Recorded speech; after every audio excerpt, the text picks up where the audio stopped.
Simon & Schuster Audio presents Tell Me Lies, a novel by Carola Lovering, read by Corey Brill and Rebecca Ross. Sometimes you make up your mind about something without knowing why, and your decision persists by the power of inertia. Every year, it gets harder to change. Milan Kundera, The Unbearable Lightness of Being. I shiver thinking about how easy it is to be totally wrong about people, to see one tiny part of them and confuse it for the whole. Lauren Oliver, Before I Fall. Part 1. 1. Lucy. August 2017. I wake 2 minutes before my 5:45 a.m. alarm goes off, on instinct, like the neurotic, sleep-deprived New Yorker I've become. My head kills from the wine. Dane and I split 2 bottles with the dinner that I paid for, but I force myself out of bed anyway. 3 Advil, 2 cups of coffee, and an Adderall, and I'll survive the day. And isn't that what New York is all about anyway? Surviving? Dane stirs in the bed while I'm putting on my Lululemons. The new ones, size 4, not the 2s from senior year. Ugh. You crazy? He slurs, half asleep. Get back in bed. With his face buried in the pillow, he reaches out and grabs for my leg. I'm going to 6:30 Soul Cycle. I fling his hand away. I already signed up. I squeeze myself into a workout top. I feel disgusting. Last night's food baby protruding underneath the spandex. I splash some water on my face in the bathroom and brush my teeth for 30 seconds. My watch reads 5:56. I'm running late. In New York, no matter how fast I go, I'm always running late. I grab my work stuff, shower stuff, change of clothes, and my weekend bag for Bree's wedding. Thank God I had the foresight to pack before getting drunk with Dane. Bye, I tell Dane, half hoping he's fallen back asleep.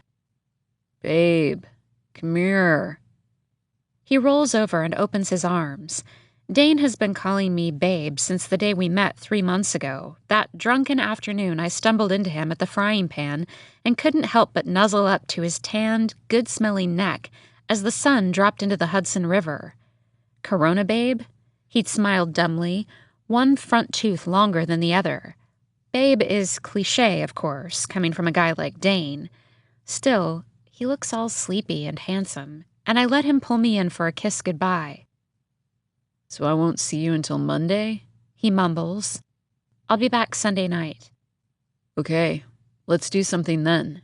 Have a blast, babe. You're gonna be the sexiest bridesmaid. Wish I could go with you.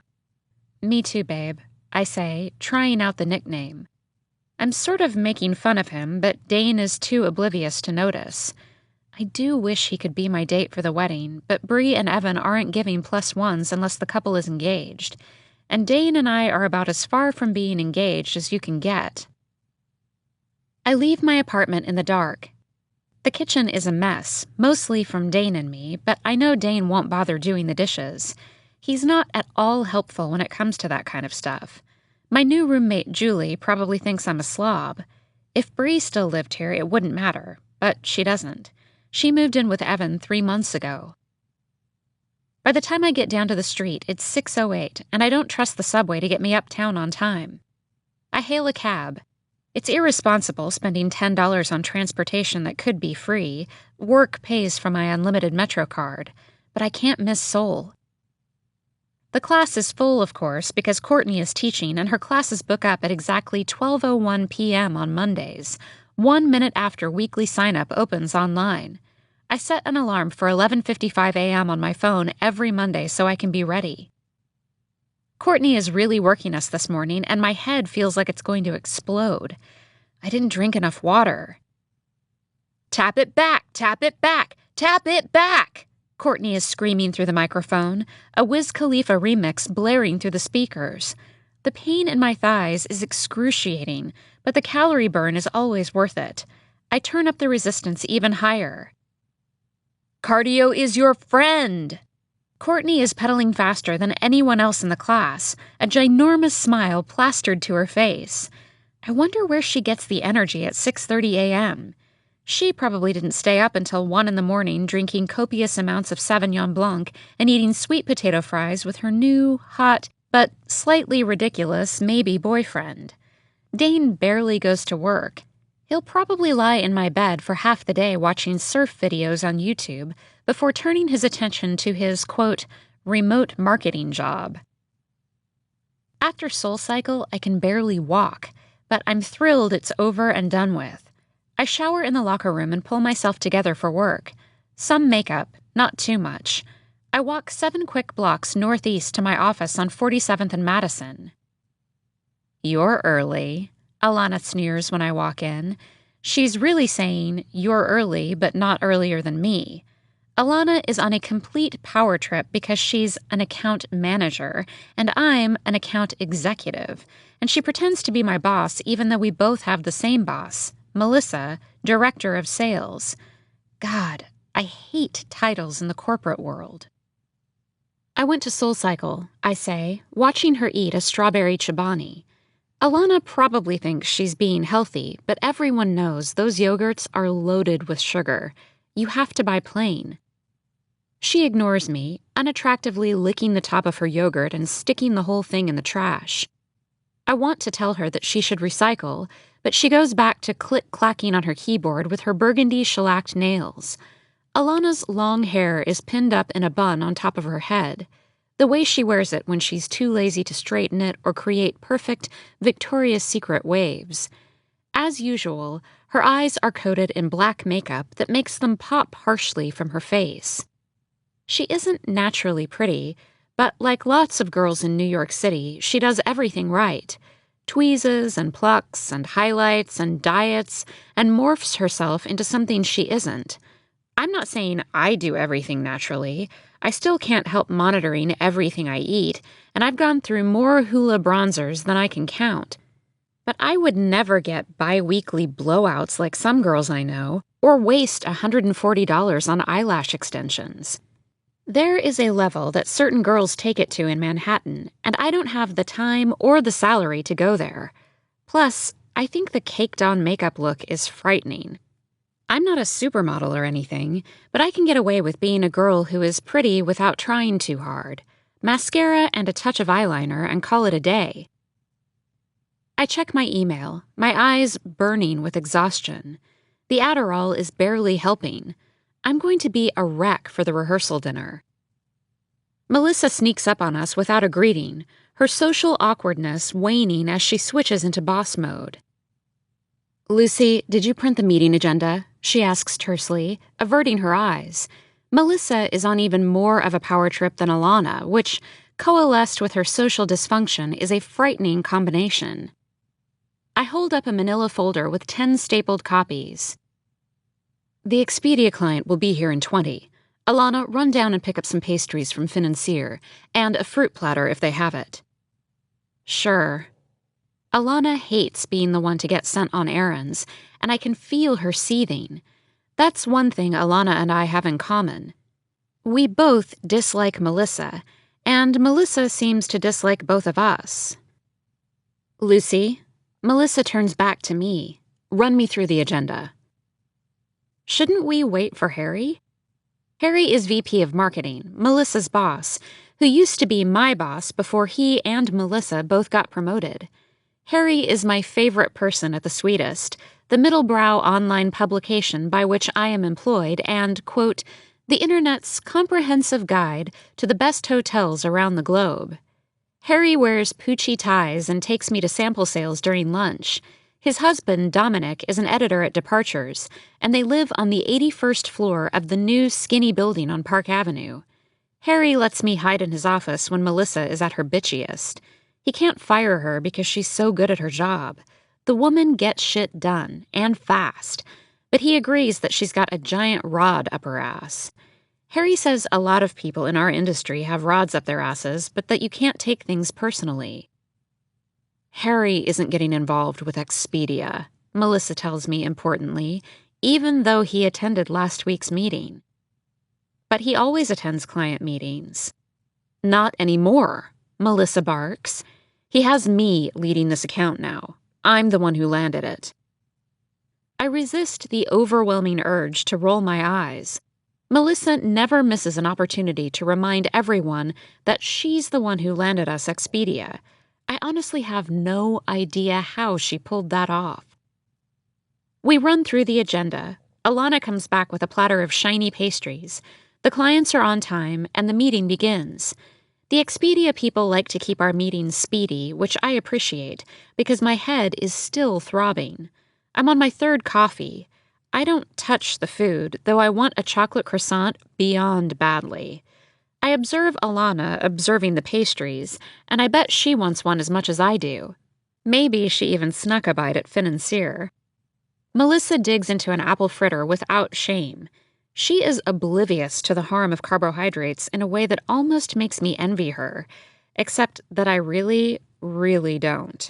Melissa is 31 and single and odd and spends all her free time alone with her cat, or Instagramming selfies with her cat. I'd feel bad for her if she wasn't a raging bitch. After the client leaves, I type up the meeting notes for Melissa and then remind her that I'm leaving early.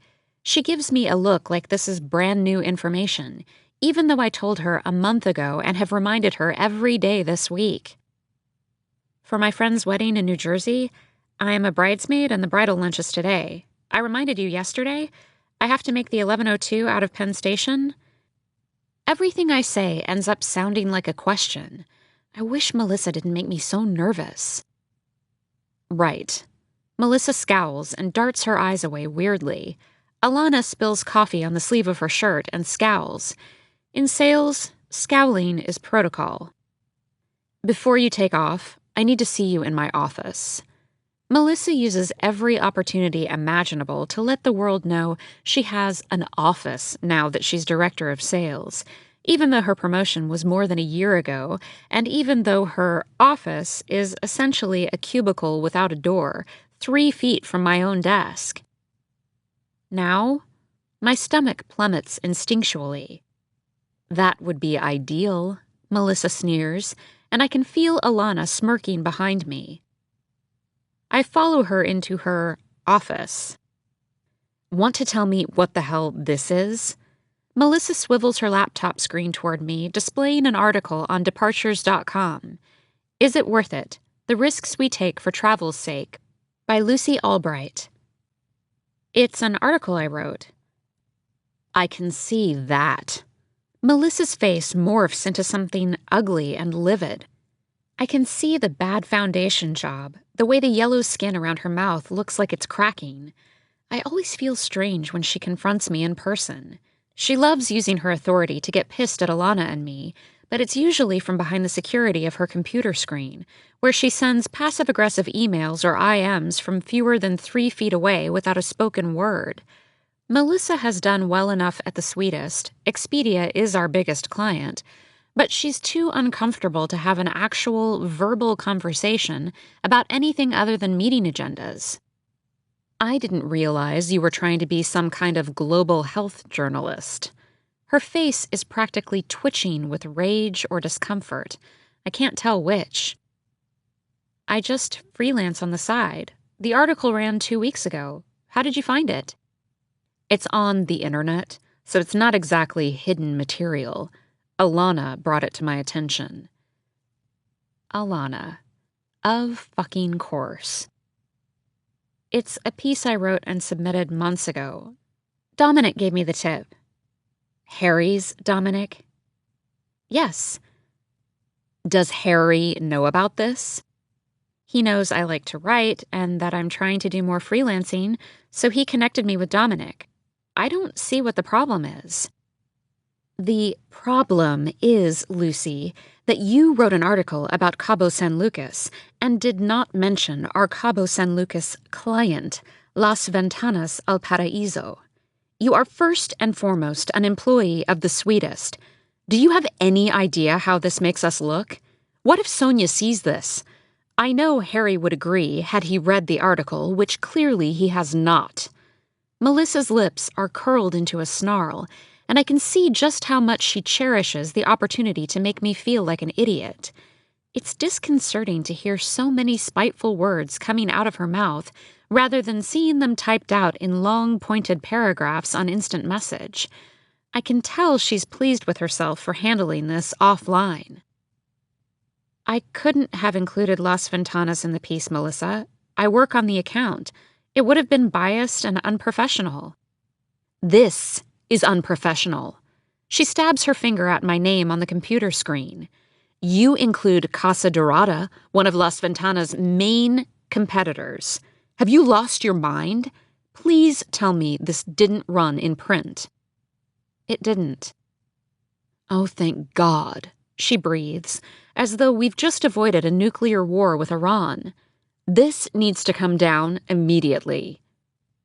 Are you serious? I am so serious, Lucy. Melissa folds her pale, flabby arms and focuses her socially anxious gaze somewhere past my left shoulder.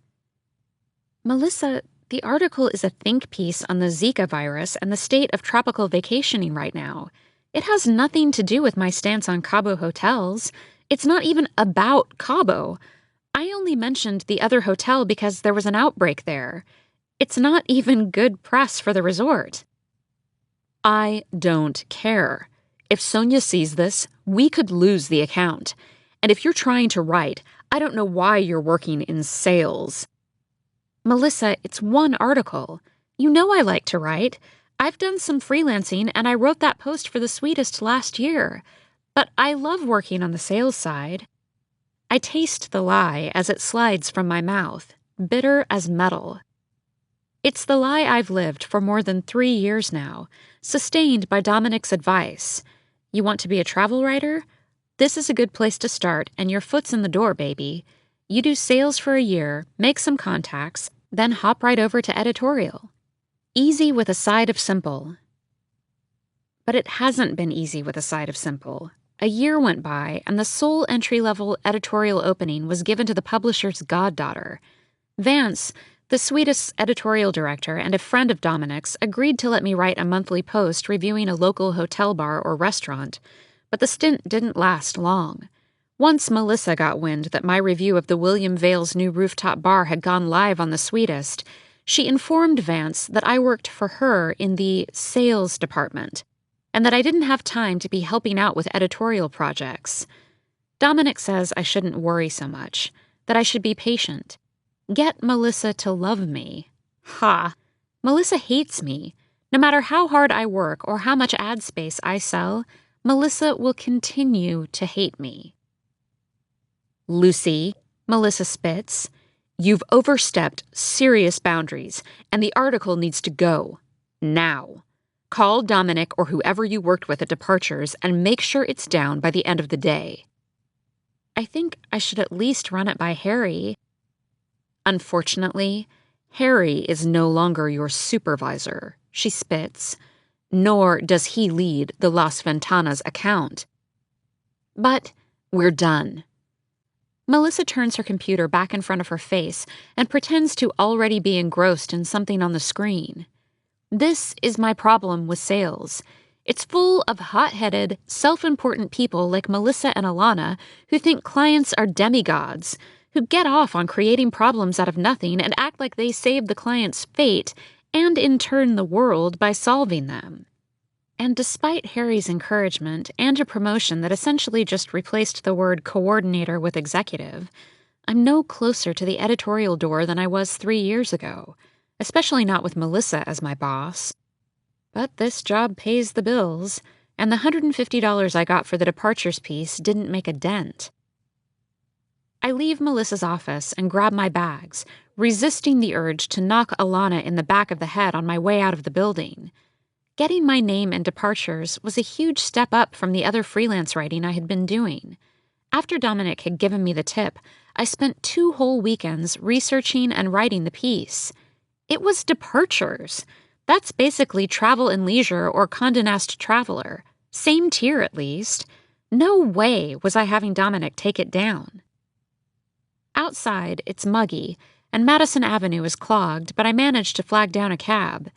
My meeting with Melissa has set me behind schedule, and I'm worried I'll never make my train if I attempt the subway.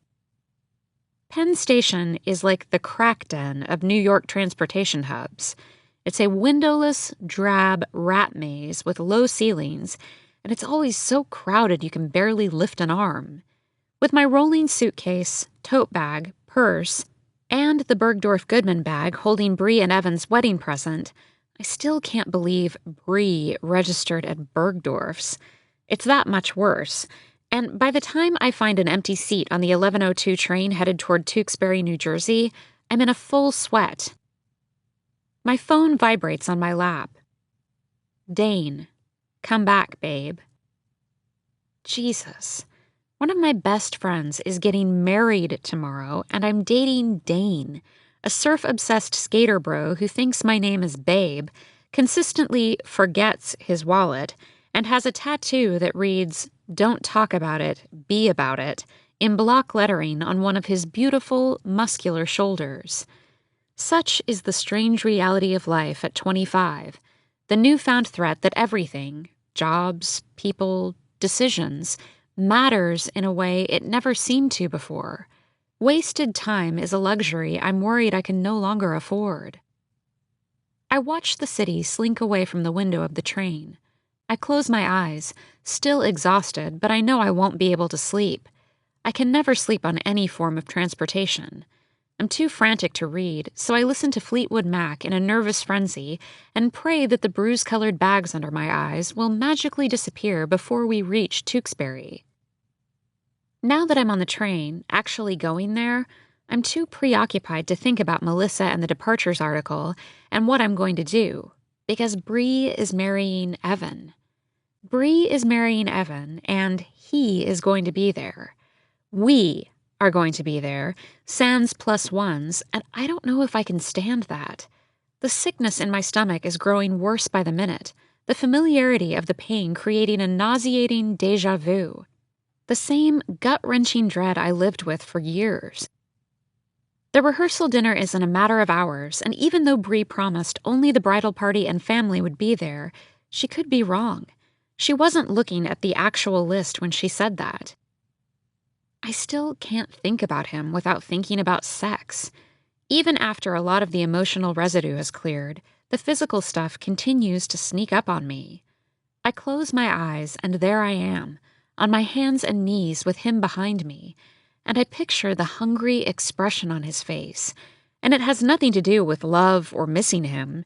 It's just raw and animalistic, and I like to think about it. There is something about that kind of sex that bites into me, that causes the memory to shoot up every once in a while like something chronic. He's not the only person who's fucked me like that. He was just the first.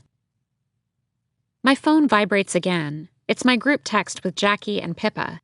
Their flight got in from LAX this morning. Pip, I think we're close, but our Uber driver is confused. How do you spell Tewksbury, Luce? Tooksbury? We can't wait to squeeze you. Tewksbury, I text them. Underneath my anxiety, I am ecstatic about seeing Jackie and Pip. I chug water from the liter I bought at Duane Reade and remember to cut myself some slack. If it was anyone other than Evan who Bree was marrying, none of this would be happening. And I would be a good, normal friend and bridesmaid instead of a panicked, perspiring wreck busting out of a size 2 self-portrait dress. I'm not a size 2 anymore, and after 3 years of therapy and numerous conversations with my nutritionist involving the potential harm to my fertility, I can live with that. But for this wedding, I had to make a size 2 work. Part of my panic is missing Bree, I know.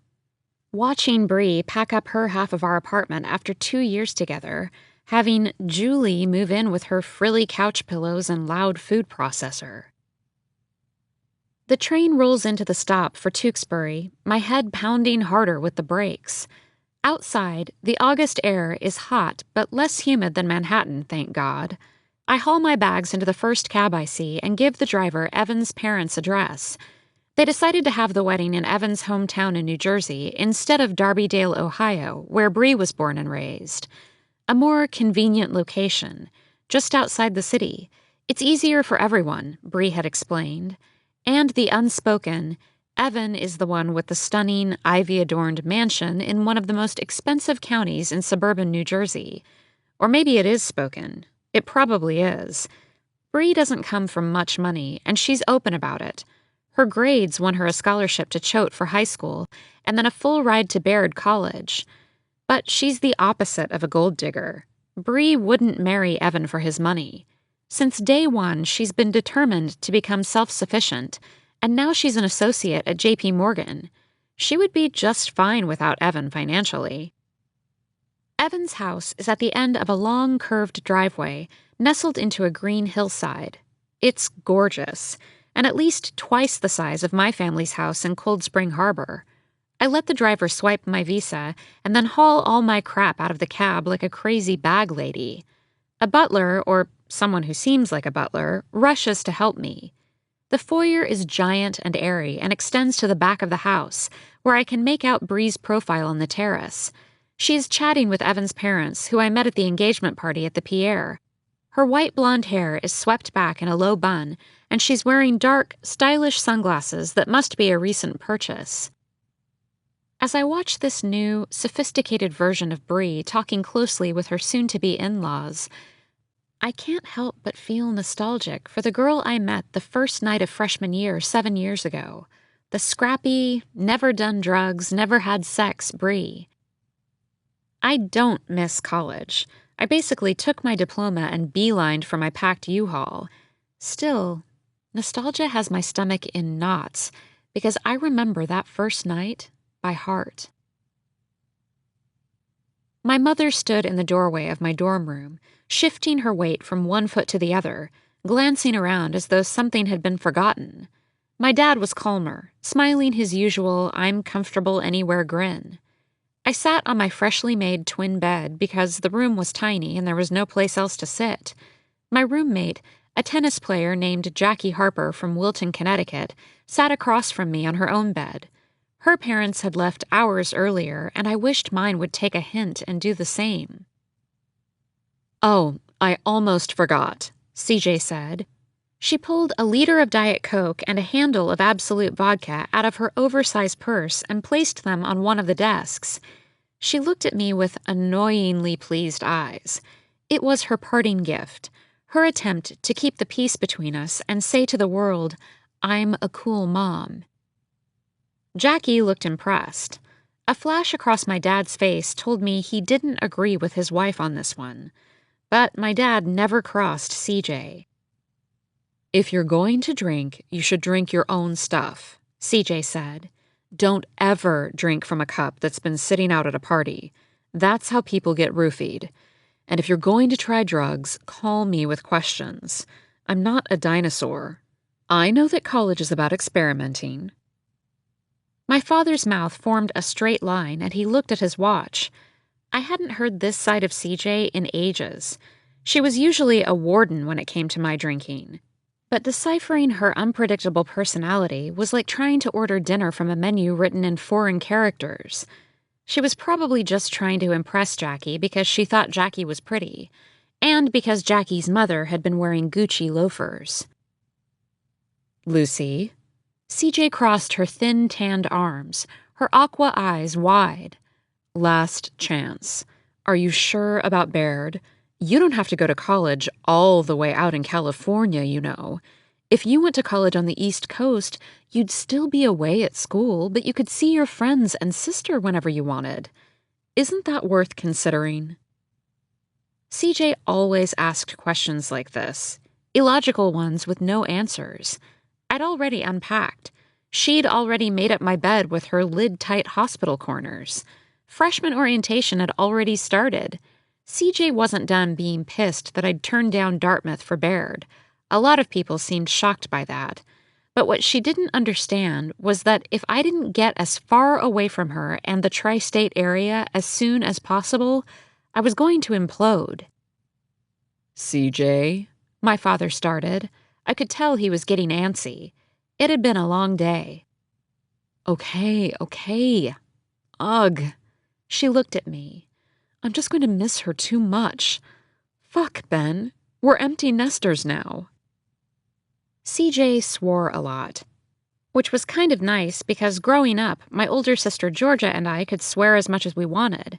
Whenever we went out, Georgia and I knew to tame our speech, but CJ didn't, and her swearing could be embarrassing.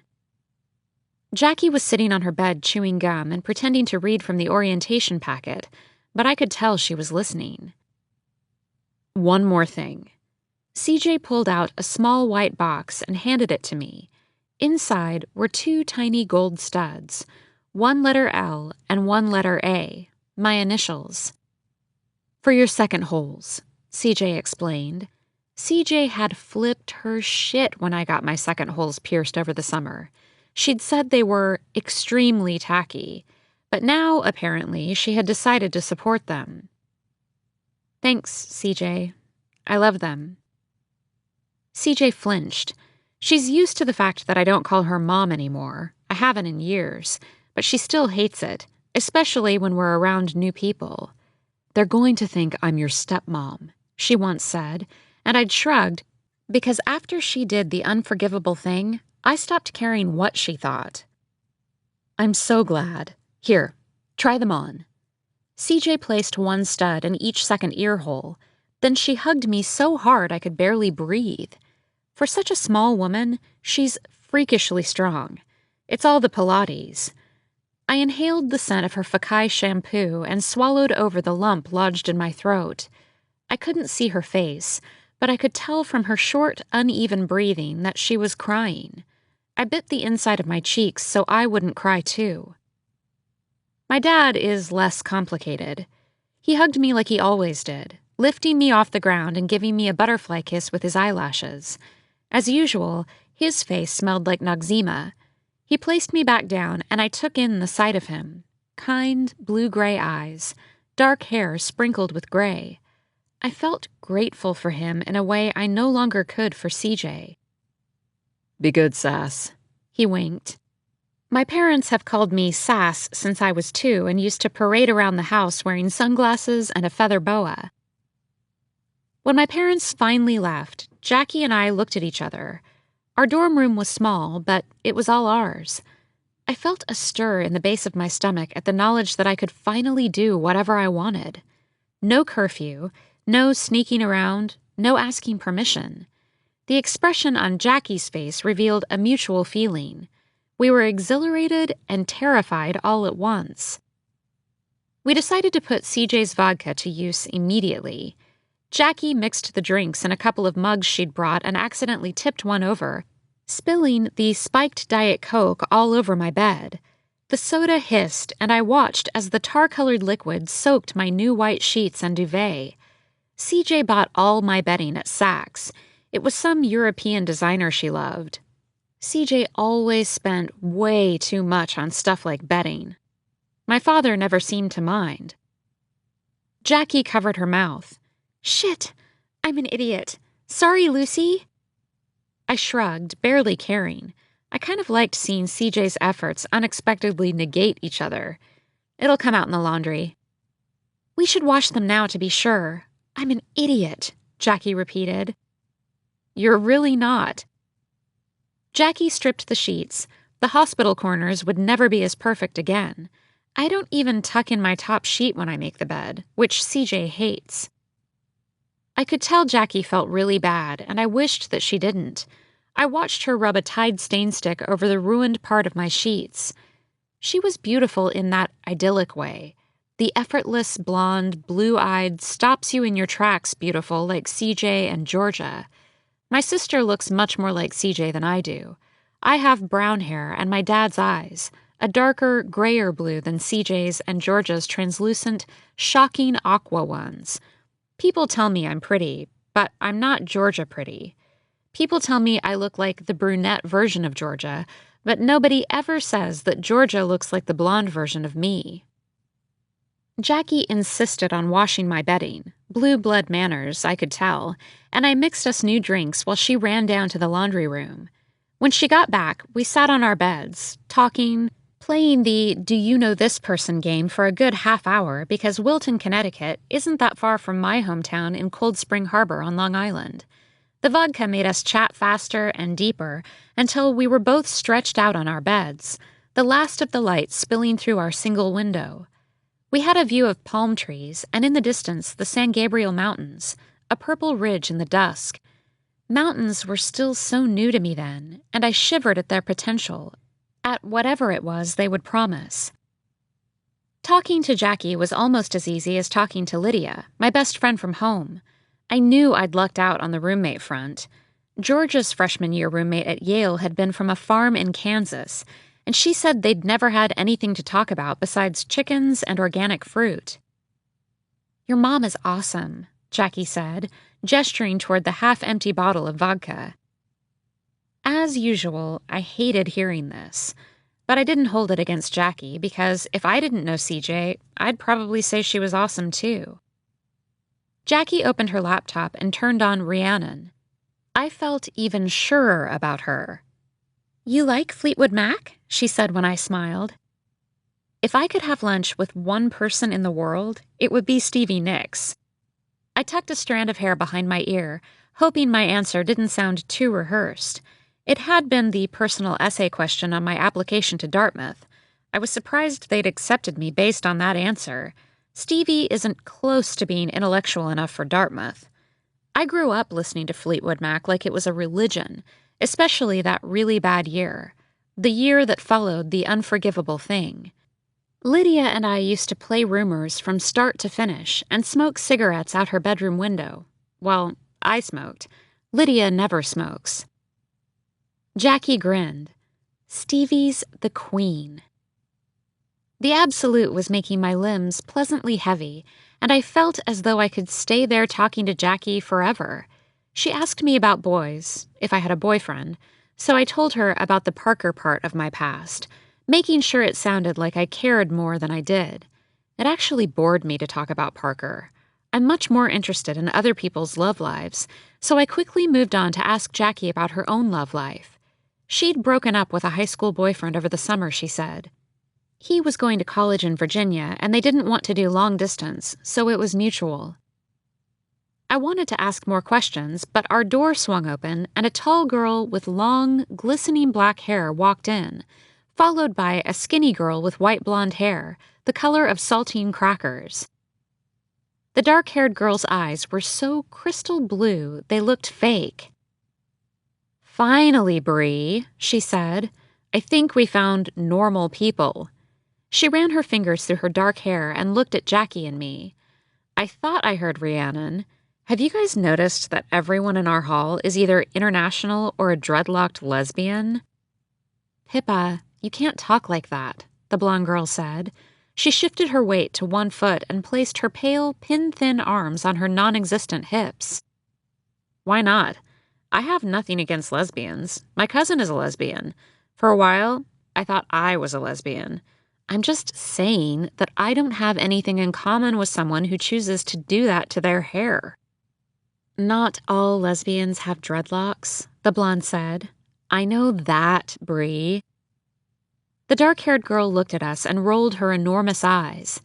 "I'm Pippa McAllister, and this is Bree Benson." Jackie and I introduced ourselves. "Are you roommates?" Jackie asked. "No," Bree said. "I have a single in Pitney. I wish I were in Kaplan, though. This dorm is so much nicer. But I met Pippa last week. We were on the same orientation adventure." I nodded. Orientation adventure was part of Baird's freshman orientation program, camping trips that took place the week before the semester began. They were optional, though, so I opted out. I hate camping. Turns out Jackie did, too. "My dad made me go," Pippa sighed. "It was kind of brutal. 2 of the girls on our trip didn't shave their armpits. Thank God I found Bree." The way she carried herself, I could tell Pippa had been popular in high school. She seemed like someone who did whatever she wanted without worrying too much about the consequences. I liked her instantly, probably because I've always lacked that I don't give a fuck quality in myself. Even if I don't want to give a fuck, even if I convince myself I don't, I always do. "And I live on this hall," Pippa continued. "My roommate is from Seattle, and she and her boyfriend came here together, so she's like off with him somewhere. He came to the room earlier, and they were basically making out in front of me. It was disgusting. He's one of those dudes with the big holes in his ears. Gauges, Bree corrected. She sat down in my desk chair and crossed one of her chopstick legs over the other. She was so thin she looked like a 13-year-old boy. Have you guys eaten? Maybe we should order a pizza? I'm starving. I cannot eat pizza, Pippa whined. I've already eaten a muffin today and a sandwich. I refuse to gain the freshman 15. Pippa, you had a gluten-free muffin this morning and like one bite of my sandwich. You're fine. Easy for you to say. You can eat whatever you want and not gain weight. I eyed Pippa, who wore a black cotton dress. She wasn't fat by any means, but she wasn't super skinny like Bree.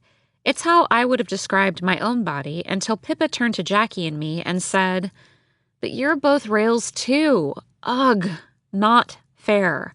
My metabolism is failing me with age." I looked down at the tops of my thighs, tanned from the summer but suddenly fleshy looking. Fleshier than Jackie's and definitely fleshier than Bree's. It hadn't even occurred to me to think about the freshman 15. I'd heard Georgia mention it, but only in passing. The inevitable 15 pounds everyone gains their freshman year because of all the beer and pizza. I'd eaten a cheeseburger and a bowl of ice cream at the orientation barbecue earlier that day. CJ had nibbled on some potato salad. I'd never had to think about what I ate, but maybe I needed to start.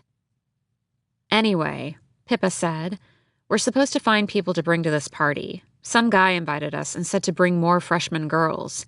Fresh meat is actually what he said, which is kinda gross. But hey, it's a party. Wanna go? It's at a house on Hutchins Street. Sure, Jackie said. Now? Should we change? I was still wearing jean shorts and a white tank top, grubby from moving in all day. Pippa and Bree were in sundresses, and Pippa was wearing eyeliner and something glossy on her lips. If you want, Bree shrugged. Nah, let's just go, Jackie said. She untwisted and retwisted her blonde hair into a messy bun and stood. In a navy t-shirt and track shorts, she looked like a gorgeous tomboy, the kind guys are obsessed with. I wanted to at least put on some mascara and change my shirt, but I didn't say anything. I didn't want to come off like some superficial girly girl who can't go to a party without makeup on. Let's take a shot before, though, Pippa said, gesturing to the Absolute. If it's okay with whoever's vodka that is. Mine, I said. Go for it. The four of us passed the bottle around. When it was Bree's turn, she hesitated before taking a swig. Then her expression morphed into one of disgust. Yuck. She passed the bottle to Jackie. It gets easier, Pippa said. Easier? Jackie asked. I didn't drink that much in high school. Bree blinked her hazel eyes.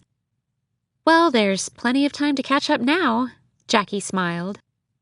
What did you do in high school if you didn't drink and you didn't have sex? You went to boarding school. Isn't that what people do there? Pippa, you're annoying. Bree glanced away before looking at Jackie and me.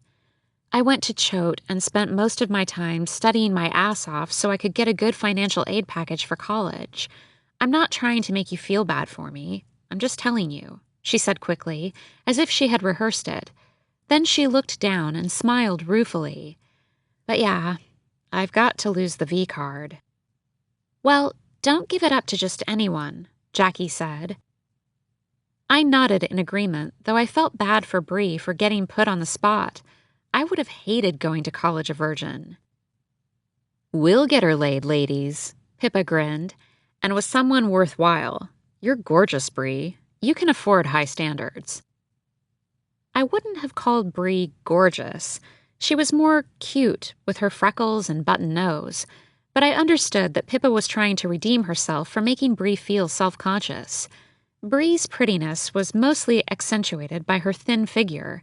Skinny people just look better, I realized then. Jackie took her swig of Absolute, and my stomach churned in anticipation.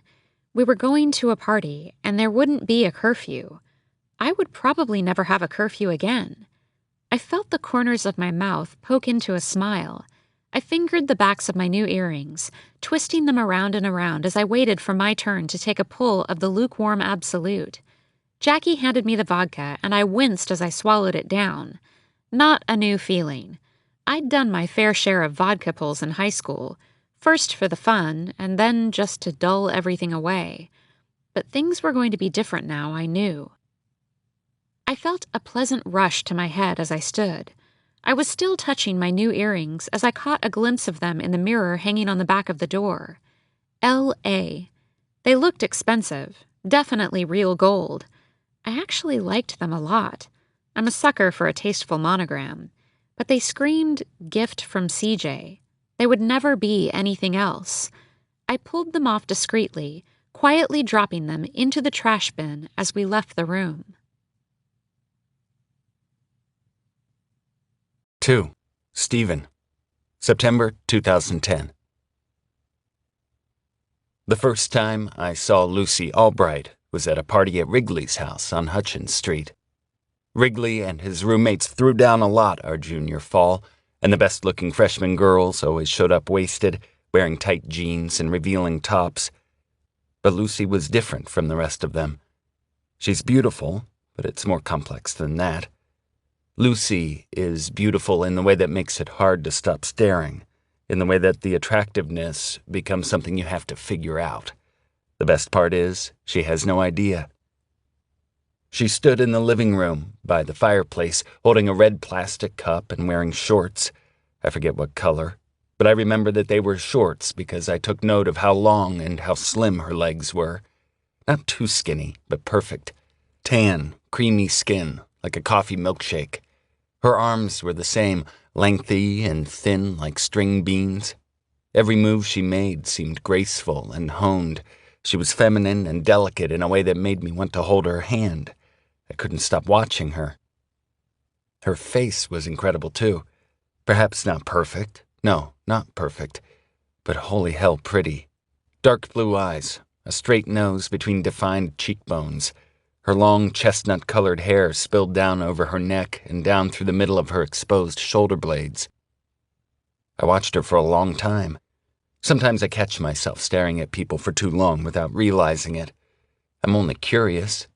Why do they laugh? How do they speak? What do they do? What do they feel? I want to know. Lucy's smile spread across her whole face. It was pretty, like the rest of her. You have to be careful of girls that are too pretty, though. They hold a power that they never had to earn. I finished my 7th beer. I'd already had 2 whiskey shots, but I still felt a creeping sense of anxiety right at the base of my brain, so I did another with Wrigley in his room. Charlie took out the little white bag and shook a small pile of blow onto the mirror lying on Wrigley's table. He used his driver's license to cut us each a generous line, long and thin. Like Lucy's arms, I thought, as I inhaled and felt the whoosh hit my brain, like a blast of cold, sweet air that made life come into focus. I didn't talk to her that night. Not because I was nervous. I don't get nervous talking to girls. But because I got shit-faced and ended up in Diana's room again, fucking her, and then sitting up in bed until 3 a.m. listening to her whine about what a horrible person I'd become. I did catch Lucy's eye, though, across the room, and I held her gaze for a couple of seconds. She looked at me with an expression mixed with interest and fear, like I was going to do something terrible to her. But when I smiled, her expression softened. That was when I knew. It's usually fairly easy to tell, but with Lucy, I knew for sure. There was something about her, a fragile sense of blind conviction. I knew that she would trust me. 3. Lucy. October 2010. Pippa started seeing Mike Wrigley the second week of freshman year. Everyone called him Wrigley, not Mike. Wrigley and his friends were in charge of planning the annual trip to Lake Mead the first weekend in October. They were part of the underground fraternity CHOPS, short for Lambda Chi Alpha, Pippa explained.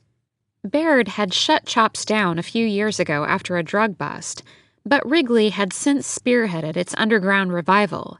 Freshmen weren't supposed to go on the Mead trip, But with her new semi-girlfriend status, Pippa got the four of us invited. We hit the road at dawn on Friday in Pippa's Touareg, tailing Wrigley in the weak gray light, the sun a thin orange line on the horizon. Pippa offered to drive while the three of us slept, but I can never really sleep in cars, so I talked to her while she chased Adderall with her latte and balanced the wheel in cruise control. It was a straight shot on I-15 across the border into Nevada. I'd been perplexed by the collective enthusiasm surrounding the 5-hour drive to a random desert lake, the Pacific Ocean being a mere 50 miles from Baird. But pulling into the marina mid-morning, the sun a giant tangerine orb casting rays onto the velvety blue water, I understood. Mead was more than just a lake. Massive red cliffs rose around the shorelines like something from another planet. The surface of the water iridescent under the cloudless dome of pure blue sky. It was a landscape starkly different from anything I'd ever laid eyes on. New frontiers. The possibilities filled me. I watched as the rest of the cars pulled in and bleary-eyed kids climbed out, yawning and stretching in the sun. There must have been 60 of us, maybe 70. Some were cracking open beers already. Wrigley appeared from the marina office with 2 keys and tossed one to a guy with longish, dark hair. Someone else in chops, most likely. They were wearing matching captain's hats. "Anchors away," Wrigley said, and everyone followed him and the dark-haired guy onto 2 houseboats at the end of the marina.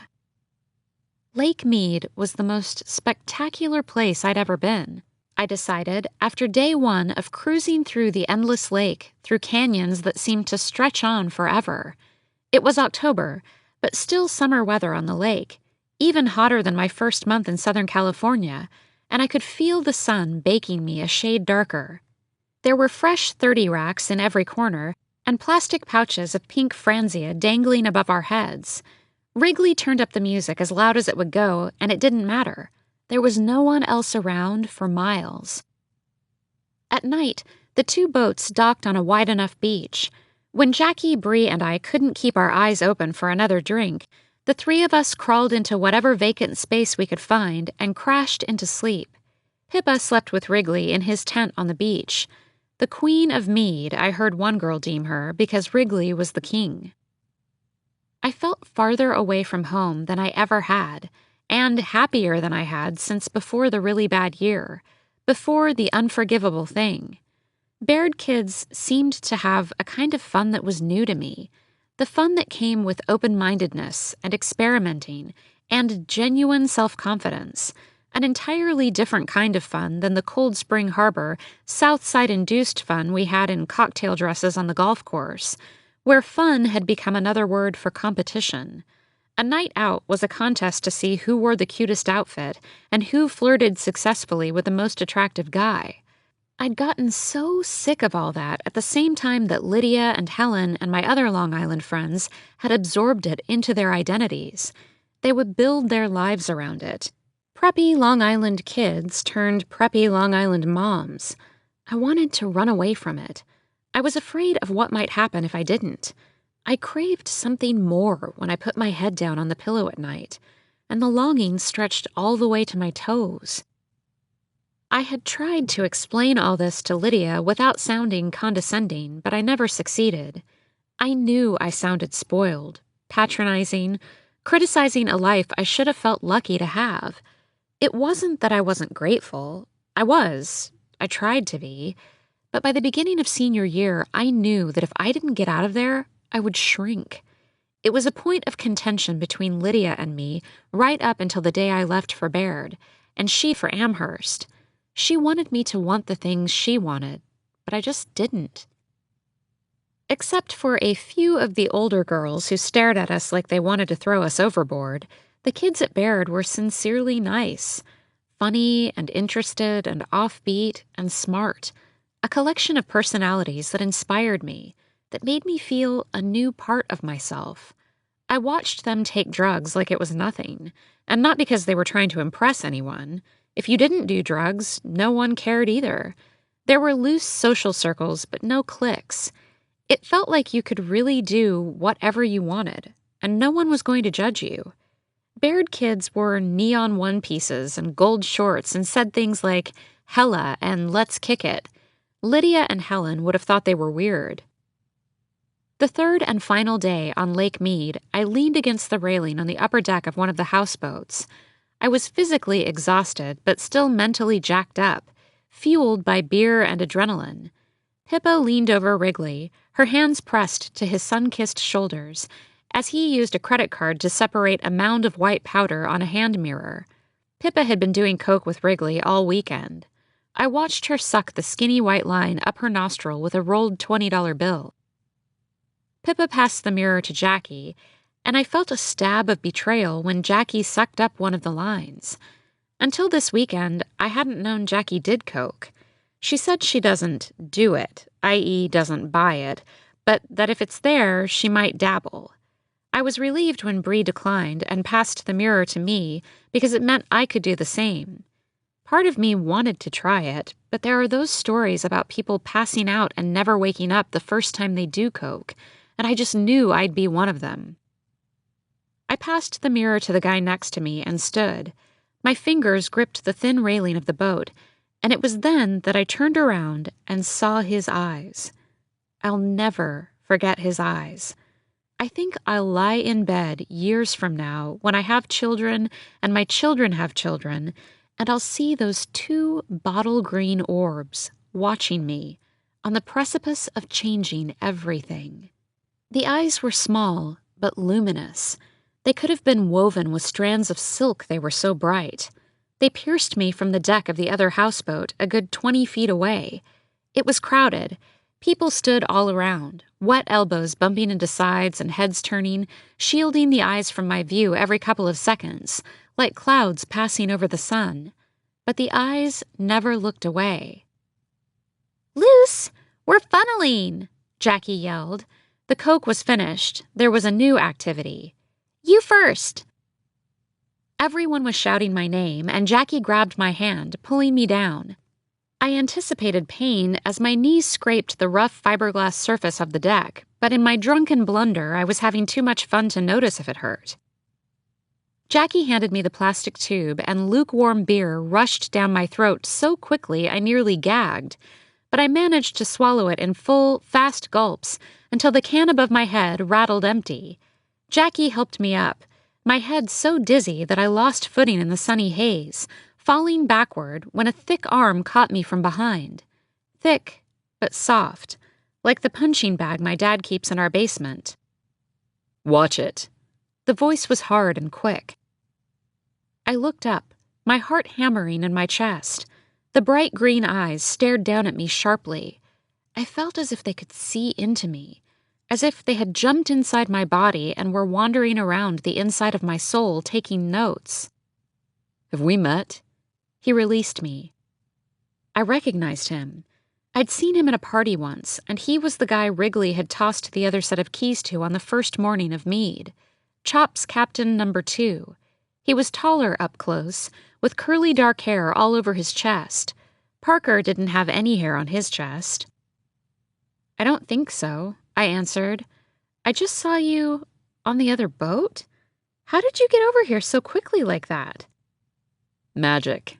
He winked. His dark hair was shiny and coarse. It fell in tousled waves around his face, olive-toned skin. I couldn't decide if he was handsome. He looked like a younger Christian Bale, maybe, but thicker, a weaker chin, not as overtly good-looking, but there was something about him, a pinch in my stomach. "You must be one of the aesthetically pleasing freshman ladies Wrigley brought along, bless his heart. I'm Stephen DeMarco." He held out a hand, his eyes locked to mine. "I'm Lucy Albright." His hand felt thick and cold from the beer he'd been holding. "Lucy. Like the song?" "The song?" "Lucy in the Sky with Diamonds." He smiled, using his hands to make a panorama in the sky. "My dad used to sing me that song." "Picture yourself in a boat on a river with tangerine trees and marmalade skies. And we're on a boat on a river. It's too perfect." He laughed, I noticed a little pudge spilling over the waistline of his red bathing suit. Except we're not on a river, it's a lake. Stephen tilted his beer bottle in my direction. That it is. You're smart. I see why Baird had the good sense to accept you. I couldn't think of anything to say. I grabbed another beer from an open case at our feet. I felt like I was surviving on beer at that point. I'd barely had anything to eat in 3 days. I'd been eating less in general, actually, ever since the freshman 15 conversation. My stomach grumbled. So what do you think of Lake Mead, Lucy in the Sky with Diamonds? Stephen asked me.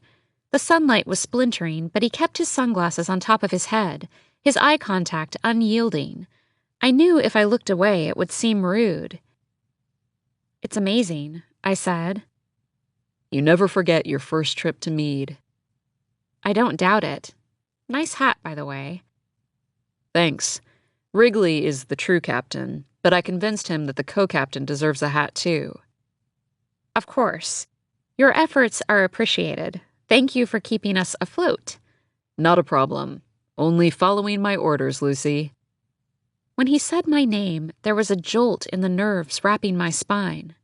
It was nice to meet you. You too. I was locked in my head, momentarily stunned by a foreign feeling. I was relieved when he wiggled 3 thick fingers before turning away. Then he looked over his shoulder, piercing my gaze again. By the way, you look so good in that bikini, it hurts. 4. Stephen, October 2010. I knew it when Lucy became interested in me. I could sense it at Lake Mead. When we talked, I could taste it in the space around her, like salt in the air. The only problem was that Lucy's interest was, for her, a subconscious yearning, a feeling she would not yet face, one that clashed with her naivete and limited sexual scope. She wasn't a virgin, there was no way, but her demeanor seemed raw, youthful. I needed to know more. I needed to know what it was like to fuck her. I knew how to catch the interest of girls like Lucy. It would take time and effort, like most good things in life, but I wasn't in a rush. I had plenty to keep me occupied, including the dilemma of Diana Bunn. Diana has become my on-off girlfriend throughout Baird. I never envisioned myself staying with the same girl for all of college, but whenever Diana and I broke up, life turned into an exhausting series of long, drawn-out conversations that stalled my productivity in other areas. Our worlds had become so intricately intertwined on the tiny campus of Baird, same friends, same schedule, that I literally could not imagine my life without her. Diana was a sociology major, so most of her classes were in the Edmonds Center, and as a political science major, mine were mainly in Fielding Hall. Our routine was on lockdown. I left class in Fielding and walked across the quad to Edmonds, where Diana waited for me to walk to lunch. Charlie or Evan or one of the science majors saved the corner table in the dining hall. All the buildings were made of the same pale gray slate. All the quads were well-kept squares of Kelly green grass year-round, the Southern California climate void of seasons. I ate at the same lunch table with the same kids, had the same shitty beefsteak sandwich on rubbery bread, and the same unwavering girlfriend. No wonder I'd become restless. But last time Diana and I did take a time out, she went into a histrionic state. Everyone else got involved, and it was all completely draining. I escaped by going into town and eating lunch alone at the deli, which was fine, except that paying for my own meal started to get expensive. But if I ate at another table in the dining hall, I'd spend the entire meal being stared down by Keaton and Josie and all of Diana's friends, who are my friends too, I should add. I could have made Wrigley come sit with me, but then everybody would have hated him too. It was just a big mess. So dating Diana made everything easier, and we got along well when she didn't hate my guts. At times, I've even loved her. Not in the way most people portray love, which is fine by me, because that kind of love is just a form of weakness. It holds people back. I've always been attracted to Diana, even though she isn't Miss America. She has curly, caramel brown hair that falls just above her shoulders and almost precisely matches the color of her eyes. Her chin is a little too prominent, but it gives her character. The thing is, I know I'm no movie star. I'd be better looking if I lost 15 or 20 pounds, but I carry most of the extra weight around my middle, so it's not as noticeable, and most girls don't seem to mind. That was another good thing about Diana. She didn't nag me about going to the gym, like my ex from high school had. And though Diana knew about Nicole, she was willing to talk about it, which probably meant that she didn't know about the others. Hence the overly dramatic breakup that was 4 hours of a precious September Saturday. Diana, I know you slept with Nicole Hart after Hawaiian Luau last year. Don't even try to deny it because I know. Me. It was a mistake, but I did. I did. Diana, you're a fucking piece of shit. Me. I am. I am. Diana, seriously, you are beyond selfish. Me. I know. I knew. Diana, you're a disgusting, worthless excuse for a human being, and I hope you rot in hell. Me. I understand why you say that.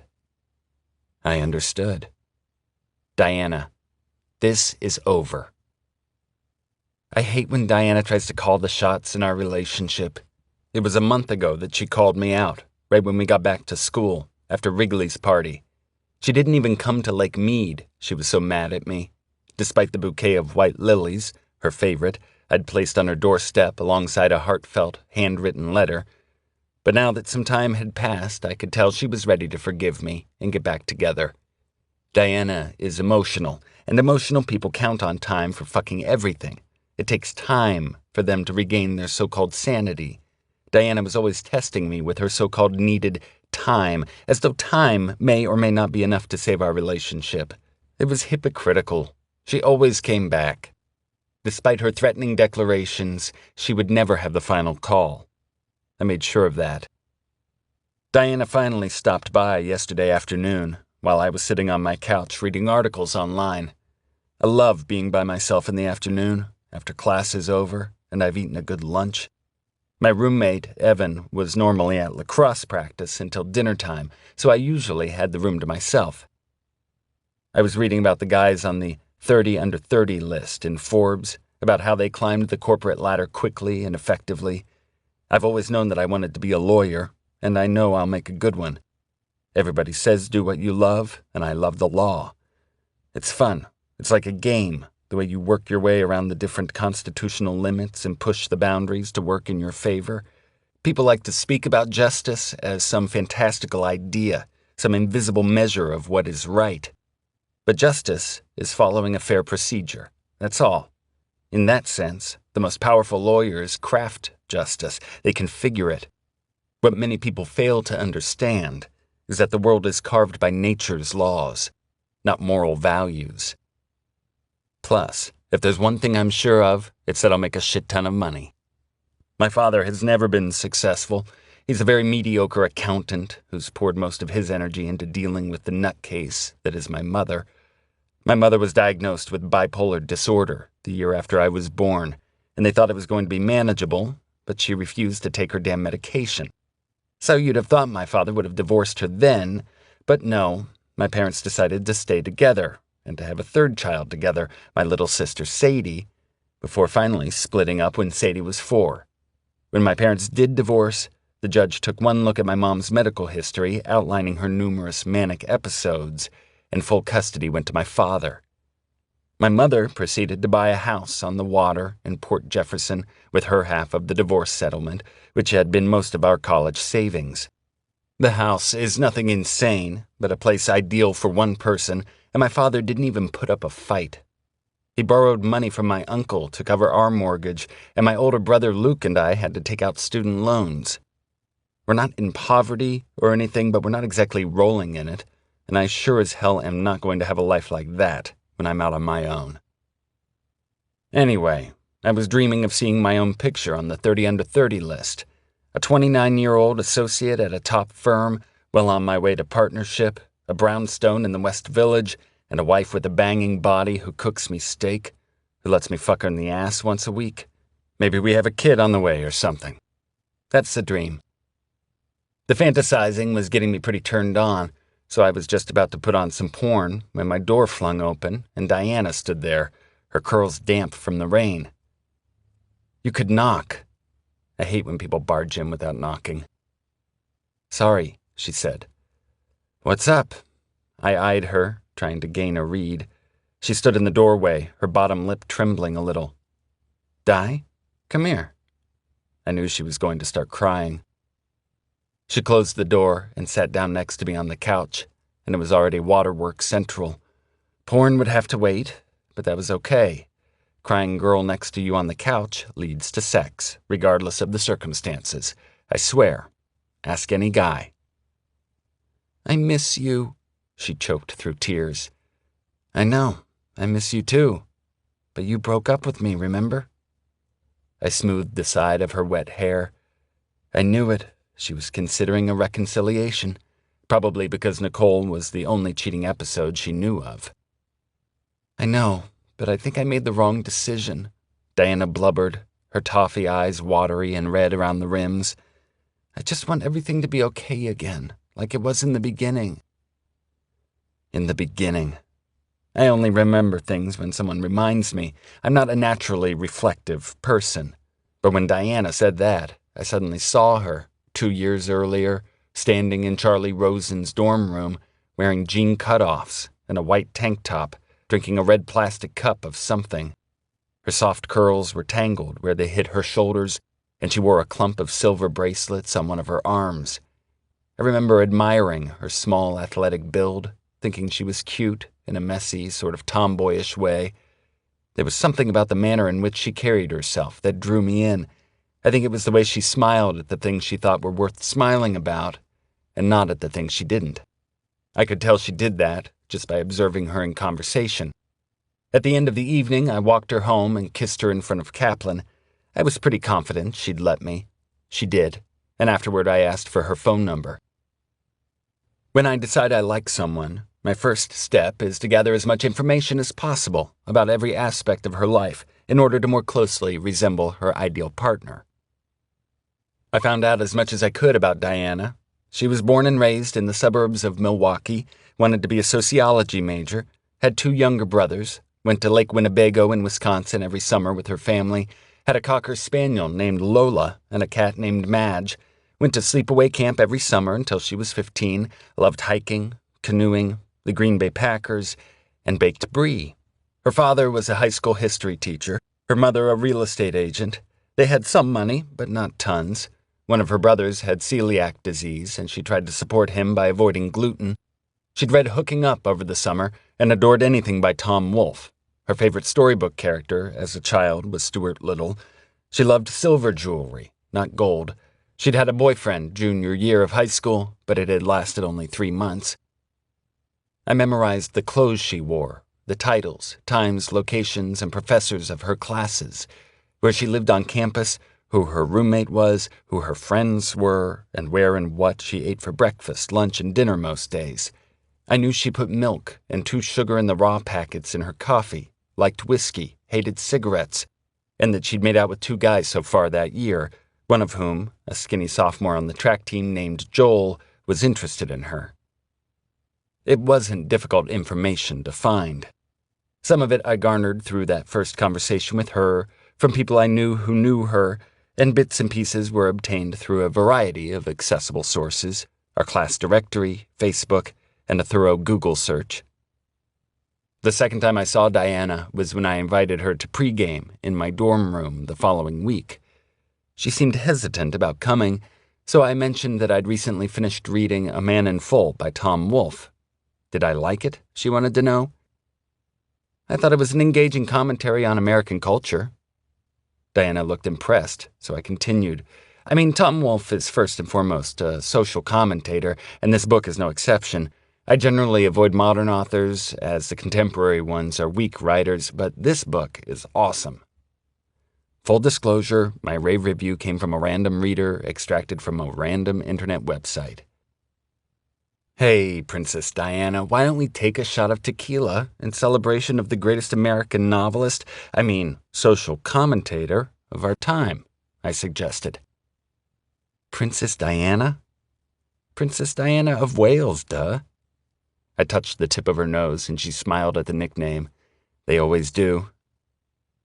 There was no tequila, so we did Bailey's instead, and that shot of Bailey's went down as easy as the start of our relationship. Creamy and sweet, so much so that you couldn't taste the toxicity underneath. I reminisced while Di cried on my shoulder, her tears soaking my shirt. I studied the back of her head as her face convulsed into my armpit. I did miss having her around. I would have tried some tears out myself, but I knew it was hopeless. I recall crying only once in my life, when I was 5 years old and ran into a hornet's nest in our attic. I got about 40 bee stings and was rushed to the ER. My dad was away for the weekend, so my mom had to take me, and I remember her yelling at me that I was ruining her day because she was supposed to go into the city with some friend. I don't remember if I was crying because of that or because the bee stings hurt so fucking much, but I haven't cried since. Not even any of the times my mother came home out of her mind during an episode, screaming at all of us to be silent because she was being chased, and shattering dishes against the wall next to my father's head when he tried to calm her down. Since I couldn't cry, I kissed Diana. Kissing counts as an emotional gesture. Minutes later, we were having sex on my bed. I didn't end up needing the porn. 5. Lucy. October 2010. The week after the trip to Lake Mead, I lay in my bed feeling restless. Jackie's bed was empty. She'd met a guy, a freshman named Stuart, and they'd been spending more and more nights together. The other day, she'd called him her boyfriend. Pippa and Wrigley were still an item. She said he lit candles and dripped the hot wax on her when they had sex. Bree had made out with 2 different sophomores, still no sex. I had yet to even kiss anyone at Baird. It's always been like this for me with boys. I'm not picky per se. I don't need a bunch of specific boxes to be checked. I just need a feeling to be there, and if it isn't, then I can't do it. Some girls play it safe and look for uncomplicated, but uncomplicated can be a death sentence. I learned that after The Unforgivable Thing, and after Parker. I gazed out the window at the fading sunlight, wishing that things could be different, that I could be different. But I made that big promise to myself after I broke up with Parker, huddled under my quilt, still in my dress the night of spring formal, eyeliner smudging my face and a mask of black tears. I swore that I'd never date anyone again unless I had that feeling. The feeling that everything had been flipped inside me for the better. I went out with Parker Lines for 1.5 years because I had to. It was getting late in the game and I still hadn't had a boyfriend, and Parker was so cute and so nice, and I was crazy not to. I maintain that we never really had chemistry, but maybe Lydia was partially right in saying that the real reason I wasn't ever into Parker is because I was hung up on Gabe Peterson. I met Gabe the summer after 8th grade, the summer before The Unforgivable Thing. It's ridiculous, but I loved him before I even talked to him, and that's the only time that has or will ever happen to me. I'm sure of it. It's the kind of thing that's only possible when you're 14 and delirious from the dramatic effects of pubescent hormones. I knew who Gabe was. The Petersons lived in Oyster Bay, and their daughter Macy was my year. Our families were both members of the Cove Club, the country club where I'd become friendly with Macy during childhood summers of camp and swim team. But Gabe was significantly older than us and never around when we were kids. I only knew of him in passing as Macy's older brother, and had a vague idea of him from the Petersons' Christmas cards. Macy told me once that she was sure she'd been an accident, since Gabe and her sister Eleanor were so much older. The first time I saw Gabe in the flesh, he was playing golf with Lydia's cousin, Andrew Montgomery. Lydia and I used to spend every summer day sunbathing by the club pool, charging Arnold Palmers and Caesar salad wraps to our parents' accounts, and watching boys come in for lunch after 18 holes. Gabe was wearing a white polo shirt and seersucker shorts. Macy had her father's deep red hair, but Gabe looked more like his mother, with light brown hair and honey skin. His face was so perfect I could hardly look at it. Blue eyes, a ski jump nose like Macy's, and full, ultra-kissable lips. I loved him instantly. "That's Gabe Peterson, isn't it?" I asked Lydia while I watched him and Andrew order lunch at the snack bar. She glanced up briefly. "Yeah." "Is he Andrew's year?" "I think so." "And how old is Andrew?" "Like, old," Lydia said, eyeing me. "Already out of college old." Andrew came over to say hi when he noticed Lydia and me on our chaises, and Gabe followed. We were introduced. He looked at me in a way that made my stomach wobble so badly I had to sip my Arnold Palmer and stare at my fingernails. I listened to Gabe explain that he was in between jobs and would be teaching tennis at Cove Club all summer. He'd played at UNC. "Lucy and I won the girls' doubles championship 3 years in a row," Lydia bragged. Oh, yeah? Well, it doesn't sound like you'd need 'em, but if you ever want lessons, I teach a mean backhand. Gabe smiled, and he was looking at only me. That was how things worked in 8th grade. Subtle insinuations that felt more romantic than anything. Gabe was the most perfect guy I'd ever seen. I went home and told CJ I needed tennis lessons. "I should take them with Gabe Peterson, though," I said. "Macy's brother. He played at UNC, so he's really good. Apparently." CJ shrugged and said I was already a fine tennis player, but that she'd love to see me do something other than lie by the pool all day. I signed up for weekly lessons with Gabe. Every Thursday afternoon, we went out on one of the green clay courts, just the two of us. Gabe was cinnamon brown from spending his days in the sun.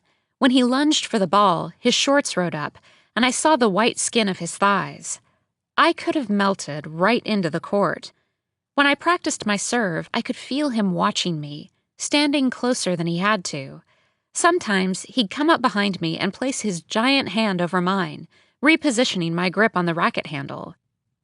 Like that, He'd say gently, his breath prickling my neck and shoulders.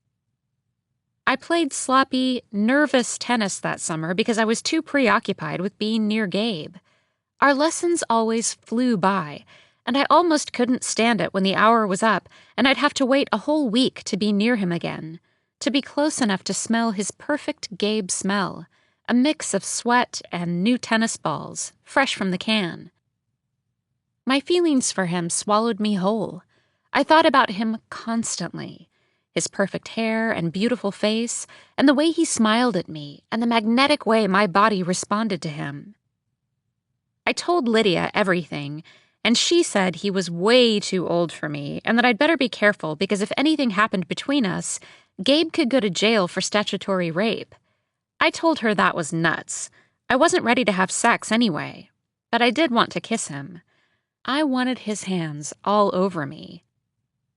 One Thursday, near the end of summer, slate-colored clouds gathered in the sky halfway through my tennis lesson, and soon rain was pounding down in sheets.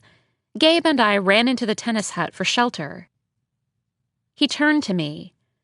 Doesn't look like the rain's gonna stop, and it's almost 5. Maybe we should call it. I nodded. Rain crashed on the roof above our heads in loud blasts. Do you want to call your mom to come get you? She's teaching Pilates till 5. I'll just wait here. I can drop you off if you need a ride. Gabe's eyes flickered, cornflower blue.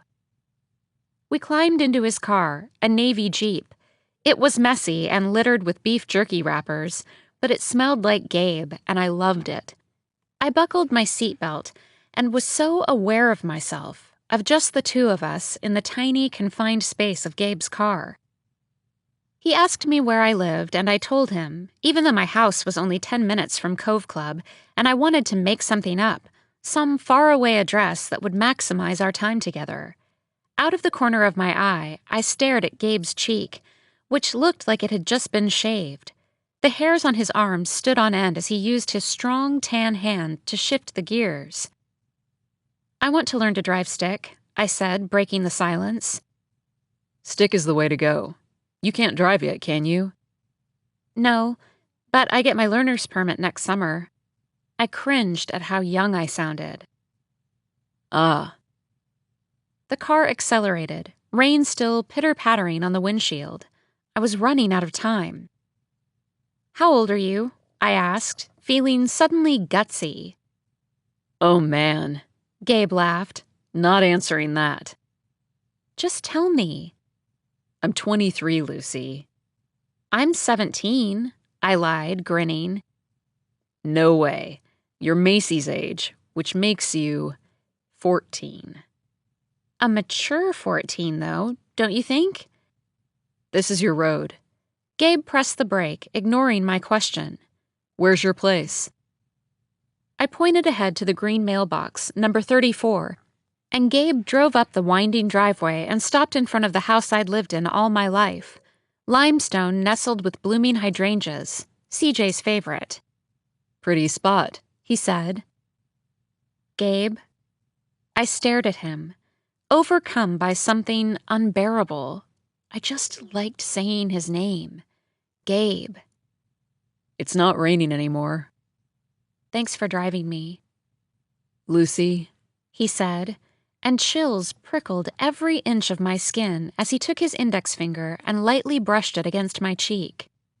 you're beautiful. He said it slowly. I savored each syllable. I was floating. When a guy calls you beautiful, there's nothing quite like it.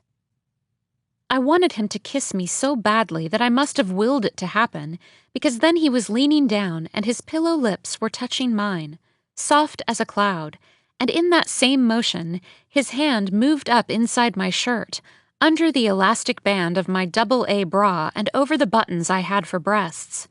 But it didn't last nearly as long as I craved, and all too quickly he pulled away, his breath shallow, something sorry flashing in his eyes. "I'm not really close with Macy," I offered, panicky, half shaking. "We've never gone to the same school." Lucy, I'm sorry.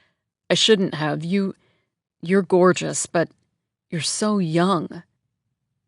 Just then, CJ's Lexus pulled up, a crunch of gravel that jolted me alert as Gabe rolled down his window and our perfect moment evaporated.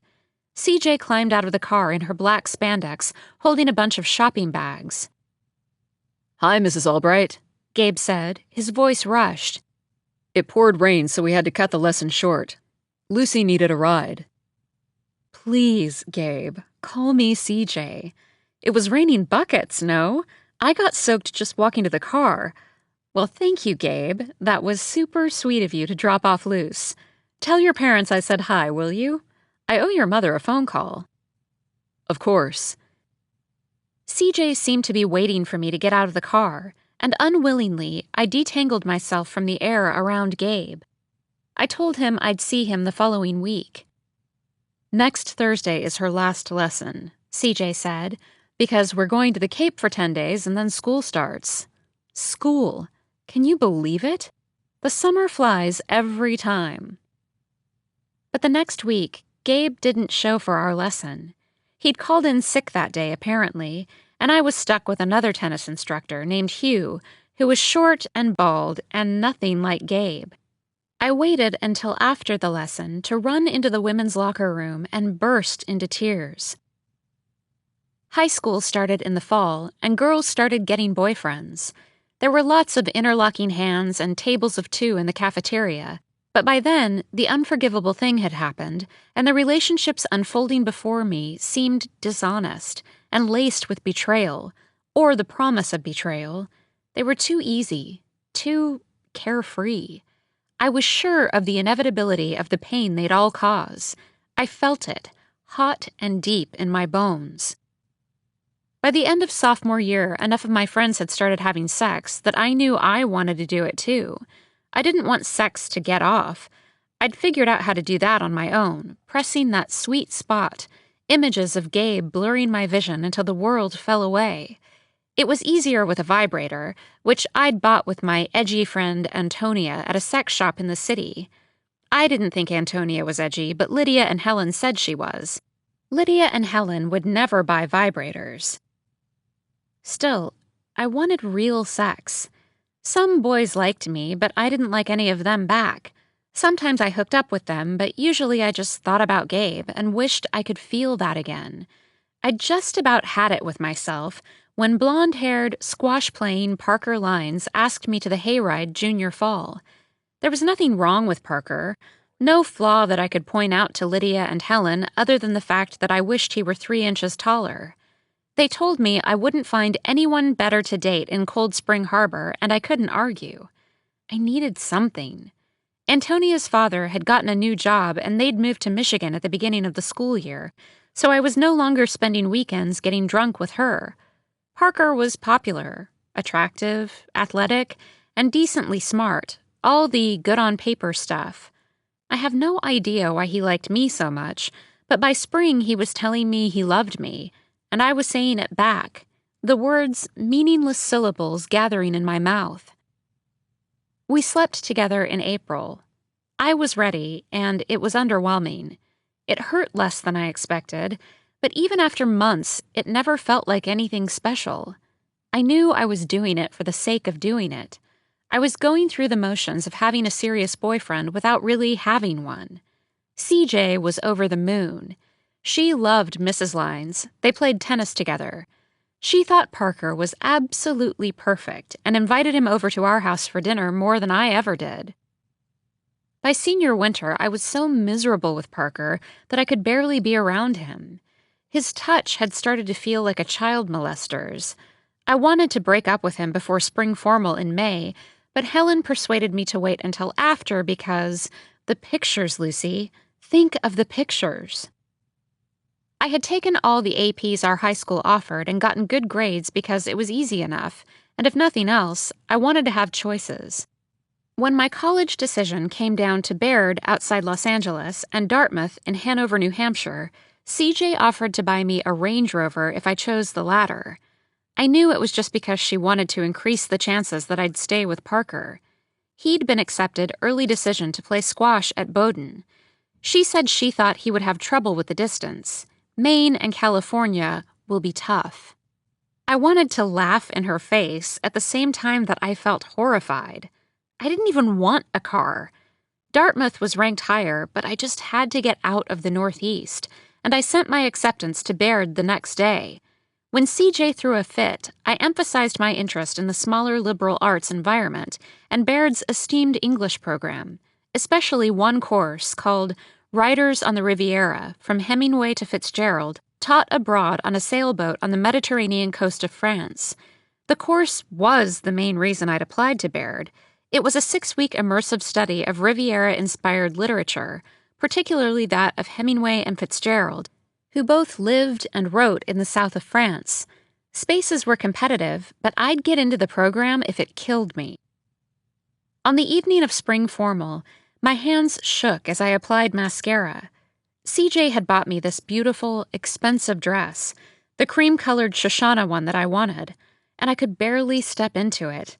My whole body was teetering with dread. Parker would arrive in 30 minutes to pick me up. We would go to the Montgomerys for pictures and sips of champagne, and then we would spend all night together, dancing and eating cake, followed by an after-party at Kelsey Nelson's, followed by 10 minutes of mechanical, clinical sex in whatever room we could find. The whole thing was a lie, a stage, a trap I'd been too insecure to avoid. And worst of all, it was cruel to Parker, my friend-turned-boyfriend who now filled me with disgust. All of it was unfair, and all of it was my fault. When the doorbell rang and I opened it to Parker, handsome in his tux, holding a corsage that perfectly matched my dress, I knew what I had to do. Except that in these situations, my emotions have always been one step ahead of my logic, and so I just collapsed right there on the front stoop, my face breaking into a mess of tears and makeup. I told him everything I had rehearsed, that he didn't deserve me, that it was my fault, that I was so sorry I felt sick. He still hated me, though. He didn't understand why I was doing it then and there, leaving him high and dry the night of our senior spring formal. The world doesn't revolve around Lucy Albright. Did you know that? He spat. You're not that fucking special. I don't understand one fucking thing that goes through your head. It was a particularly harsh blow because Parker never swore. I didn't blame him. I didn't understand me either. I considered telling him about CJ and the unforgivable thing. I thought that it might help him get me, but I could never use the unforgivable thing to my advantage. I could never give it that kind of power. And regardless, I could never tell Parker. I had always known I could never tell him. I couldn't tell anyone. And so I spent spring formal in a ball underneath my covers, sobbing, Parker's corsage wilting on top of the trash. I lay there feeling sorrier and sorrier for myself, wishing I could love Parker the way I'd loved Gabe, wondering what was wrong with my stupid, stupid heart. CJ was hysterical, of course, but I couldn't make myself talk to her. I said only that Parker and I'd had a fight and I wasn't going to formal. Ironically, my sister Georgia was the one who made me feel better that night. In the 3.5 years since the unforgivable thing, Georgia and I had become strangers. But she was already home for the summer after her freshman year at Yale. She came into my room, sat down on my bed, and smoothed the back of my head. I peeked up to see a curtain of her blonde hair, her flawless face, my perfect, pre-med, saving the world one African baby at a time sister. "Tell me what's going on," she said calmly. I told her. Georgia wasn't frenetic like CJ, so it was easier to talk to her. I explained about Parker and how I'd felt about our relationship since day one, the pressures I'd let crush me. Georgia was quiet for a while. She's one of those people who thinks carefully about what she's going to say before she says it, so she always says the right thing. "Lucy, promise me something. Promise yourself something." "Yeah?" "Don't ever settle again. What's the point? Everybody gets hurt. Besides, life is too short. Wait to find someone you're really crazy about, even if it takes time. It's just better that way." I knew Georgia was right, though I wondered if she really took her own advice or if love just came more easily for her, the way I wished it would for me. Georgia was a serial dater. Her boyfriends were all serious, slightly boring intellectuals, and one always came right after the next. "I promise," I told Georgia anyway, meaning it. That promise carried me through graduation. I clenched my teeth as I walked across the stage to accept my diploma and felt Mrs. Lyons' seething glare on me from somewhere in the crowd. I will not settle. Lying in my bed at Baird, I glanced out the window at the dark outline of the mountains. Even at night, you could see that they were there, sustaining, enduring.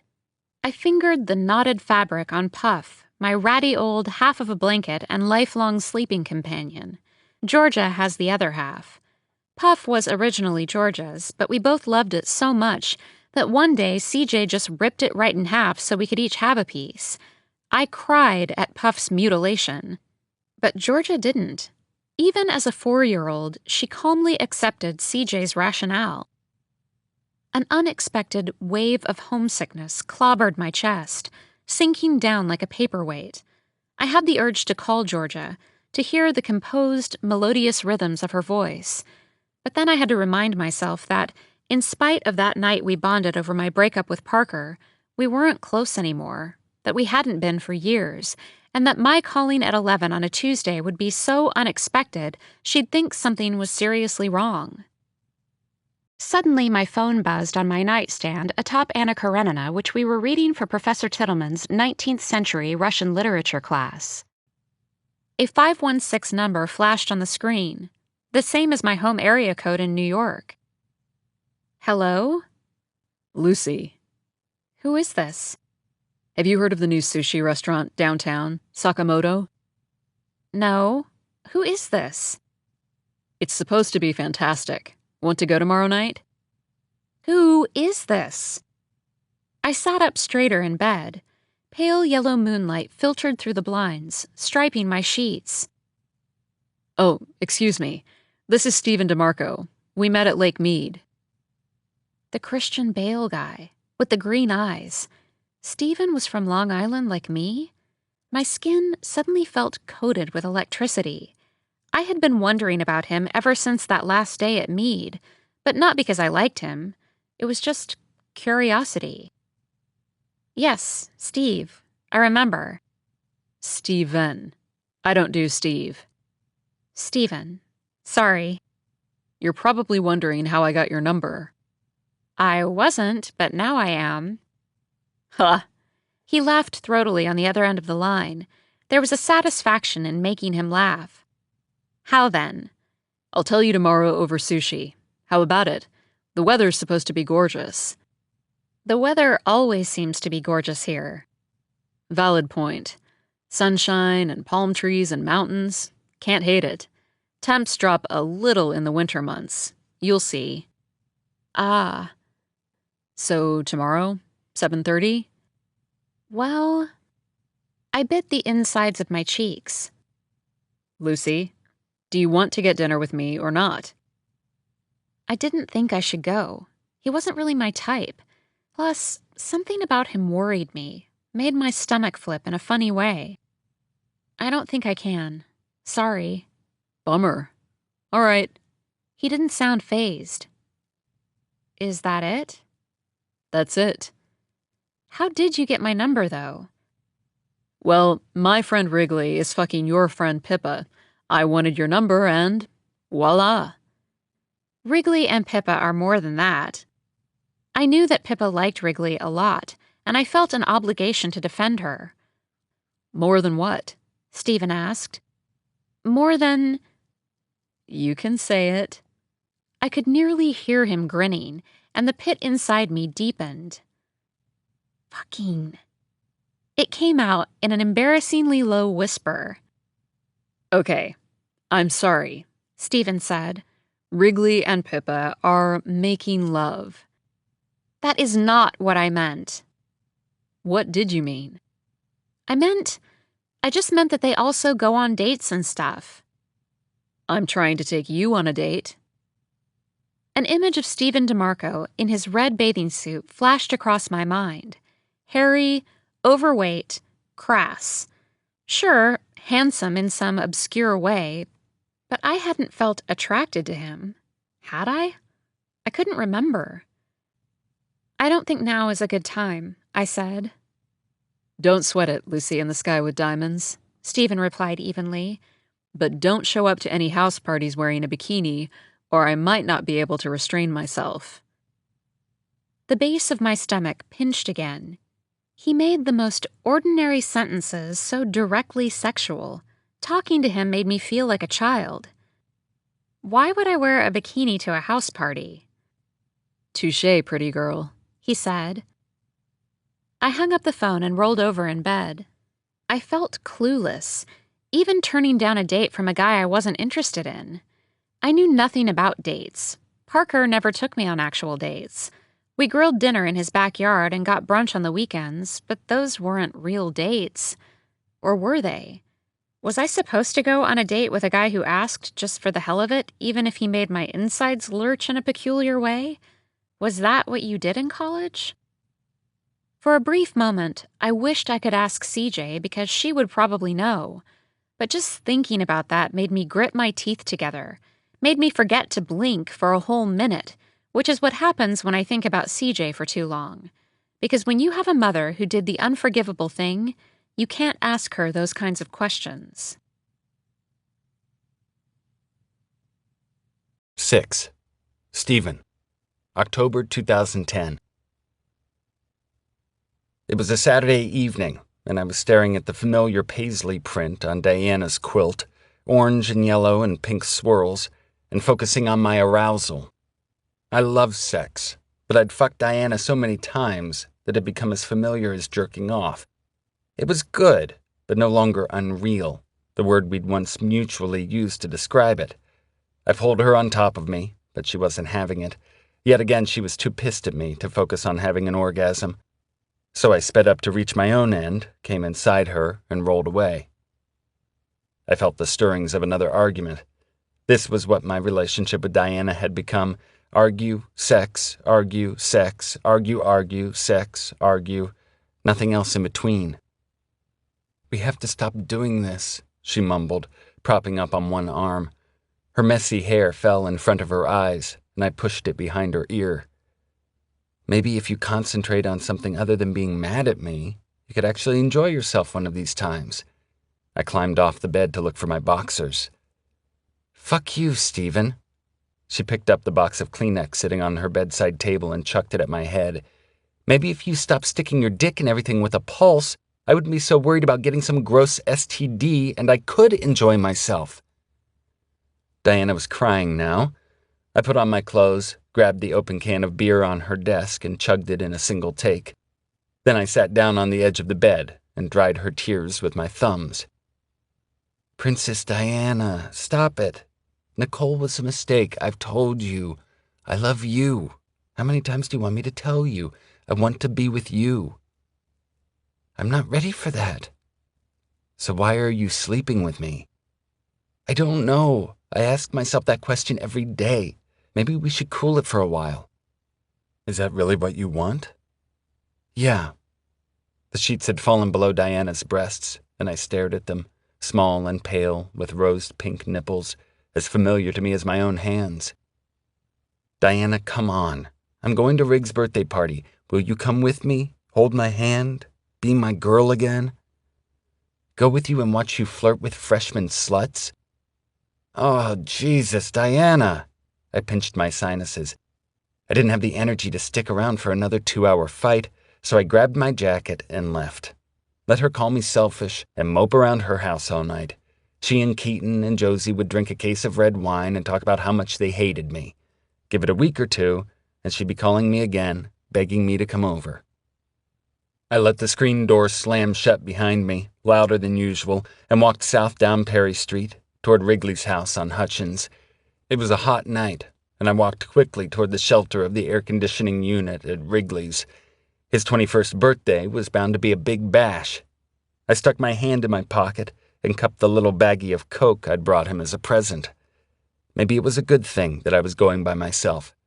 I could do as much blow as I wanted, and according to Wrigley, Lucy would be there. 7. Lucy, October 2010. Pippa dragged me to Wrigley's birthday party. "You have to come. Wrigley has cute friends. You should really go for Stephen DeMarco, Luce. He's single now, and Wrigley says he likes you. And I hear he's good in bed." We were walking toward Wrigley's house near the south side of campus, Pippa clumping along in her wedges, towering above me. Pippa is only a couple of inches taller than me, but in heels, she's a giant. Even though the sun had set hours earlier, the Southern California heat was unrelenting, and I wiped a layer of sweat from my brow line. Pippa handed me a Nalgene filled with vodka. "How do you know that?" I took a swig and winced at the taste. We always bought the cheap stuff. "Wrigley says it's just a known thing. Plus, he looks like he'd be good at sex." "And you believe Wrigley?" "Come on, Lucy. Besides, how long has it been?" I wasn't going to answer that question, so instead I asked if she thought Stephen was attractive. "Maybe not conventionally, but yes, he has nice green eyes, and his personality makes him more attractive. He's kind of fat." "All boys are fat, and they're just going to get fatter." Pippa seemed to know everything. "Wrigley isn't fat. He plays water polo." "Have you seen his stomach?" We were late for the party, but Pippa wanted to be late because she and Wrigley had had some tiff and she was playing it cool. Like most of the off-campus houses at Baird, Wrigley's place on Hutchins was falling apart. Beer bottles littered the floor, and there was no furniture except for a worn brown couch and a huge flat-screen TV. The Chops logo was painted on one of the walls. A keg stood in the corner next to the bar, which was a flimsy fold-up card table supporting cheap handles of liquor and liters of flat soda. By 1 a.m., the keg was done, and the plastic bottles of liquor were empty, except for the raspberry burnettes, which no one dared touch. Someone would have to make a liquor run soon, or everyone would begin to filter out to other parties. Pippa was in the corner talking to Wrigley, their bodies pressed close together like Twizzlers in a pack. They'd gotten over their tiff, apparently. Pippa ran her hands through Wrigley's blonde crew cut. Sometimes I couldn't tell with Pippa. Did she really like Wrigley, or did she just enjoy the attention of an older guy on the water polo team with an abundant supply of cocaine? I still hadn't tried coke, but I could tell when Pippa had done it, the way she clenched her teeth afterward. I wished Jackie was there, but she had a team dinner for tennis, and Bree was in the library studying for her statistics exam. I'd meant to work on my application for a staff writer role at the Lantern, Baird's student newspaper, but Pippa was dreading going to Wrigley's party alone. She claimed the junior girls hated her. So instead, I found myself at 404 Hutchins Street in a room full of people I barely knew. I scanned the bottoms of the bottles for remaining traces of alcohol. I needed one more drink when I heard the voice, familiar in its level of unmerited confidence. What? You don't like raspberry vodka? I turned around to meet Stephen's face. His dark hair was thick with wispier pieces falling past his ears, and his chin was covered in dark stubble. He stuffed a hand into the pocket of his jeans and produced a silver flask. You want? His eyes scorched mine. I held out my empty cup and he poured. I sniffed the rim. Tequila. I took a small sip and felt it burn the back of my throat. Do you like tequila? Sometimes. I stood on my tiptoes to try to spot Pippa. She was hanging onto Wrigley's arm like a tree monkey. We made eye contact and she flashed me the thumbs up. Looking for someone? Stephen asked. I shook my head. He poured more tequila into my cup. So, Lucy in the Sky with Diamonds, what do you think you'll major in? English. Journalism minor. I looked up at him. His plain yet oddly captivating face, those thick dark eyebrows, the small bow-shaped mouth. I had those wishy-washy butterflies in my stomach again, but felt drunk enough to ignore them. English and journalism. Are you sure? Yes. I want to be a travel journalist. Why? You sound very sure. Well, I am. Is that so bad? Not bad at all. It's good to know what you want. I mean, I don't know everything I want. Of course you don't. You're not supposed to. You're only what, 18? Yeah. You're an infant. You're probably only 2 years older than me. I look older than I am, though. You do look older. No offense. None taken. I bet you've never even voted. Why are you giving me shit about my age? She swears. He fake gasped. I didn't think you had it in you. I swear more than you would think. You surprise me then. He grinned. I just thought from the barber jacket and the gorgeous preppy face that you were, a little straight edge. Joey Potter meets Blair Waldorf? He cocked his head. How did you know I have a barber jacket? I've seen you wearing it around, he said. On cooler occasions, I suppose. It's a sauna out there. I've been sweating all night. My mom gave me that jacket, all right? And I don't have a preppy face. I hate when people automatically assume that I'm preppy. My dad is from a waspy family, and I used to wear cable knit sweaters and pearls in middle school, but now I hate pearls. I wouldn't be caught dead wearing them. I said you have a gorgeous face. You don't listen. He tapped his ear with his pointer finger. You said preppy, too. You're very hard to please. Do you know that? Your compliments are backhanded. I'm not an idiot. I know you're not. He poured me another shot of tequila. I'd had a lot to drink. There was a tingling sensation at the base of my spine. Half of me wanted to ditch my cup and make a run for it across campus back to Kaplan. But my feet felt heavy, glued to the ground. A magnetic force suctioned them down from inside the floor. We're both from Long Island, he was saying. I noticed when Pippa gave me your number. I noticed when you called me. What town? Bayville. Bayville? That's 20 minutes from my house. Let me guess. Oyster Bay? Cold Spring Harbor. I was close. Giants or Jets? Giants, duh. I have an Eli Manning poster in my room. Is that embarrassing? As long as it's not on the ceiling above your bed and you get off to him every night. Actually, that would be kind of awesome. He parted his lips and looked me hard in the eye. Stephen made more overtly sexual comments than anyone I'd ever met. Picturing Stephen picturing me getting off to Eli Manning made my insides stir deep down. I bet you have an Eli Manning poster, too. I smiled dumbly. Actually, I do. But I don't jerk off to him. I have the Penelope Cruz poster for that. Can we change the subject? Stephen laughed, and I felt a warm glow coat my chest. He ran his fingers through his thick, glossy locks. You need a haircut, I said, feeling bold. I was at the barber 2 weeks ago. My hair grows like I wash it with fucking fertilizer. He pulled at the ends. That's a pain. I laughed softly. Well, Lucy, it's a shame you won't go out with me, given that we have so much in common. He sounded amused rather than disappointed. New Yorkers in LA need to stick together, you know? These new age hippie sun chasers are not our people. I shrugged and smiled, thinking of Pippa, who was from Pasadena. I had only known Pippa for 6 weeks, but she already felt like my people. You really won't go out with me? Stephen leaned in a little too close to my face. He smelled like tequila and Old Spice. His eyes, the eyes, settled on mine. I suddenly realized that everyone else had disappeared from the party. Even the music had stopped. It was just the two of us, standing against the white formica countertop in Wrigley's dimly lit kitchen, the AC unit humming. What time is it? I asked.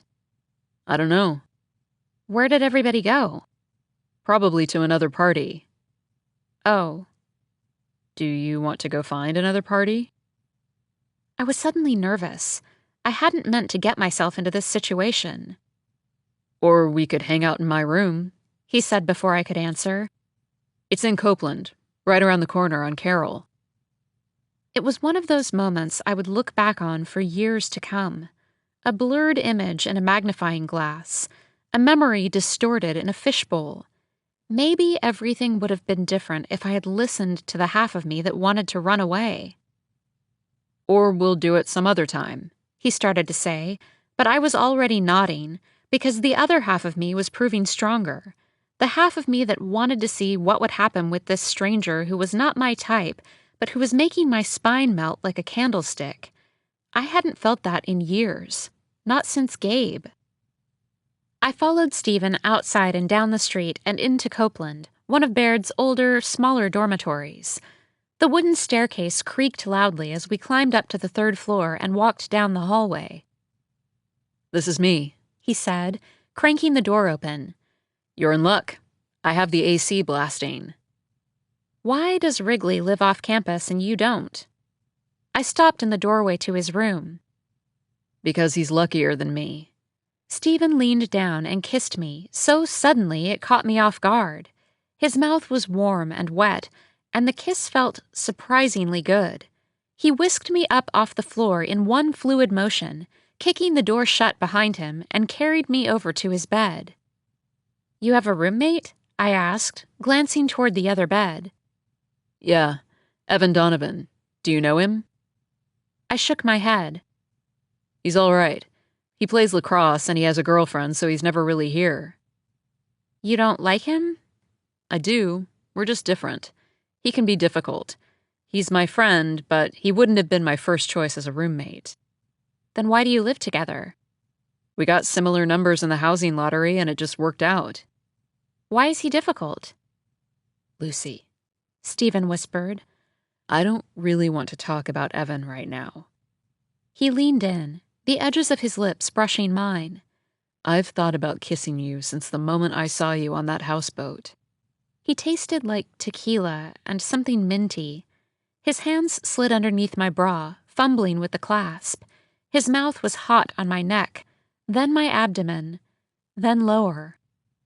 I don't want to have sex, I said. I know. How do you know? I can just tell. He laughed. It's not a bad thing. No reason to rush it. I just want to go down on you. I'd never loved the feeling of a guy going down on me, but maybe it was Parker's ineptitude. Pippa loved it. So did Jackie. Even Lydia liked it. Still, the idea of Stephen doing it didn't sit right. Not then. I barely knew anything about him. I shook my head, suddenly feeling too drunk. The room seemed to be rotating. The sour taste of old tequila filled the back of my throat. I just need to sleep. Stephen laughed. Okay, you're the boss. He kissed me again, sliding his tongue expertly into my mouth. He was such a good kisser, but the bile was already rising, and I pushed him away. I knew I wouldn't make it to the bathroom in time. I covered my mouth and pointed to the trash bin. Stephen grabbed it and moved it under my face just in time. Shit, I managed, mortified by the intensifying smell. I'm so sorry. I need to go home. I'll go wash that for you first. Are you crazy? Lucy, I am not letting a young, inebriated girl walk across campus alone in the middle of the night. There could be rapists lurking in the shadows. I mumbled something incoherent. He left the room and came back minutes later with a clean trash bin and a bottle of Listerine that he made me swish around in my mouth. He handed me a glass of water. Sleep here tonight. No funny business. I promise. My eyelids drooped, singeing with exhaustion. I could fall asleep there, just one night.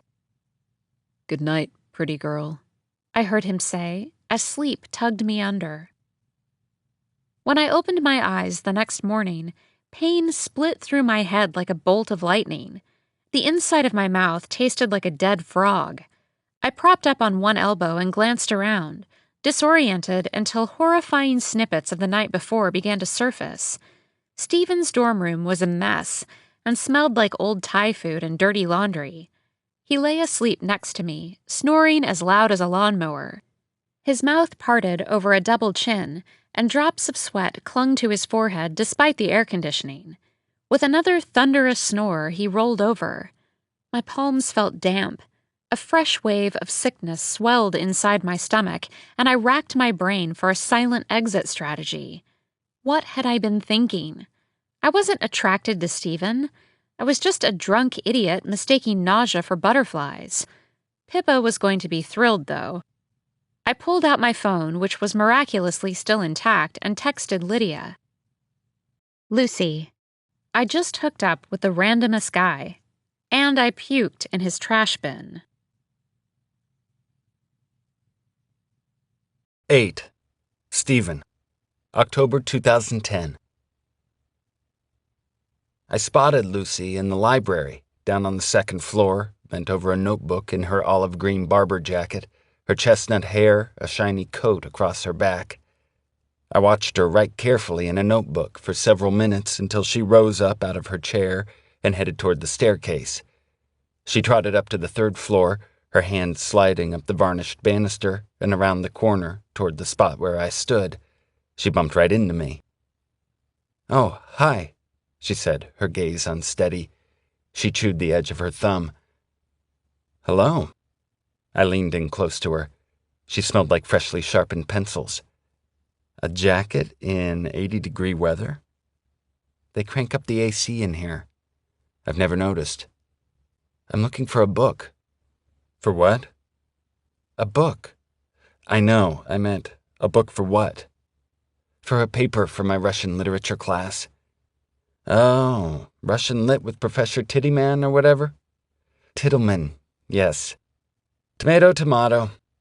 I've had the dude before. He's a stickler for properly formatted footnotes. I know, she sighed. It's the bane of my existence. It's stupid is what it is. I have a pretty helpful footnote guide that got me through his class, if you want it.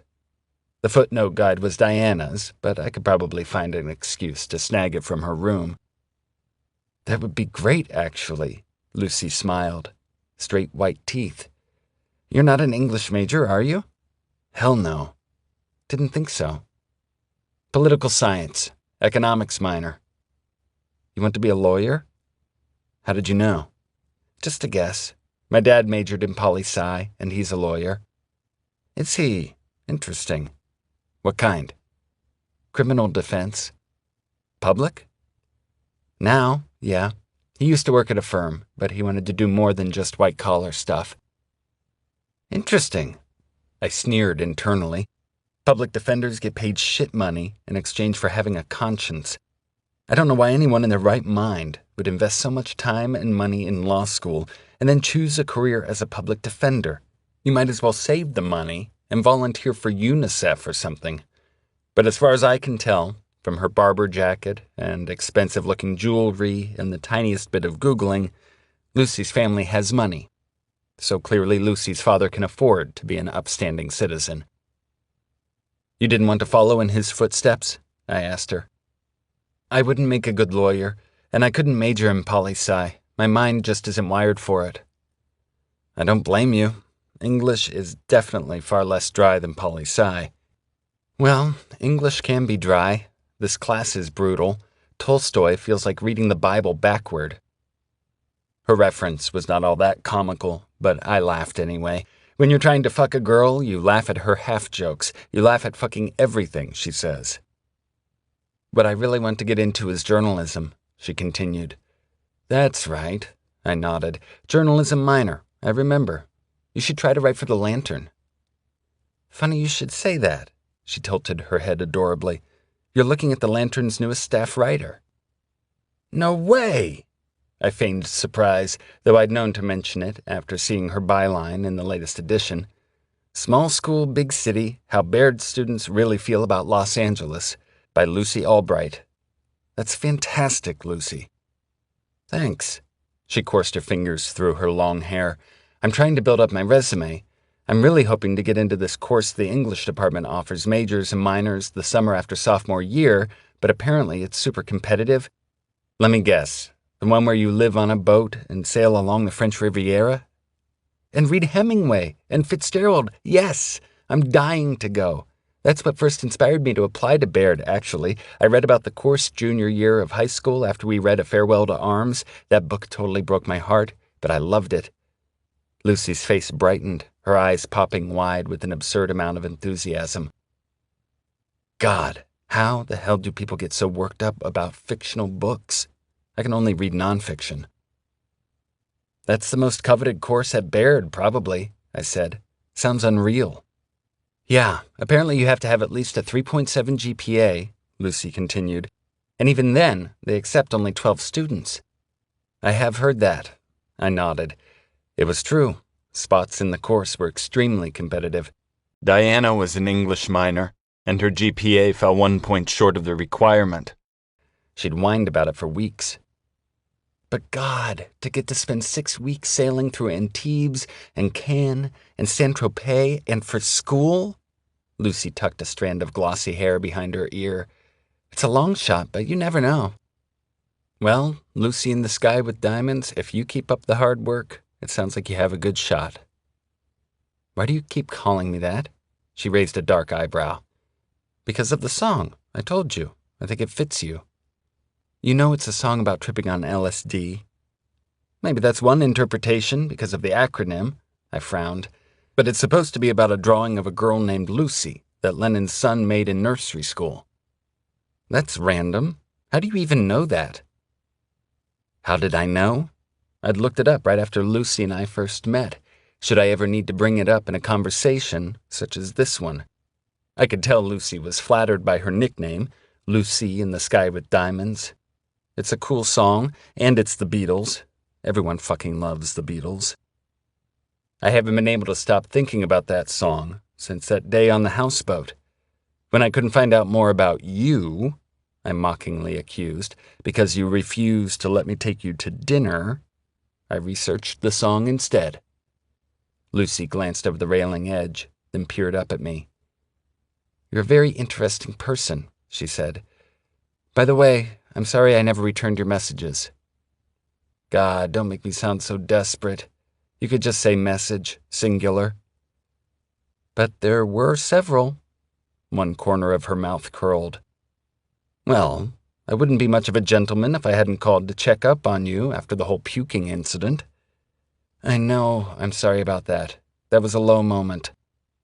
Don't be sorry, it happens. I was the bastard feeding you tequila.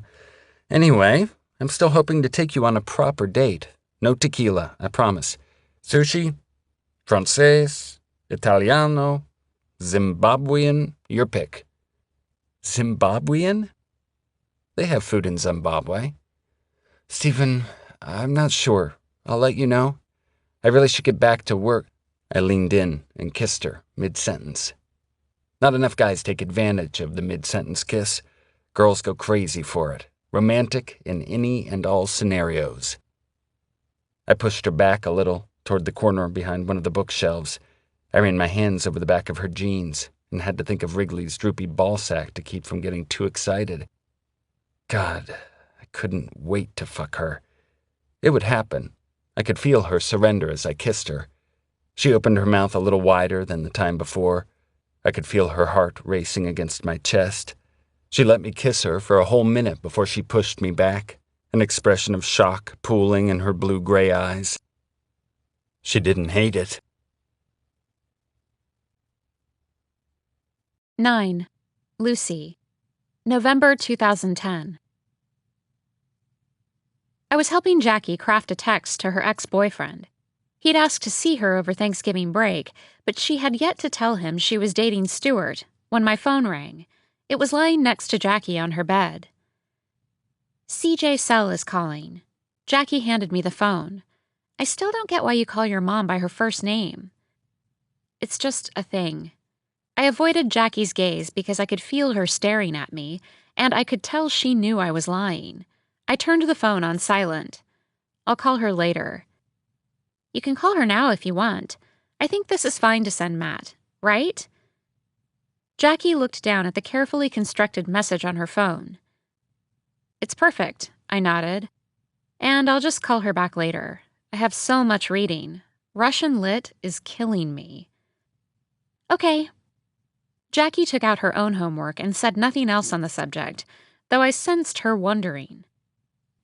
My mother's name is Cornelia Jane Clifford Albright, but she despises the name Cornelia and has gone by CJ since high school, when she ran away to San Francisco to live with her Aunt Marilyn. CJ grew up in a solidly middle-class neighborhood in Rhode Island, a dump as she refers to it, and hated it there. She was close with Marilyn, her father's sister, who had no children of her own, and had always adored CJ like the daughter she never had. Marilyn also had a lot more money than CJ's parents, an unimaginable sum she received in a settlement after a nasty divorce from her gazillionaire ex-husband.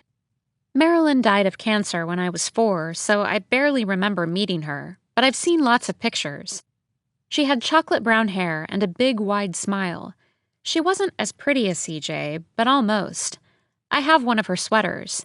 She had really nice clothes, and when she died, CJ got to keep some of them, including Marilyn's famous jewelry collection. Marilyn traveled all over the world after her divorce, and she never married again. She told CJ that life was too short to waste on men. She usually built her trips around advocacy work in developing countries in the fight against AIDS. That was her real passion. CJ said Marilyn used to sleep in huts with AIDS-infected families and counsel gay patients in clinics in Eastern Europe. For every country Marilyn visited, she bought a piece of jewelry as a souvenir. She brought CJ with her when she had time off from school because CJ's parents couldn't afford family vacations, and the two of them continued the jewelry collection together, most pieces reflective of their origin. A lot of it is costume jewelry, funky pieces from markets in Africa and Central America or pawn shops in Romania that Georgia and I used to wear playing dress-up. Then there's the valuable stuff. The ivory and gold twisted bangle from South Africa, the aquamarine choker from Brazil, yellow diamond studs from Kenya, Celtic torques from Ireland, the jade ring from Guatemala, the gold and leather cuff from Florence, authentic gold kamar bands from India, freshwater pearls from Japan, diamond-encrusted emerald earrings from Madagascar. When Marilyn died, CJ poured the jewelry all over her bed and slept in the sea of it. convinced she could still smell Marilyn's Chanel No. 5 lingering on the gems. She slept like that for a week before putting it all back in its big teak jewelry box. My dad didn't complain, not that he ever does. When I was 12, I was examining some of Marilyn's gorgeous clothes in CJ's closet, and I tried on an ivory cashmere sweater, softer than a cloud. CJ found me wearing it, and she didn't even get mad at me for going through her stuff. She said I could have it, just because. It smells like mothballs, but it's the best piece of clothing I have. I keep it in the top of my closet and wear it when I need a little extra strength. I don't remember Marilyn, but I've heard enough Marilyn stories, and I know I would have liked her. Examining her exuberant collection of global jewels and hearing about her adventurous life ignited something in me. From a young age, I began hoarding CJ's travel magazines, stacks of Travel and Leisure and National Geographic piled around my bedroom in chronological order. I was in awe of the glossy photographic spreads of the world's most exotic destinations, the pink sand beaches and lush, prehistoric-looking mountain ranges, and intricate architecture and tribal regions, and especially the stories behind them. I told CJ I wanted to be a travel writer when I grew up, that I wanted to explore the hidden corners of the world and write about them, and she said it sounded a lot like something Marilyn would have wanted to do, which I knew meant she approved. When CJ moved to San Francisco, she didn't ask her parents' permission. She just packed a suitcase and bought a one-way ticket to California. She said her father was always working and her mother was too busy smoking and playing bridge to notice. Whenever I push her on this, she sighs, "Oh, Lucy, my mother wasn't a mother to me the way I am to you and Georgia. It was different for her. I just had to get out of there." CJ stayed in San Francisco. She got good grades in high school and received a partial scholarship to Berkeley. Marilyn paid the rest of her tuition. The year after she graduated, CJ met my father at a Fleetwood Mac concert at the Cow Palace. Or, my father found her, so he says. He was in San Francisco for the weekend visiting friends. CJ was in her hippie phase, and she was twirling around in a long skirt and flower crown trying to be Stevie Nicks' gypsy. So stoned, she knocked right into my dad, spilling beer all over his nice white Oxford. I hate that I ended up loving Fleetwood Mac as much as CJ does, but the love has always been unconscious. CJ says she used to play Dreams to get me to stop crying in my crib. CJ had a lot of boyfriends in her time, but Ben Albright was the jackpot. She says that when she met him, she thought he looked like John F. Kennedy Jr. More important, he came from money, grew up on the water in Locust Valley, New York, had a summer house in Chatham, Massachusetts, was on the brink of a successful law career having graduated magna cum laude from Columbia, and he wanted to take care of her. He was wealthy, but not spoiled. He mowed his own lawn and had a masculine knack for odd jobs, like assembling a bookshelf or fixing a leak. It was a perfect match.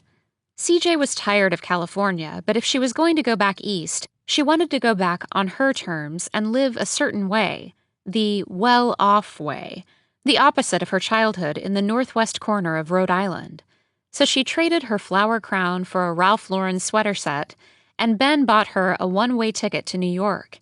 He met her at LaGuardia Airport, holding a sign that read, "The most beautiful girl in the world." She loves to tell that part of the story. They got engaged 6 months later. CJ was 24 when Georgia was born, 25 when she had me. CJ was mommy when I was really little, pouring warm water over my fine hair in the bathtub, drying me off with a towel in her arms. Then she was mom, who packed my lunch and French braided my hair before dance recitals. Mom, who made me finish my milk every night. Mom, who took Georgia and me shopping for bell-bottoms at Limited Too. Mom, who showed me how to shave my legs in the bathtub the day I came home from 6th grade, crying because everyone else had started doing it and I felt like a hairy beast. But one afternoon in September, the second Thursday of my freshman year in high school, Mom died forever. She became CJ. 10. Stephen. December 2010. I noticed Lucy crying outside the football house the night of the ugly Christmas sweater party. She was sitting on the back stoop, wearing a big red sweater, smoking a cigarette, which surprised me, because I hadn't taken her for a smoker. The cigarette trembled in her fingers. She wiped her eyes with one of her big red sleeves. It had been 2 months since Lucy's drunken sleepover after Wrigley's birthday, and 1 month since our library kiss. But this was my golden opportunity. Lucy? I stood in front of her in my own ugly sweater, which was green with a felt reindeer on the front. Here. I pulled a handkerchief out of my back pocket. I always carry a handkerchief with me. It's okay, she shook her head, but thanks. Come on, do you really want to ruin that beautiful sweater? Thanks. The faintest hint of a smile showed on her face. I sat beside her.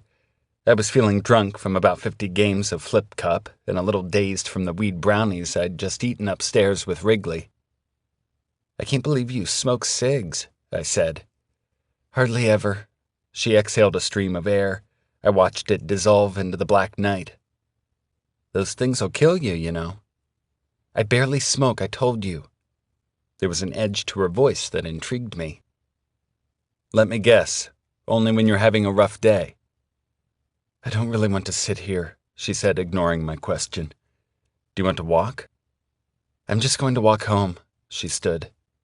I'll walk with you. Don't you want to stay at the party? Nah, I'm not a football house fan, to be honest. It was true. Football house parties were dominated by slutty girls, lusting after loud meathead football players. I'd never enjoyed them much. Oh. So I'll walk you? If you want. Do you want to talk about it? I asked again. Not really. Try me, Lucy. Believe me, you don't want to know. Let me guess. Boy problem? No. She shot me a playful glare. Friend fight? Girls can be dramatic. It's not that. Family? Lucy was silent. We were taking our time walking toward Kaplan, even though it was cold. Aha! I got it. Family. Well, you are in luck. My family just happens to be about the most dysfunctional one around, so I'm the perfect person to vent to. Spill the beans. I can't, Stephen. You can, actually. Well, I don't want to. Fine, I won't press. Just trying to help. I know you are, she sighed, but it's beyond complicated. Yes, I know. Familial matters tend to be complex. Lucy was quiet. Tear remnants stuck to her flushed cheeks. For example, I continued, sensing a bit of receptiveness on her end, my mother is bipolar. My father finally kicked her out when I was 11, after she drove off with my then 4-year-old sister for a week, without telling anyone. My dad thought my sister was dead until the cops found them in a random hotel in Charleston.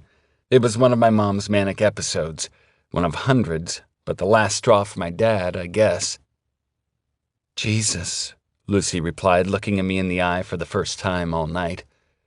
I'm really sorry. Don't be. It's old news at this point. I'm just glad she's out of the picture. It's better for all of us.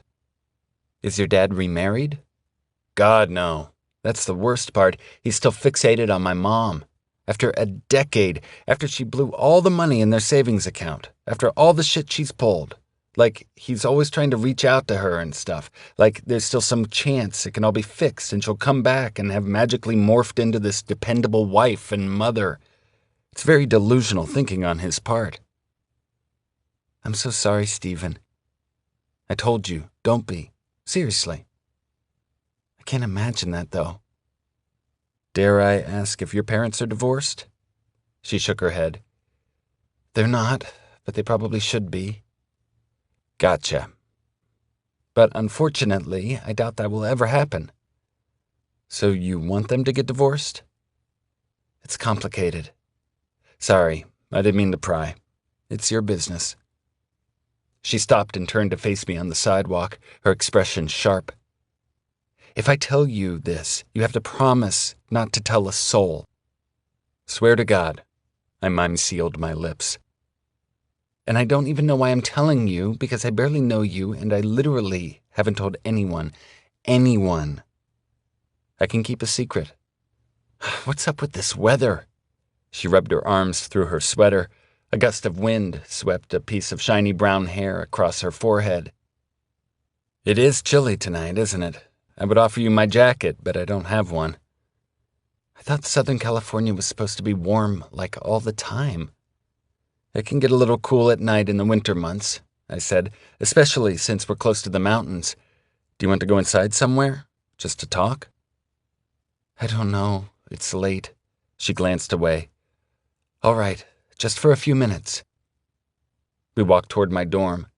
Evan spent most nights at his girlfriend's, so I doubted he'd be home. When we got to my room, Lucy sat down on the couch, and I took a half-empty bottle of white wine out of the mini-fridge. I was already feeling fucked up, but being around Lucy made me crave another drink. I checked my phone while I poured the wine into 2 mugs. No text from Diana, even though I'd left another, even nicer bouquet of white lilies and another, even longer, handwritten letter on her doorstep that morning. Liquid courage, I said, handing her the wine. Now, spill. I plopped down on the couch and felt thoroughly stoned, like I was sinking right into the cushions. The air in the room suddenly felt hazy and languid. Pot kind of debilitates me. Lucy took a sip and looked at me, the lower half of her face spreading into a smile. It's funny, but I feel better. I haven't even told you yet, and I feel better. So tell me, and you'll feel much better. It's hot in here. I thought you were cold. I turned the heat on. Sorry. That's okay. I watched her peel off her goofy red sweater and toss it on the floor. I could see her nipples through her thin cotton shirt. A black bra strap was visible over the exposed part of her shoulder blade. I felt a warm judder between my legs. Tell me, Lucy. All right, she started, launching into a long, winding story about her mother that I did a poor job following because her cheeks were too flushed and her nipples were too hard, and I wanted to tear her flimsy cotton shirt off using just my eyes because I was too stoned to move. It was Lucy's mother who was the criminal, I understood as I watched her speak, her mouth moving quickly, the anger intensifying in her voice as the story unfolded. I didn't catch all the details, but I do understand how it is to despise your own mother, so I responded with another anecdote about my psychotic wreck of a maternal figure, providing a sense of kinship that seemed to console her. I did my best to keep my eyes fixed on Lucy's. Solid eye contact gives the impression of a committed attention span. It was easy to watch Lucy, easy and torturous at once, to imagine her naked body under that wispy little shirt. Stephen, she was saying, you really have to promise not to tell anyone what I just told you. No one knows this about my mother. I didn't even tell my sister or my best friend or my boyfriend. Ex-boyfriend. I'm the first to be let in on this secret? I'm honored. And I won't tell, I promise. I have no idea why I told you. Maybe because you're so far removed from the situation, it's safe. Or because I lured you to my dorm room with Chardonnay? Ugh, I know. Lucy gazed into her mug and frowned. This is what CJ drinks, Chardonnay. CJ? That's my mom's name. That's what I call her now. So after this whole incident, you demoted her to her first name? It just sort of happened. She hates it, but I hate her. Bold move. I like it. Maybe I should start referring to my mom as Nora. Oh, you should. She tipped her wine glass in my direction. It's very therapeutic. I bet I can get my siblings on board. How many siblings do you have? 2, an older brother and a younger sister. God, I'm so sorry about your mother, Stephen. That must be so hard for all of you. I feel like you've gone through worse than I have. I became aware of Lucy's stance toward me softening. I could hear the concern in her voice and could see the compassionate expression forming in the contours of her face. The truth was, I didn't much care about my mother's dysfunction. I rarely had to deal with her anymore, and when she did have an episode that involved the family, I found her behavior to be more embarrassing than emotionally draining. But it was working like a charm. Lucy was beginning to feel a bond between us, a mutual empathy that translated into a newfound affection, and she was starting to trust me, like I knew she would. Which experience is worse is irrelevant, I said slowly, taking extra care to make sense in my weed-clouded musings, especially since I was fuzzy on the specifics of Lucy's story. Point is, I don't want Nora's actions to define me, and you shouldn't let CJ's define you. I know, you're right. And don't keep everything bottled up inside. You sound like my therapist. Your therapist? My parents made me see a therapist after I started calling my mom CJ. Oi, my dad has tried to get me to go to a shrink so many times about my mom, I refuse. It's dumb. It's a waste of money. I'd rather vent about my problems to my friends than a random old geezer with a bullshit certification. But in your case, you'd rather tell no one. I just couldn't. I can't explain why. It was like, if I said it out loud, then it would become real. Yeah. Her eyes landed on mine. Exactly. But your boyfriend, you couldn't have even told him? Ex-boyfriend. I don't know. He wouldn't have understood something like that. His family is so cookie-cutter. He wouldn't have known what to do and would have just acted bizarre and tense. I know people like that. Is that why you broke up? No, Lucy yawned and placed her empty mug on the coffee table. We broke up because I didn't love him. Ah. Silence hung in the air between us. God, it makes me uncomfortable when people talk about love like it's some concrete emotion, something you can or can't feel, the be-all and end-all of human existence, as though life without it is nothing. Hey, Stephen? Yeah. I'm so tired. I can walk you home.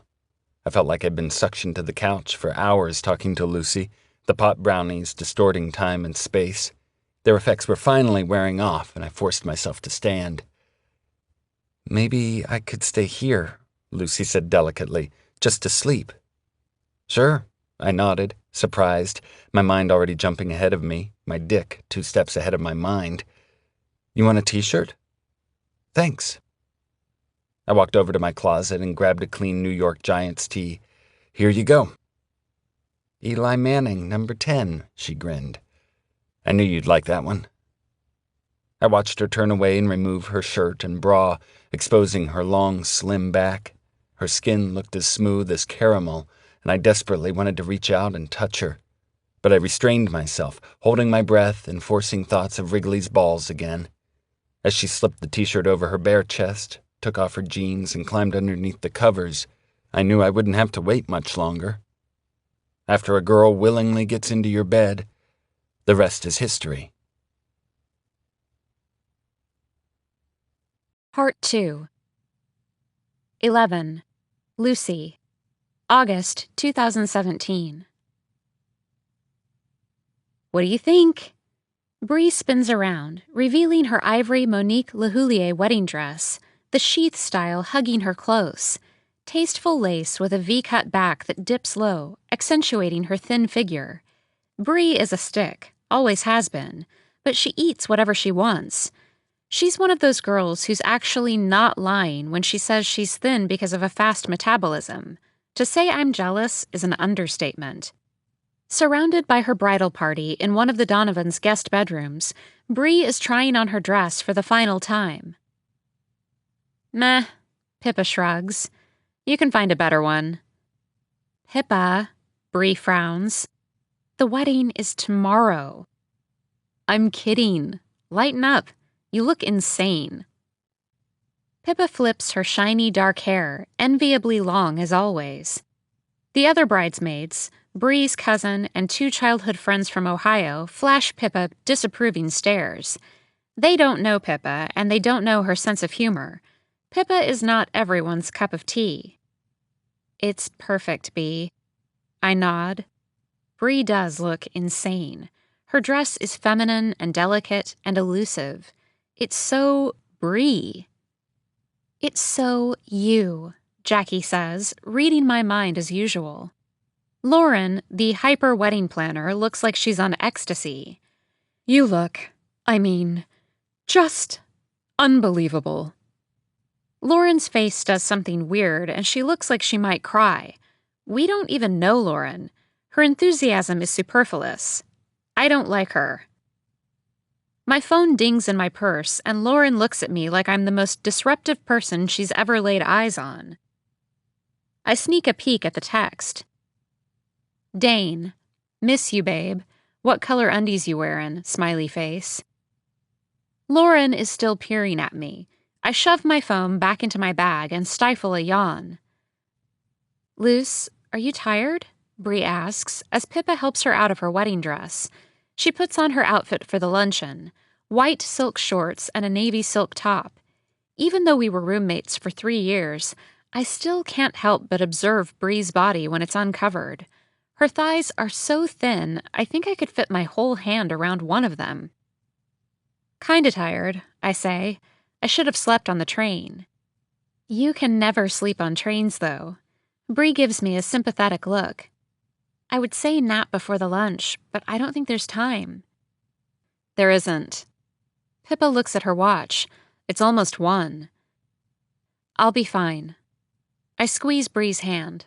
Don't worry.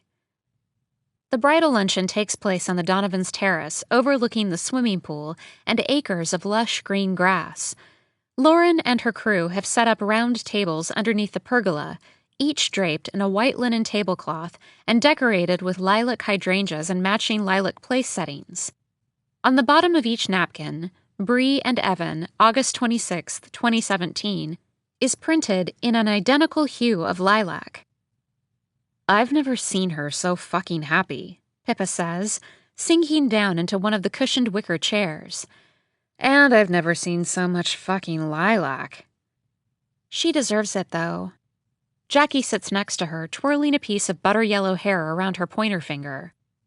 Deserves what? Happiness? Of course she does, Pippa agrees. She grabs a bottle of Veuve out of the ice bucket next to the table and pops the cork, filling our flutes. Bree's cousin shoots Pippa a disapproving look again. None of the other tables have opened their champagne yet, but I'm grateful for Pippa because I really need a drink, and I down half the glass before she tops me off. I'm just surprised that out of all my best friends, Bree is the first one to lock it down. Jackie picks at a clump of mascara stuck to one of her eyelashes. She hates wearing makeup. I'm not, Pippa says. This is what Bree wants. She came to college a virgin. She's a good girl. Of course she's going to settle down as soon as possible. But she does love Evan, Jackie says. Of course she does, Pippa agrees. I love Evan too. He's a total catch. I'm not saying she settled for him. I just think she wants to be settled. Think about it. They've only been dating for 3 years. Less than 3 years, I say, because I know exactly when they started dating. Almost down to the minute. Right, Pippa nods, and they got engaged after only 1.5 years. I thought it would be you, honestly, I tell Pippa. Me? I thought you'd be the first of us to get married. Are you kidding? I just turned 26. I don't want to get married right now. She says it an octave too loud. Lauren looks over and frowns. The last guy I dated was addicted to painkillers, Pippa continues, ignoring Lauren's disapproving glare. And he stole my trazodone. And he told me I was fat. Derek told you that? I ask. Pippa had recently dated a self-destructive ex-Hobart lacrosse player with a drug/kleptomania problem. Yes, he did. Isn't that nice? So based on the men I've been selecting, I'd say marriage is not on the horizon. Mini quiches are placed in front of us. Course 1. My stomach is growling despite the Adderall. I carve out one crusty, carb-filled bite, and it takes everything in my power to lay my fork down after that. I pour more champagne into my flute. Lucy, are you okay? Jackie whispers. I can't help but notice she's already halfway through her quiche. I'll never stop noticing what other people eat. I'm fine. Why? You're barely eating. I have a stomachache. Jackie rolls her wide blue eyes and turns to talk to one of Bree's Ohio friends. I've lied to Jackie about food too many times to count, so naturally she doesn't believe me. I've gotten better about eating, really, but wearing a strapless lilac bridesmaid dress in front of 250 people is a diet emergency. Still, my lie to Jackie is only a half lie because I do feel sick. I've felt nervous sick about this wedding for months. I chew on the edge of my thumb, a habit CJ frequently reminds me is disgusting. Bree flashes across the terrace in her white shorts. She makes eye contact with us and smiles, then sits down at the adjacent table next to Evan's mother, her almost mother-in-law. I can't help but agree with Pippa about marriage. I don't think I could be somebody's wife right now. Having lived with Bree when she started dating Evan and when he proposed, I've seen this relationship all the way through. I watched Evan come into her life and brighten it at the same time that my own life was collapsing in my hands. Are you okay? Jackie whispers again. It's Stephen, isn't it? Her ability to read my mind can get annoying. Stephen. The sound of the name doesn't make my skin prickle as intensely as it used to, but it holds a power over something inside of me. It still evokes the remarkably lucid image of his arm hooked in Jillian's 2 months after our breakup. Bree had dragged me to Baird's New York alumni Christmas party at the Princeton Club, and there he'd been, alive and well. I'll tell you later, I mouthed to Jackie. This is Bree's weekend, and I promised myself I wasn't going to ruin it by being overly dramatic about the past. I glanced down at the lilac napkins again. Bree and Evan. It was never supposed to be Bree and Evan. I exhaled too loudly, wishing for the billionth time that I could accept that Bree getting what she got shouldn't mirror what I didn't get, and everything happens for a reason and blah, blah, blah.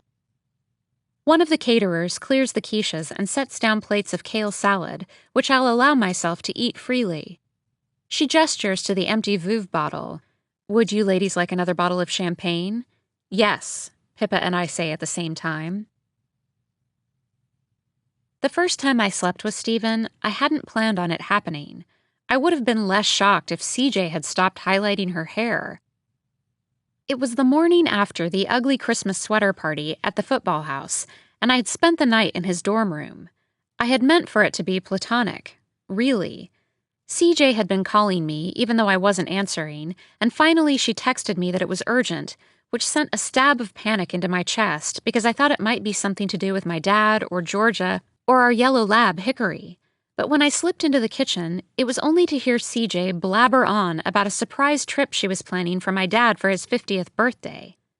Did I think they should go to Antigua or Lyford Key, because even though Lyford was more accessible, the Pratts and the Delanos were going to be in Antigua, so...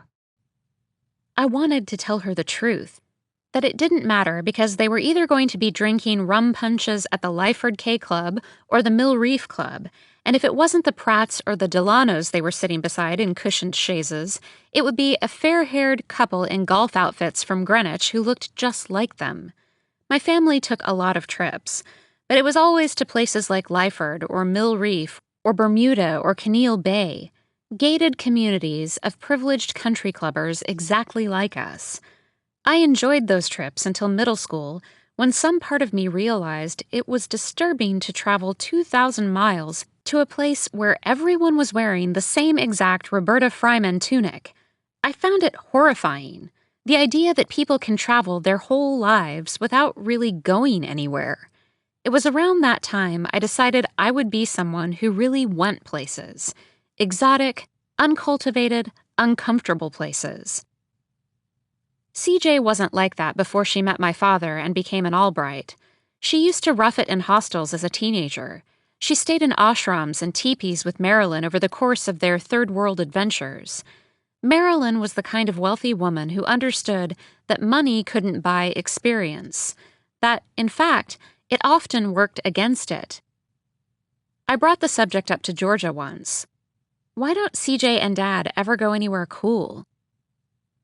I could tell she knew exactly what I meant, but she just sighed and said, Lucy, let them do their thing. So I was sitting on the stoop of the football house, fuming after my phone call with CJ. The anger always hits me deep and hard and out of nowhere like a migraine. I rarely feel actively angry about the unforgivable thing anymore. Time has helped with that. But every once in a while, something will set me off.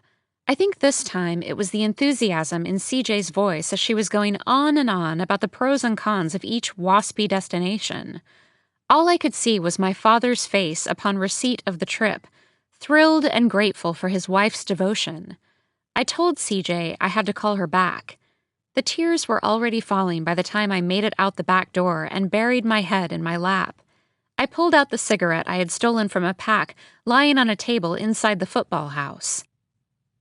Stephen noticed me crying on the stoop. He was wearing a funny sweater with Rudolph on the front, and he came over and sat beside me. I didn't want to just sit there, so we went for a walk, and he kept asking me to tell him what was the matter. He started talking about his mother's mood disorder and how it wrecked his family, and there was this empathetic quality in his voice. And suddenly, I couldn't think of one good reason why I shouldn't tell somebody the real reason why I was crying. And then I was explaining the unforgivable thing to Stephen DeMarco, a practical stranger, which shocked me even as the words spilled out. I remember every detail of that day, the day of the unforgivable thing, all the smells and sounds and textures. They'll never go away. I was wearing Georgia's corduroy skirt, a white-collared shirt, and my green Dansko clogs, all well within the parameters of the Friends Academy school dress code. That September in Nassau County, it still felt like summer. The midday air was warm enough for swimming, and the maple tree in our front yard was green and brimming with life.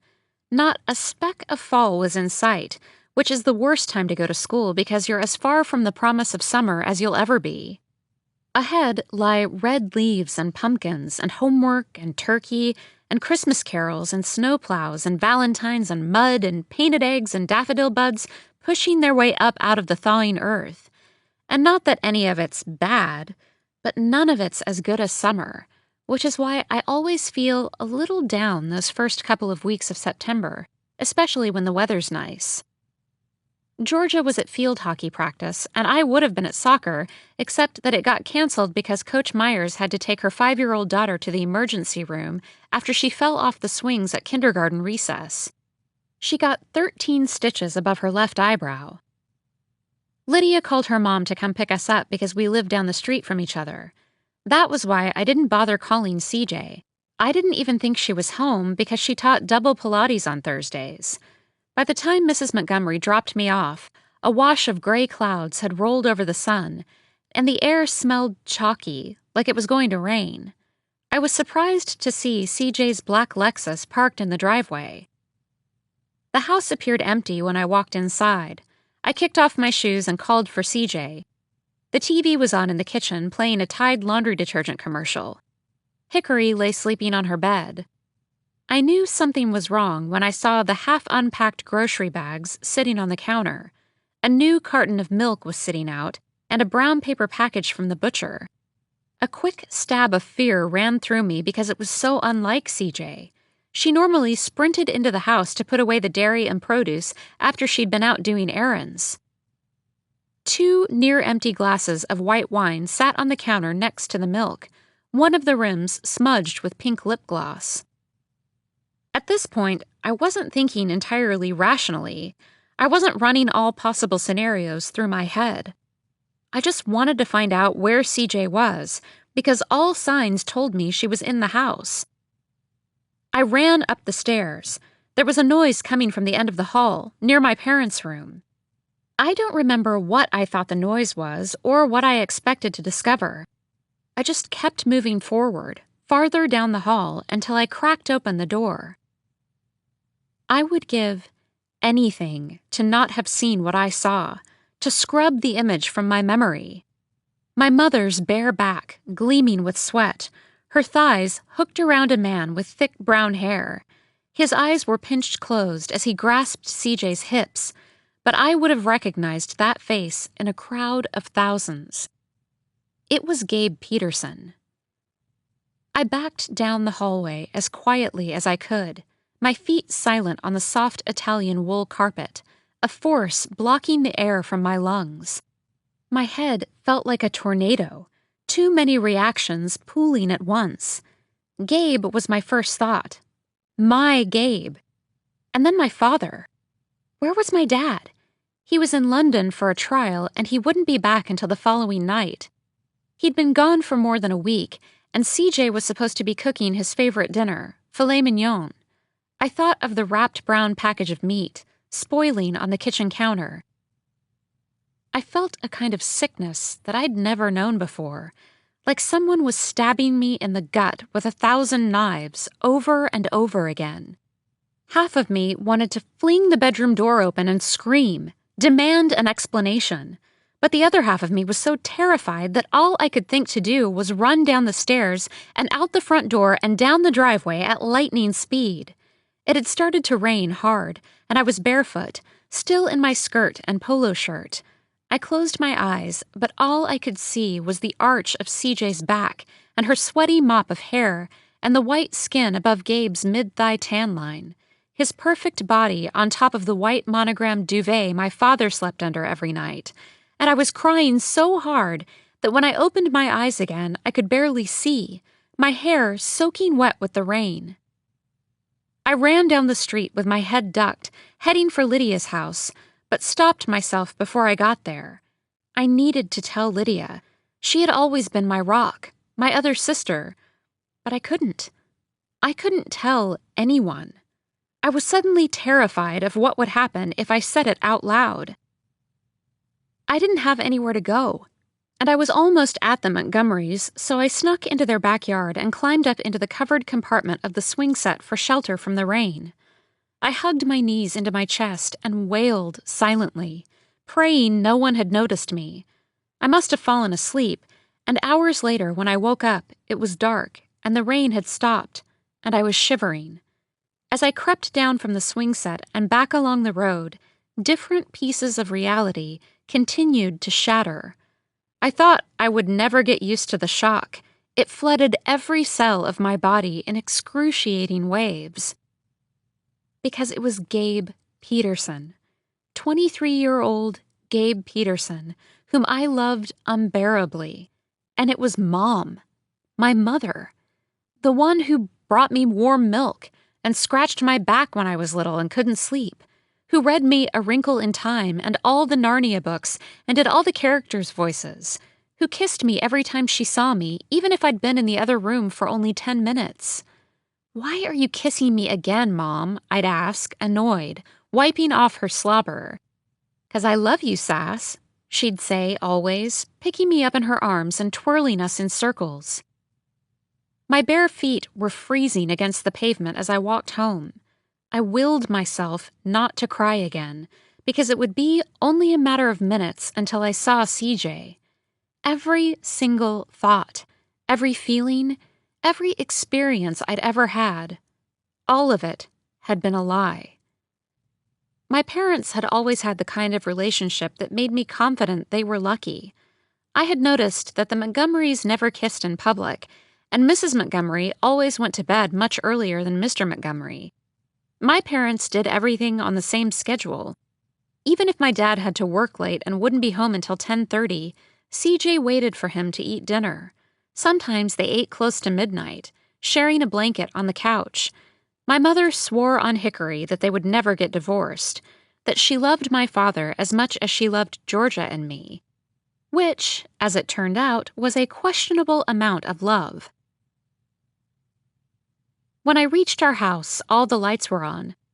I stared at the brightly illuminated windows, which normally looked cheerful and comforting in the dark. If I went inside, nothing would ever be the same, but I had nowhere else to go. When I walked in the front door, a soaked, cold mess, CJ rushed into the foyer and pulled me into her, squeezing me tight, screaming at me for worrying her, asking frantically where I'd been.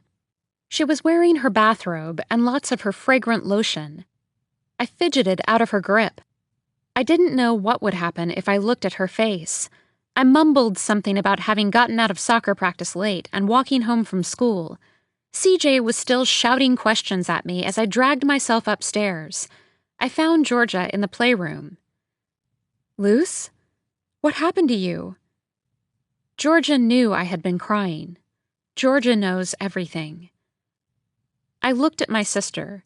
She was plopped on the red beanbag in front of the television, her bright eyes brimming with concern. The words were on the tip of my tongue. I could almost hear them escaping from my mouth in one quick breath. I felt how much better I'd feel if I told her, if we could be in it together. Georgia was only 11 months older, my Irish twin, and she would know exactly what to do. But as I scanned her worried face, I knew that I would never be able to tell her. There was no point in ruining her life, too. So I lied and said I'd had a fight with Lydia. The first of so many lies. When my dad arrived home the next night, I watched from the top of the staircase as CJ handed him a cold gin and tonic and pressed her face into his neck. "Filet mignon pour vous ce soir," she purred in broken French. I ran to the bathroom and threw up. My parents thought I had the flu and let me go to sleep without questions. I put in my headphones and turned on Fleetwood Mac as loud as it would go. I wrapped myself up in Marilyn's sweater and decided that Marilyn would have hated CJ if she'd known who she really was. I had nightmares that woke me in a full sweat. They lasted for months. Macy Peterson died in a car accident almost 2 years later, the summer after my sophomore year. She was driving Gabe's Jeep, alone, and slid off the road. I watched CJ bawl her eyes out. She tried to make me go to the funeral, but I said I was sick. I watched CJ doll herself up in a sleek black dress and Marilyn's pearls with a fresh blowout and too much makeup, Georgia and my father in tow. I was devastated by what happened to Macy. Everyone was. But there was no way I was going to go to the funeral and watch my mother flirt with her ex-lover, the brother of the dead girl, while my own father stood there like a clueless puppy. When I finally finished telling Stephen about the unforgivable thing, what I loved was that he didn't take it too seriously. He didn't freak out like most people would have. He was perfectly nice about it. He just didn't dwell on it or look at me like what I'd said was inconceivable. He even made a couple of lighthearted jokes, but there was a genuine sense of compassion in the way he responded to me. By the end of my conversation with Stephen, the sickness in my stomach had subsided. I felt better than I had in ages. For so long, the unforgivable thing had been a living part of me, something I felt I had to handle, an event I subconsciously weighed against each of my experiences. But talking to Stephen about it was the first time I realized that I was making it harder than it had to be, that maybe it didn't have to be something I had to bear, that CJ didn't have to be my problem. Maybe I still cared, but maybe I could also just forget about it. I felt calm sitting next to Stephen on his couch, grateful for his sensitivity as the wine softened my limbs, but there was also something enthralling about being around him. Most boys, when they interact with you, seem sort of distracted, or like they don't fully care about what you're saying. Parker was always like that, one eye on the TV or fumbling around with his phone. But when Stephen looked at me, he really saw me. He didn't look past me to the dozens of other things going on in his life. He listened, really listened, and I could see that it made him genuinely happy. Nobody listened like that. A feeling of immense gratitude toward him warmed my chest.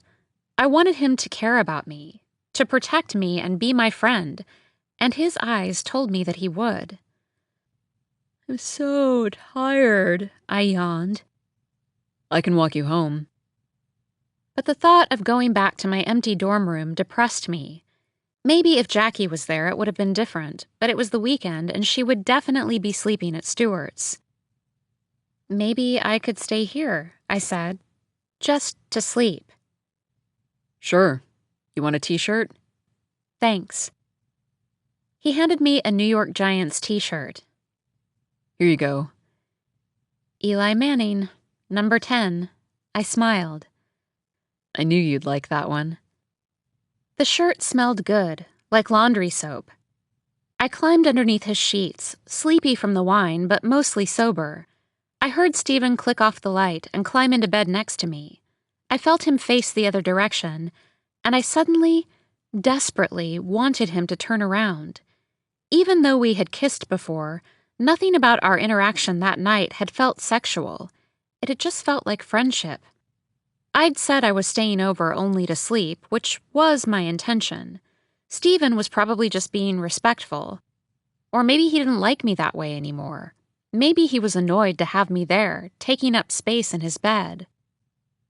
I watched the back of his neck face away from me, the tender part between the collar of his t-shirt and hairline. The shift in my feelings for Stephen, the way I remember it, occurred that night while I was watching the back of his neck. The way the muscles slid as he breathed, how his hair seemed to perfectly part the concave hollow that formed. I smelled his Old Spice. I wanted him to roll over and kiss me so badly that I couldn't sleep. The feeling swallowed me whole. I couldn't think about anything else. I became very aware of my tossing and turning under the sheets, the noise it made when I moved. At some point, in the middle of the night when I couldn't stand it anymore, I wrapped my arms around his torso and pulled him over to my side of the bed. He felt thick and warm.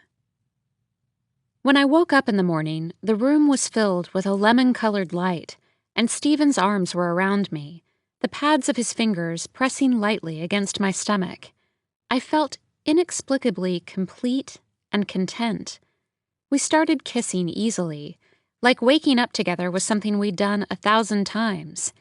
He slid the Eli Manning shirt over my head, and it was something I wanted him to be doing, the way I'd felt when Gabe touched me that day in his car. I'd waited so long to feel that again. I thought it might not be possible.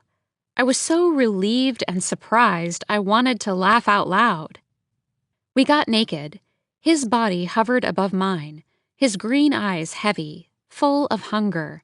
The attraction was so palpable and strange. It scared and intoxicated me at once. Every part of my body trembled with lust. Are you sure you want to do this, Lucy? His whisper was hot and damp in my ear. Because we don't have to. Yes. I nodded into his shoulder. I'd only slept with one person ever, but I needed more of whatever was happening. But do you have a condom? He reached toward the nightstand and fumbled around until he found one. I watched him roll it on, felt him wedge my thighs farther apart with his knees. He buried his face in my collarbone, and when I felt him inside me, I almost lost my breath. I wasn't expecting to come. I never had from sex with Parker, but it happened anyway.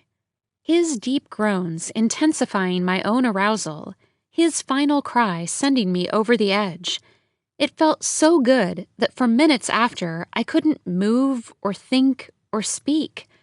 I collapsed onto Stephen's chest, my heart pounding, and he ran the tips of his fingers up and down my spine. You are fucking incredible, Lucy. I felt exhilarated and stunned. The sex was amazing, but that wasn't half of it. I liked him. I liked him. When had that happened? The best feelings are unexpected like that. I woke up, and there they were, like snow. 12. Stephen. December 2010. The problem with juggling girls on a small college campus, even for someone like me who is good at it, is the geographic parameters. There isn't a lot of space, and you never know who might be lurking in a window across the street, or who might happen to walk by a specific place at an unfortunate time. Keaton Banks, one of Diana's best friends, happened to be strolling along Carroll Street when she noticed Lucy and me leaving the dorm. I gave Lucy a quick kiss on the front stoop. Rookie mistake, but Lucy is pretty, and it's hard not to want to kiss her all the time. Plus, I knew she was the kind of girl who expected a goodbye kiss from the guy she'd just fucked. That evening, an outraged Diana stormed into my bedroom with that crazy look in her eyes like she wanted to castrate me. She screamed and screamed about what Keaton had told her. That poor guy in the single room next to mine, the number of times Diana has gone on a screaming rant in here, I didn't even want to know what he thought. I took a beer out of the mini fridge and cracked it open. I refused to let her win this argument. Diana, I started calmly, you and I are not together. You have made it very clear that you don't want to be with me. I sat down on one end of the couch, hoping she'd pipe down and take a seat herself. But she remained standing, her hands flailing in front of her face.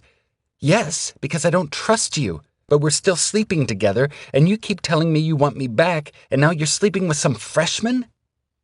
Diana, you and I have slept together 3 times since September, and always on your terms. I want to be with you. I keep on saying it, but if you're not willing to give me another chance, then I'm allowed to see other people. Christmas break starts in a couple of days. Why don't you take some time to think about it, and we'll talk in January? Oh, that would be convenient for you, wouldn't it? She spat. So you can keep screwing that little whore for another month? I know she's from Long Island, right near you. I know these things, Stephen. I'm not an idiot. Jesus Christ, Di, I'm not even going to be home for break. I have to go to fucking Florida with my family to see my grandfather. Diana crossed her arms, still frowning. Why? Is everything okay? It's fine. How's your dad? Depressed. And your mom? I haven't talked to her in a while. Stop grilling me. I took a long sip of beer. Diana finally sat down on the couch. Your room is disgusting. She picked up a stale, half-eaten slice of pizza from the coffee table and tossed it into an overflowing trash bin. I looked into her clear brown eyes. You're not my girlfriend anymore. You don't have the right to lecture me about the messiness of my room. Diana sighed. She was cracking her knuckles the way she did when she was stressed. I want to be with you, she said finally. Thinking about you and that girl is making me sick. So you want to be with me just so I'll stop fooling around with Lucy? That's mature. Don't say her name to me, Stephen. I'll barf on this table. Don't be so dramatic, Diana. Do you want a drink? Diana buried her head between her knees, ignoring my question. You know I want to be with you, she mumbled, but I'm terrified. I wouldn't cheat on you again, Di. Never, ever, ever. How do I know that? Because I swear. Isn't it clear how much I love you? I send you flowers and cards, and nothing is good enough for you. Flowers and cards do not make up for the fact that you slept with someone else. You slept with Nicole right under my nose. I can't even think about it. It makes me so sick. What happened last spring was the biggest mistake of my life. It put everything in perspective. You are the one I love, Diana. I love you. You. Ah, the power of the L word. Diana finally picked her head up and looked at me. Teardrops clung to the bottom rims of her eyes. I love you too, she said. But I'm not ready to get back together. I need more time. Time. Yeah. Fine. Take more fucking time. Just stop hooking up with her, okay? For my own peace of mind. And Jesus Christ, would you stop fucking Nicole Hart too? God, I feel bad for that poor freshman. She probably thinks you actually like her. Diana, don't even try to tell me you're not sleeping with Nicole. I am not sleeping with Nicole. Jesus Christ, Diana. Fine, but you've slept with her this year. I'm sick of fighting with you. This is going in circles. We're not together. I'm allowed to hook up with other people. I reached for her hand, but she pulled it away. I want you to stop. If I have any hope of trusting you again, I need to know that you'll stop. You're being ridiculous. You can't fucking have it both ways. Say you'll think about it. Fine, I will. I tossed my hands up in surrender. She lingered in the doorway, her hand trembling on the knob for a moment before she turned back around and kissed me hard, panicked. I could feel her indecision as we fucked on the bed. and I knew she was pissed at herself when it was over. "This isn't happening again," she said, grabbing her clothes from the floor and pulling them on in a frenzy. "I swear to God it's not." "You're the one calling all the shots here, Diana. You want to fuck, we fuck. You want to date, we date." "You're sleeping with other people. I'm not going to date someone who sleeps with other people." She was really screaming now. "Can you keep your voice down, please? The walls in Copeland are not thick, and I will not sleep with other people if you commit to this," I hissed. "How do I know you will actually commit to this? How do I know that? After what happened, I don't." The tears were streaming down her face again. I felt a massive headache coming on. "I'm not having this conversation again. You either trust me or you don't, but I'm begging you to try. Please, please, Diana." I knelt on the ground in front of her and wrapped my arms around her little legs, pressed my face into her leggings. "I hate you for doing this to us." She pulled away. She grabbed her jacket, and I noticed that her shirt was inside out as she slammed the door, Evans over the door coat hanger rattling in her wake. My temples pounded. Sometimes I wondered why I even bothered to try to make it work with Diana. Perhaps the damage had been done. But the thought of losing her didn't sit well. The notion of getting through the rest of Baird without Diana, knowing she'd won, made my blood boil.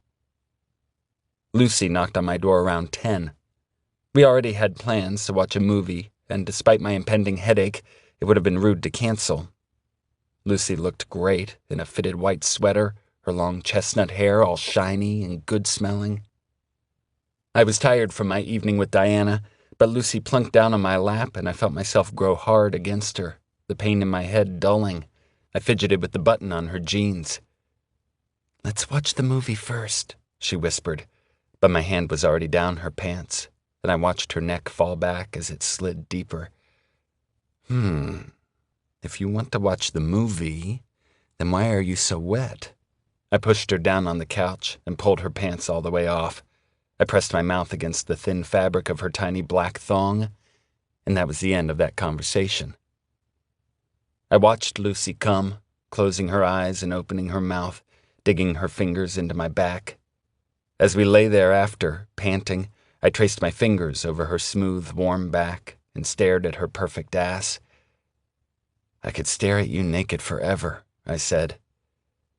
"You know," she said, propping up on one elbow, "you're the first guy I've ever come with during sex."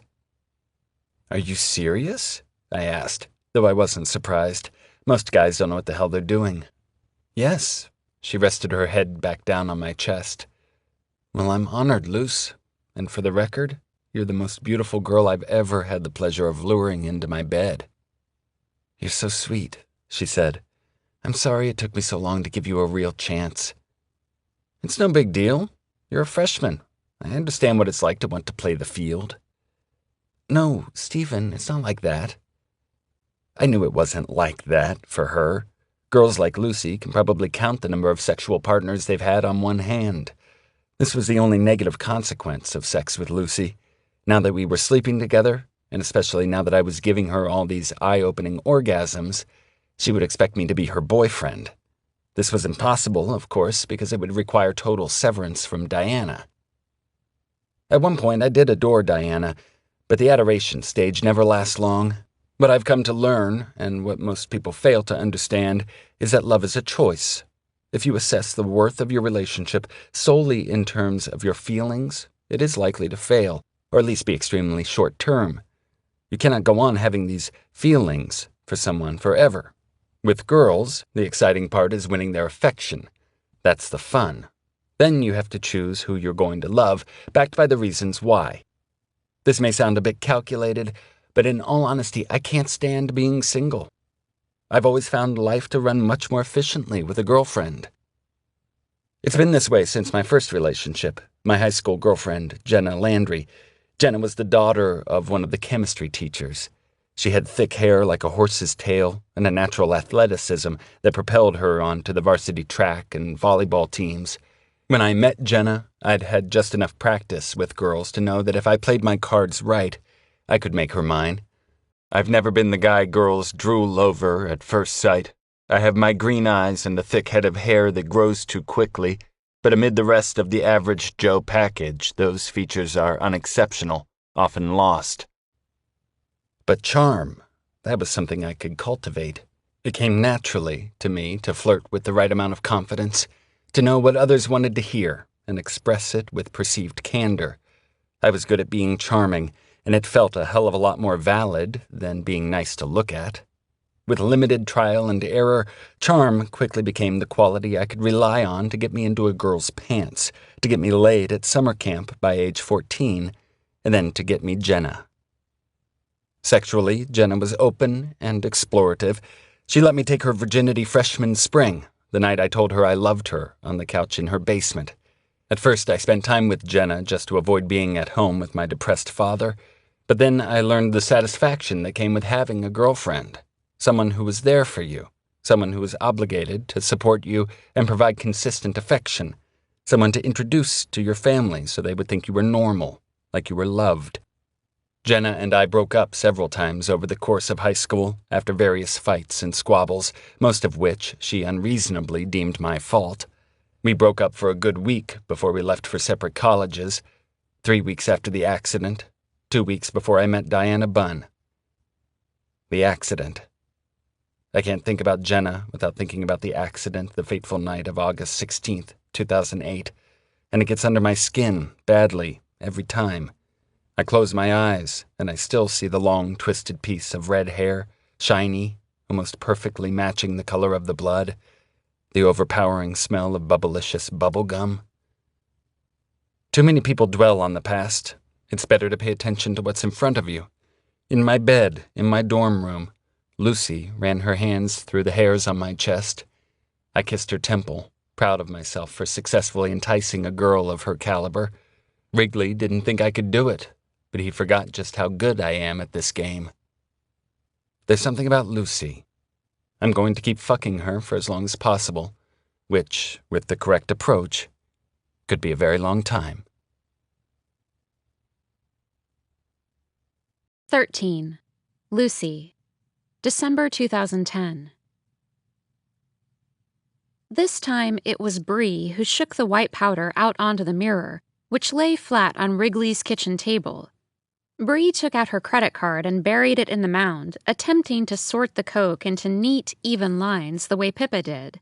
But Bree was a novice, and so Pippa took over, but not in an authoritative way. That was what I liked about Pippa. She was bold, but never commanding. She was just Pippa. Bree and I had decided to try Coke, not due to peer pressure, we promised each other, but out of curiosity. College was about experimenting. CJ had said so herself. I'd watched Pippa blow lines numerous times. Jackie, too. Even Stephen, now that we were spending more and more time together. They'd all pop up from inhaling their line with the same delighted, eager expression. Pippa said it wasn't anything like pot, a drug I'd never liked because it made me feel paranoid, stuck inside myself. Pippa said Coke was just like drinking a lot of coffee. Plus, according to Pippa, it suppressed your appetite. It was the night of the Wild West party, and we were pre-gaming at Wrigley's. I sat on Stephen's lap, his hands resting on my stomach underneath my shirt. Pippa and Rig were there, Bree, Jackie, and a few of Wrigley and Stephen's friends.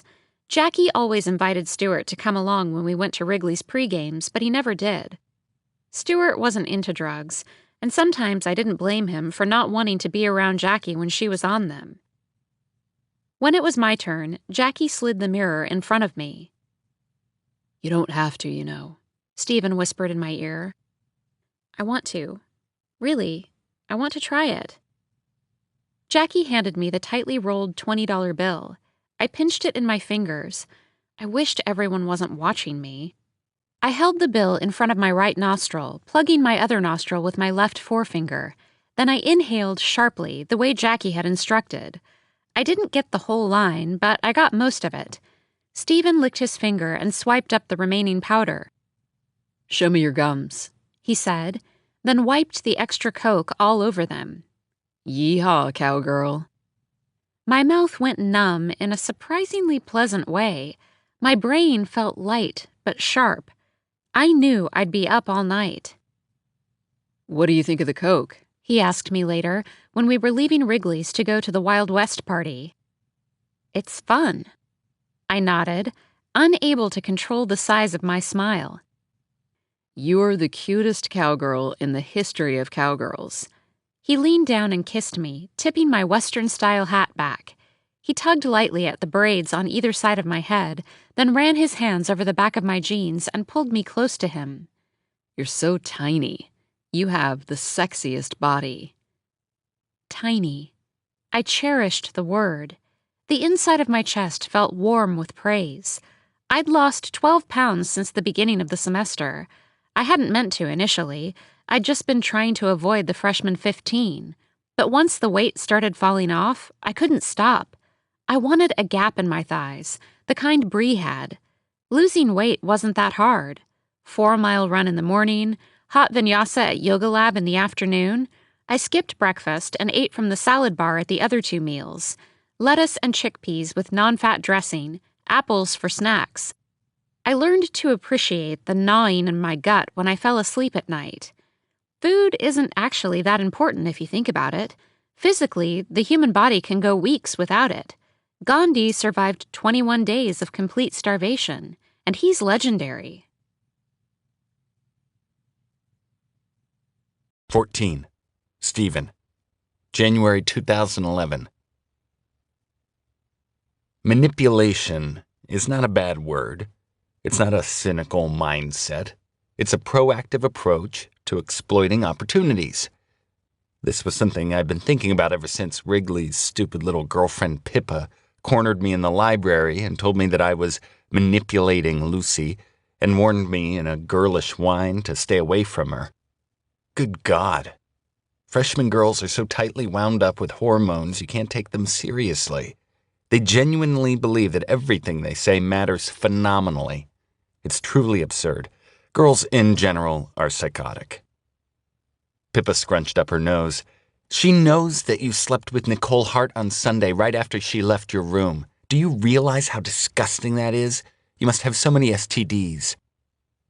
Whoa, take it easy, Pippa. Pippa? What kind of bullshit name is Pippa? I will not take it easy. Lucy is my best friend, and I know it's true. Don't even try to deny it. Pippa stormed off before I could say another word. Good Lord. I come to the library for some peace and quiet so I can attempt to tackle my international policy paper outline, and I'm harassed by hormonal freshman girls. The library used to be my safe haven. I ducked into a desk behind the last row of shelves on the 3rd floor to avoid further confrontation. Well, Lucy knew. I suppose it was only a matter of time before Lucy's faultless image of me went to shit. In any case, I did need to stop fucking Nicole Hart. The consequences of that had proven more trouble than it's worth. Nicole's not even attractive. It's just the rush I'm addicted to. The sneaking around, the getting away with it, the getting away with not getting away with it. There's something else about cheating, too. It stabilizes me, evens me out. Monogamy isn't natural. I wasn't even planning on seeing Nicole, to be honest. It was last Sunday. Lucy and I woke up, made coffee, watched the first half of the Giants game, and had sex. She always liked to have sex in the morning, which was absolutely fine by me. Sex with Lucy was the best part of Lucy. After Lucy left, Nicole called to ask if she could swing by and pick up the blow she'd left in my room on Friday. She walked in 10 minutes later. Nicole and I did not hook up regularly. We mainly just did drugs together. But she had a thing for me and was always down, even though she was sort of in Diana's circle and knew I would never actually date her. Nicole could be annoying and just kind of lurked around, but what did it matter? Sex was sex. We did a couple of lines and banged at the end of the bed, same place we did it on Friday afternoon. Luckily, Lucy found out only about the time in the morning. Luckily, Diana found out about 0 times, even though screwing Nicole was well within my rights when it came to Diana and our non-existent relationship. Don't make the mistake of thinking I'm your average scumbag. It's not like that. I understand that by, quote, moral standards I am fucking up. It's not that I'm heartless. I just know this type of situation is fixable. People always say that you can't have your cake and eat it too, but you can. I know what girls in Lucy's position want to hear, and I can provide that. More flattery doesn't make the girl feel better, just addicted, and then you've hooked her because she continues to be hungry for that certain category of feedback. When I was 8, my brother Luke and I were playing basketball in my aunt and uncle's driveway, and I accidentally stepped on my cousin Christina's turtle and killed it. Its shell and guts were all crushed into the pavement. Christina was 6, and she cried for weeks. She loved that stupid turtle. She'd named it Marvin and put up such a fuss that her first-grade teacher had let her bring him into school every day. He'd sit in the corner in his crate while Christina drew with crayons, or whatever the hell you do in first grade. I remember my father sitting me down the day I killed Marvin and explaining that I needed to apologize, even though it was an accident. He said he knew how bad I felt, but that accidents happened and that I would feel better in time. I didn't understand what my father meant, because I didn't feel bad about the situation at all. The only thing that bothered me was the prospect of Christina hating me, so I was very nice and apologetic to her in order to prevent that. I knew she was devastated, and I knew that Marvin was a smashed-up lump of turtle slime, but that didn't make me feel bad. It didn't make me feel anything. That's just one example. Stuff like that used to happen throughout my childhood and into my teenage years, events or moments when I'd lack the specific emotional response expected of me. Time and time again, the empathetic reactions that seemed to be required never came. A lack of genuine grief at my grandmother's funeral, a lack of remorse when Jenna caught me making out with Mackenzie Mills in my buddy Carl's backyard, indifference as I watched my mom move out, my siblings sullen and teary-eyed. I learned about appropriate responses. I began simulating them when appropriate, and somewhere in that haze of it, I came to the realization that I was different. I didn't want to hurt people, but I could, and when I did, there was something cathartic and liberating about it, especially because any collateral damage was almost always rectifiable. I know about guilt, and it doesn't apply to me. I don't carry the burden of it. It actually works to my advantage most of the time. I dialed Wrigley on my walk home from the library, the cold air whipping my face. "What the fuck?" I snapped when he answered. "What?" I could picture the clueless look on Wrigley's face. The kid was actually dumb as rocks, which was why I wasn't legitimately angry. "You told Pippa that I hooked up with Nicole. Remember that she and Lucy are like BFFs forever?" "Oh, shit. Yeah. I'm sorry, dude. It came out in the heat of the moment. Pippa and I were having some fight. I guess I was trying to hurt her and it slipped." "Fix it, Rig. Fix it." "How?" "Call Pippa and tell her what you just told me. You were angry and trying to hurt her. I did not fuck Nicole." "But you did fuck Nicole." "Wrigley?" "I don't want to call Pippa," Wrigley mumbled glumly. "We're over." "Wrigley." "Fine." "Wrigley?" "What, DeMarco?" "Do it now." 15. Lucy. March 2011. Carefully, I penciled eyeliner around my top and bottom lids, making sure to do it the way Pippa had shown me. I always took forever getting ready to hang out with Stephen. Jackie and Pippa watched me while they drank Coronas on Jackie's bed. "You're really going to an Italian restaurant on a Saturday night?" "He wants to take me there," I shrugged, unable to contain my smile. The fact that he took me out to dinner was so romantic, such a gesture. Even Stuart rarely took Jackie on dinner dates. "But it's Saturday night," Pippa said. "Delta Gamma is having their big party." Delta Gamma was the only semi-cool Baird sorority. The other few in existence were groups of feminist overachievers who organized charity events that no one ever went to. Greek life at Baird was a bust in general, aside from DG and a few of the frats.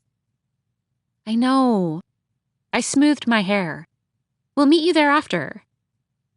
"We'll meet you there after? So you're officially a we now?"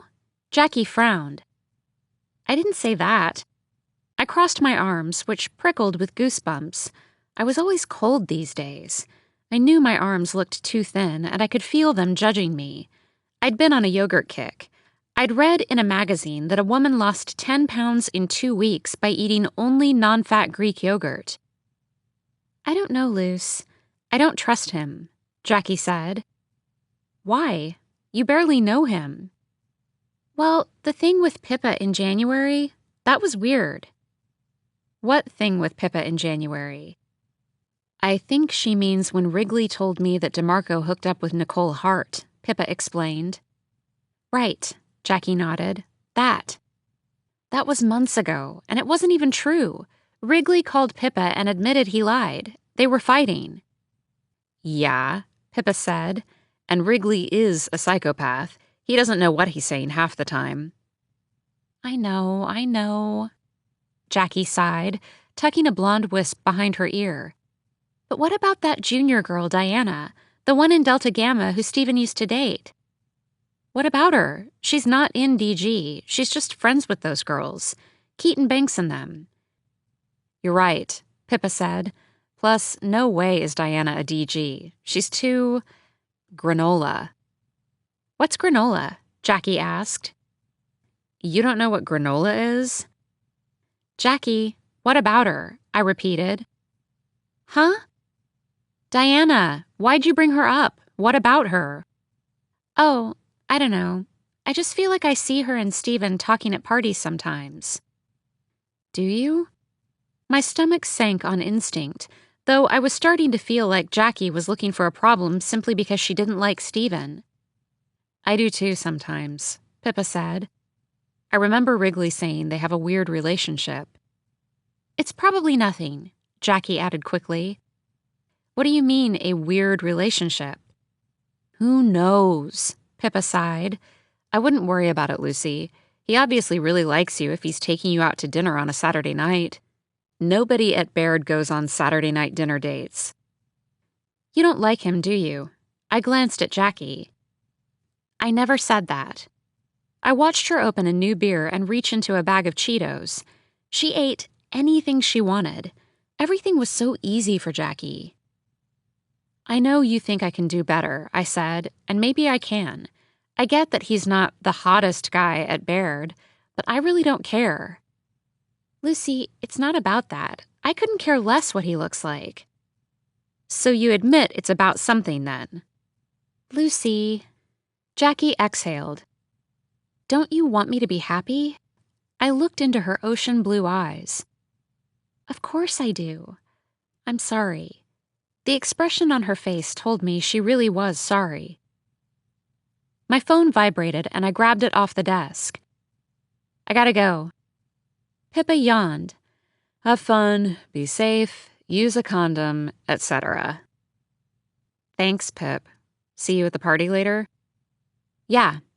I grabbed my jacket and ran out the door, suddenly too excited to really concentrate on being annoyed at Jackie. Stephen was waiting for me outside the dorm. It was a hot night, the row of palm trees lining the walkway to Kaplan swaying gently in the warm breeze. He wore a white polo shirt and his New York Giants hat. I wrapped my arms around his neck and inhaled the familiar scent of his aftershave.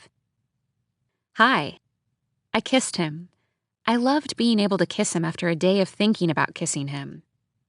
God, I've missed you, he said close to my face, our eyes locking. It's only been what, 2 days? 2 days and I'm going crazy thinking about seeing you. Am I addicted to you, Lucy in the Sky with Diamonds? If you're addicted to me, I'm addicted to you. I leaned my head against his chest, let him hold me close, absorbed with affection. It was only a 20-minute walk to the restaurant in Claremont, but it felt amazing to be off campus, alone with Stephen in a place that wasn't school. The waitress sat us at a two-top, but Stephen asked if we could sit in a corner booth. So I can be closer to you, he whispered, sliding in next to me on the booth, his hand covering my thigh. The restaurant, Giuliana's, had a modern vibe with dim lighting. Why Italian? I asked. I don't know. It's romantic. His lips curled. And Giuliana's has the best pasta. I constantly crave Italian food, being Italian myself. Right, I nod. DeMarco must be Italian. My dad isn't an immigrant or anything, Stephen explained, pressing a piece of warm bread into a plate of salted olive oil. My great-grandfather was born in Sicily. His family came to New York when he was 8. Do you speak Italian? Nope. Stephen chuckled. I sort of remember my grandfather trying to teach us a few words, but it never stuck. I took a piece of bread from the basket and let it soak in the plate of oil. I was letting myself eat whatever I wanted for the night. I was with Stephen, and I was happy. One carb-heavy meal wouldn't kill me. I'm glad we're here, Luce. Stephen reached for a second piece of bread. So am I, although my friends were being annoying about it. Annoying how?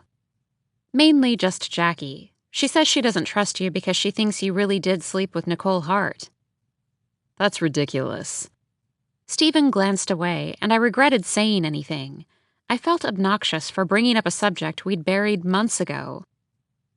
That's what I said, I offered, and the tension in my body eased when he reached across my lap and interlaced his fingers in mine. I just wanted to grab some wine and a bite with you on a Saturday night. I hope that's okay with Jackie. By the end of dinner, we'd finished a bottle of red, and Stephen's hands were fumbling with the button on my white jeans under the table. You should have worn a skirt, Luce. He breathed into my ear. I see why you wanted to sit at a booth.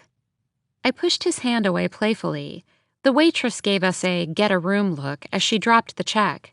I loved it. I wanted every stranger to envy our chemistry. We climbed into a cab, and I told the driver to take us to Delta Gamma on Logan Street. Stephen turned to me. I don't really want to go to that party. Why not? I don't know. I just want to go somewhere and hang with you. He unzipped my jeans and slipped his hand underneath the elastic of my underwear. I glanced at the cab driver, whose eyes were glued to the road. Is it because Diana is going to be there? I couldn't help myself. I was a little drunk, and Jackie's voice echoed in my head. What? Stephen removed his hand and stared at me blankly. Do you not want to show up to the party with me or something because Diana will be there? Why do you think she'll be there? The flirtation had vanished from his grass-green eyes, and he looked at me coldly in a way he hadn't before.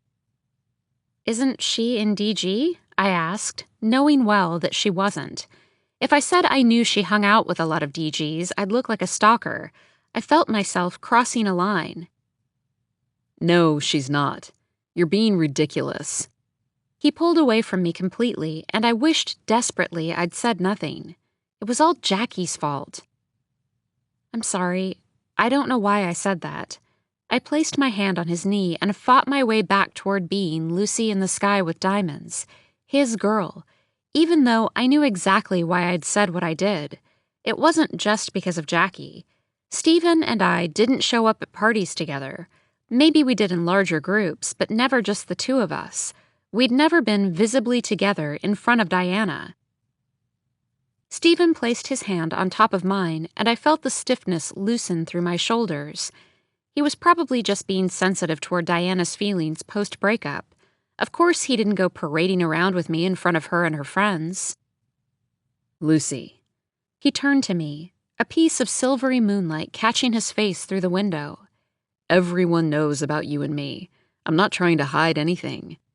I just don't feel like going to a crowded keg party and standing around with a bunch of people when I could go be alone with you in a warm, comfy bed. That's all. I know. I'm sorry.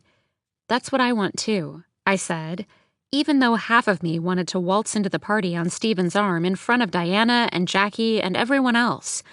But I wasn't going to push it. I slid my hand under the waistband of his khakis to make him forget I'd picked such an absurd, girlish fight. When we got back to Stephen's room, Evan was just leaving. You guys staying in tonight? Evan asked. I barely knew Evan, even though he lived with Stephen. He had short, sand-colored hair and a kind face. We just got back from Juliana's, Stephen said, irritation lining his voice. Stephen was always complaining about Evan for whatever reason. Yum. Okay, well, I'm gonna head to DG. I hear it's fun over there. Night, guys. Evan left the room, and Stephen didn't say a word before shoving me down on the bed, harder than usual. He removed his own clothes before tearing off mine. His hands grabbed for me almost maniacally, cupping my breasts and running his tongue and lips over them, as though he couldn't do enough to them. Suck my dick. It feels so good when you suck it. He lay back on the bed. I was always happy to do it.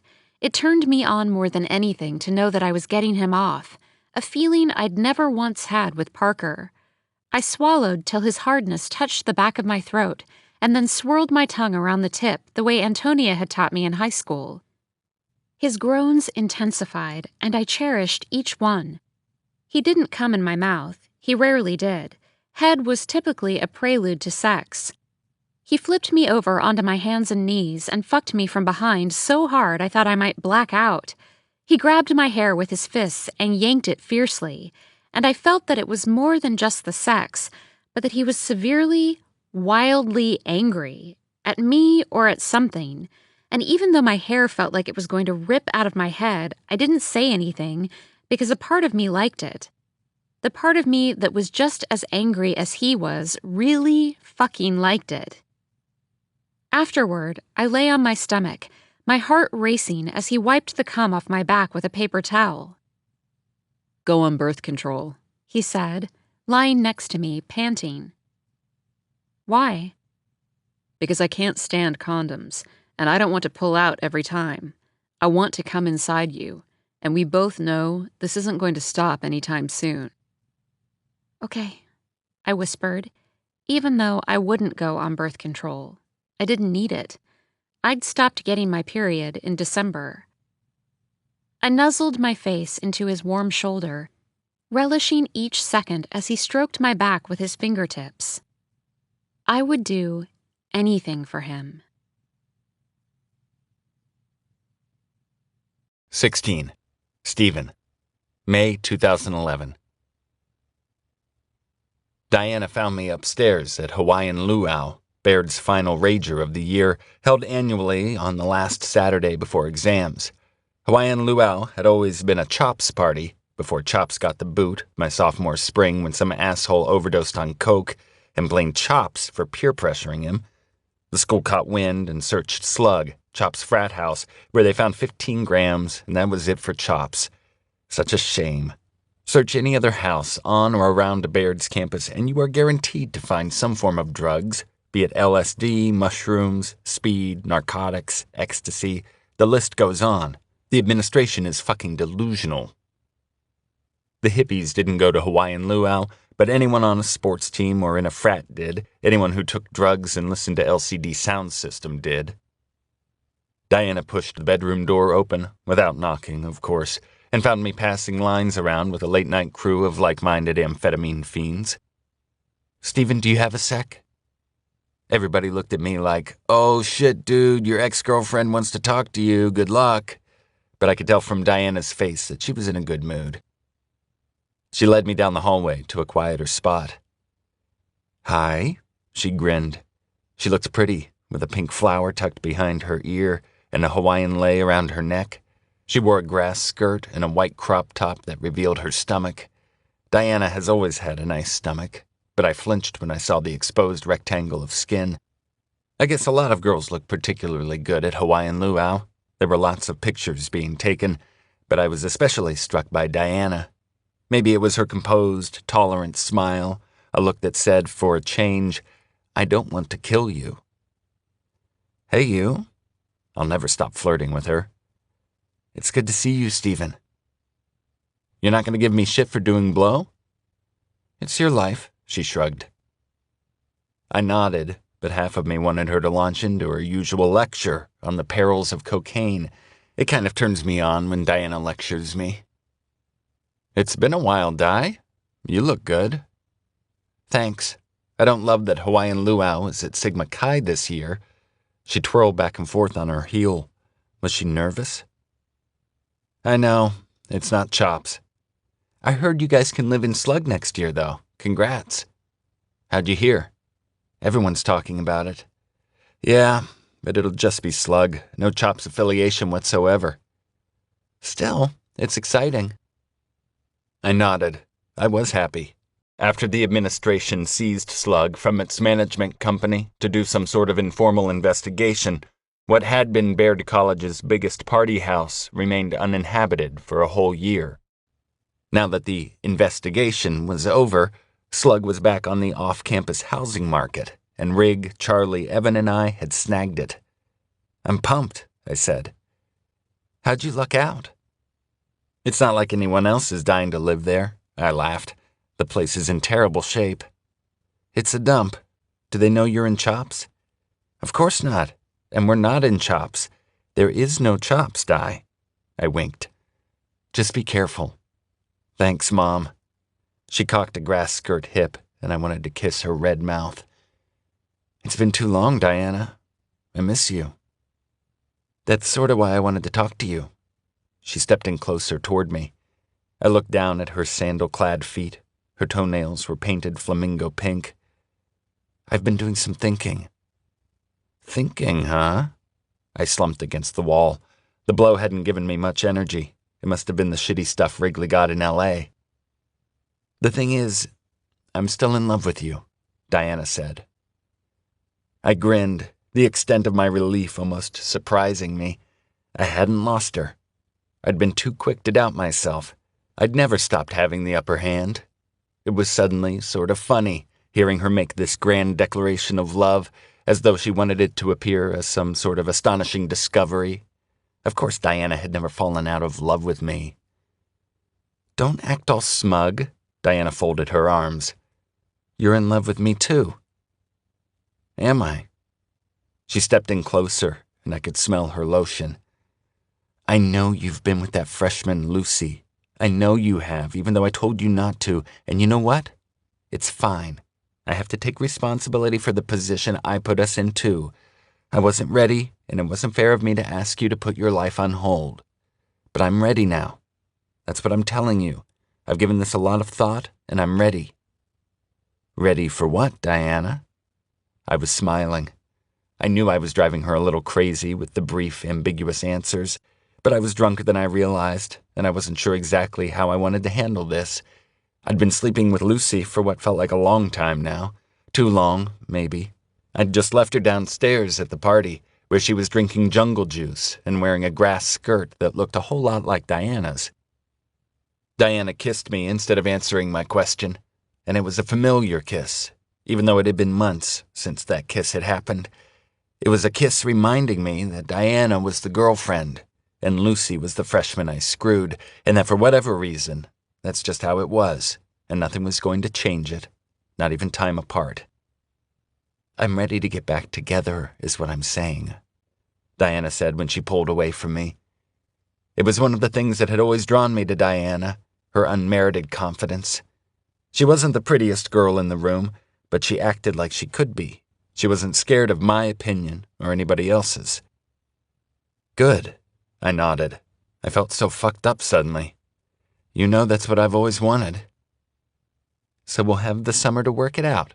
I know you'll be in Washington, D.C. for the internship, right? Is that still happening? Yeah. So I'll come visit you and we'll make it work. I know that's what I want now. I'm finally sure of it. Forgiveness has just taken me a while is all. That would be nice. You don't sound that happy. I am happy. So happy. I'm drunk, Di. I'm feeling wasted. I'm sorry. Why did you want to have this conversation tonight? Can't we discuss this when we're sober? I'm not drunk. I don't believe you. I don't know. She threw up her hands. I know it's not the ideal time to have this talk. I was going to call you tomorrow, but then I saw you here with her. Right, Lucy. She's pretty. I'm not sure how you pulled it off. She's not you, though. But she's too thin. It's kind of gross. Diana made a face. I know. I love you, Stephen. I love you always, Princess Diana. Let's get out of here. I'm too fucked up to be here. Okay. She placed her palms on my chest. Shouldn't you talk to her first? I'm not going to talk to her tonight. It can wait. I yawned. It's more casual than you think. I just want to go home and be alone with you. Okay, but we're going to mine. I'm not sleeping in her sex sheets. I didn't argue. I listened to Diana whine about how far the walk was to her house, and I watched her dig out her cell and call safety van to come and pick us up. It'll be here in 5 minutes, she whispered, pressing her mouth to my neck. I had her back. I had Diana, just like that, after months of not having her and months of trying. She hadn't gotten away with ending the relationship on her terms. I felt both glad and strangely disappointed as I let her take my hand and lead me outside. I stared at her utterly familiar face, the pink flower hanging limply from her ear. She appeared less cute and seductive than she had during the beginning of our conversation. It's funny. When you get what you want, it almost automatically decreases in value. 17. Lucy. May 2011. He held my hand underneath the fake palm trees. Our bare feet stood on actual sand which covered the entire first floor of Sigma Chi for Hawaiian Luau, the last party of the year. Instead of keg beer, the solo cups were filled with jungle juice. Instead of house music, Bob Marley pulsated through the speakers. You want another key bump? His fingers brushed my bare stomach. I was wearing my black bikini top and a grass skirt over jean shorts, and I could feel the judgment from the junior girls who were friends with Diana. I could feel them hating me for looking this thin and flaunting it, because half of me hated myself for the same reason. Some dominant, semi-conscious part of me had forced myself to go hungry, to whittle down to nothing, and now I couldn't stop. I wasn't even trying to hide it. Stephen and I went into the bathroom and I let him feed the coke up my nose, even though I really didn't need more at all, just an excuse to be alone with him. He hoisted me up on the sink and started to wedge my knees apart with his, and I wanted time to freeze because everything felt so perfect. We shouldn't, he whispered, when someone started banging on the door. There was a line outside the bathroom. There's always a line. We shouldn't, I agreed. My whole body had gone pleasantly numb. You're so beautiful, Lucy. Fuck. His fingers played with the edges of my underwear, and the knocking continued. Stephen. Okay. Fuck, Luce. He kissed my forehead. I guess I'll have to wait till later. He led me back out into the open rush of the party, and I swallowed the bitter drip of drugs down the back of my throat. Bob Marley had morphed into Calvin Harris, and the dance floor was beginning to fill. I'm gonna go mingle, Stephen whispered in my ear, our cue to separate. I'll find you soon. I wanted to stay by his side all night, but I knew I couldn't. It didn't work that way with him. His undivided attention wasn't a given the way it had been with Parker, but that was a good thing. Having someone's undivided attention is the worst, I had to remind myself. I found my friends sitting on the makeshift bar doing key bumps in plain sight. Everyone everywhere was doing coke. I watched Jackie do a bump right next to Stuart, who rolled his eyes. You could quit being a baby and try it, Stu, Jackie said too loudly, holding out the tiny clear bag. Or you could just keep judging me all the fucking time. I overheard Stuart say something about not dealing with her shit tonight. He slid off the bar and disappeared into the crowd. Even though I was wasted, I could tell Jackie had taken it too far.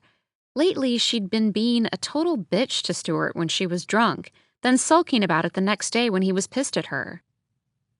I took Stuart's spot on the bar, propping myself between Jackie and Bree. I dangled my legs over the bar above the packed dance floor, relieved to be sitting. That key bump was my third, or maybe fourth, and it had gone straight to my head. Bree handed me her cup of jungle juice, and I took a sip. On coke nights, I never ate, so I could afford to have some sugary jungle juice. With all the sugar, I barely tasted the alcohol. What was that all about? I glanced at Jackie. Stuart acting like my fucking father again. I don't want to get into it. She knew I was going to tell her she should apologize, and she turned to talk to the girl on her other side, a tennis teammate, before I could respond. Bree leaned her head against my shoulder. I can't believe this is the last party. I'm sad. It's not the last party, Bea. We'll be back. Yeah, but still. Are you going to miss Walter? I grinned. Bree had finally lost her V card to a sophomore named Walter. They were semi-dating.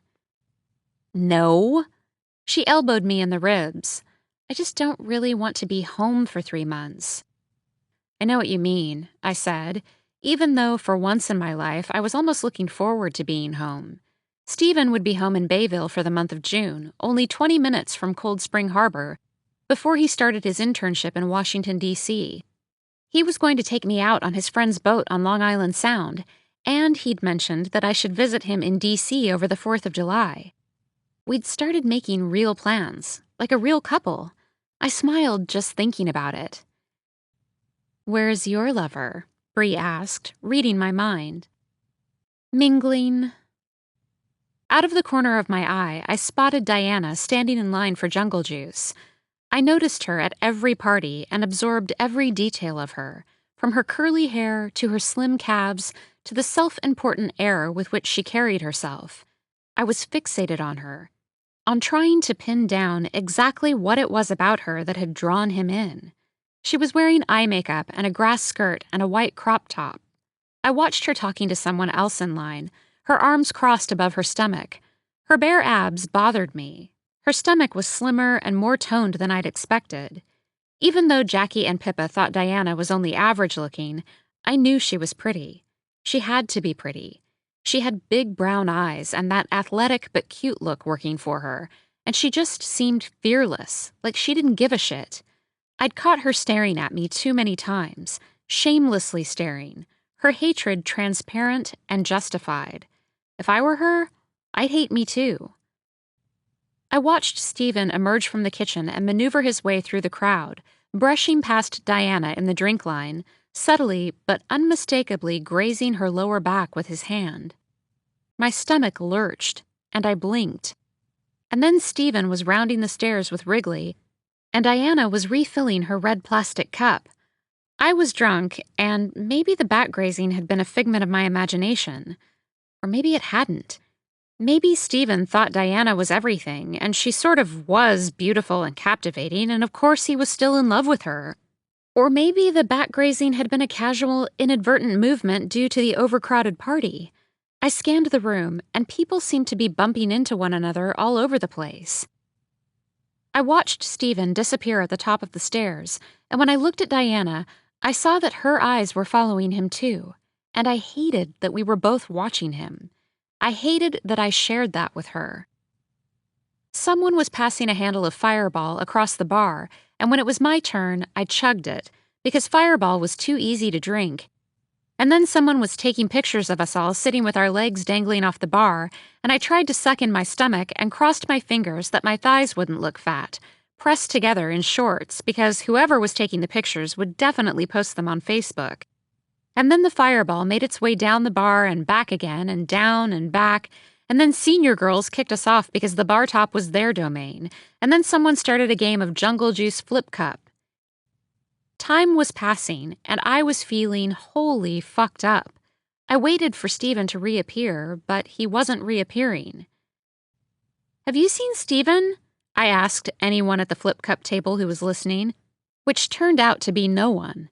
I looked at my watch, and it was 2 a.m, and I shamelessly abandoned the Flip Cup game, scanning the downstairs rooms for him in his bright red Hawaiian button-down. My insides knotted. But everyone seemed to be wearing bright tropical colors, and he was nowhere.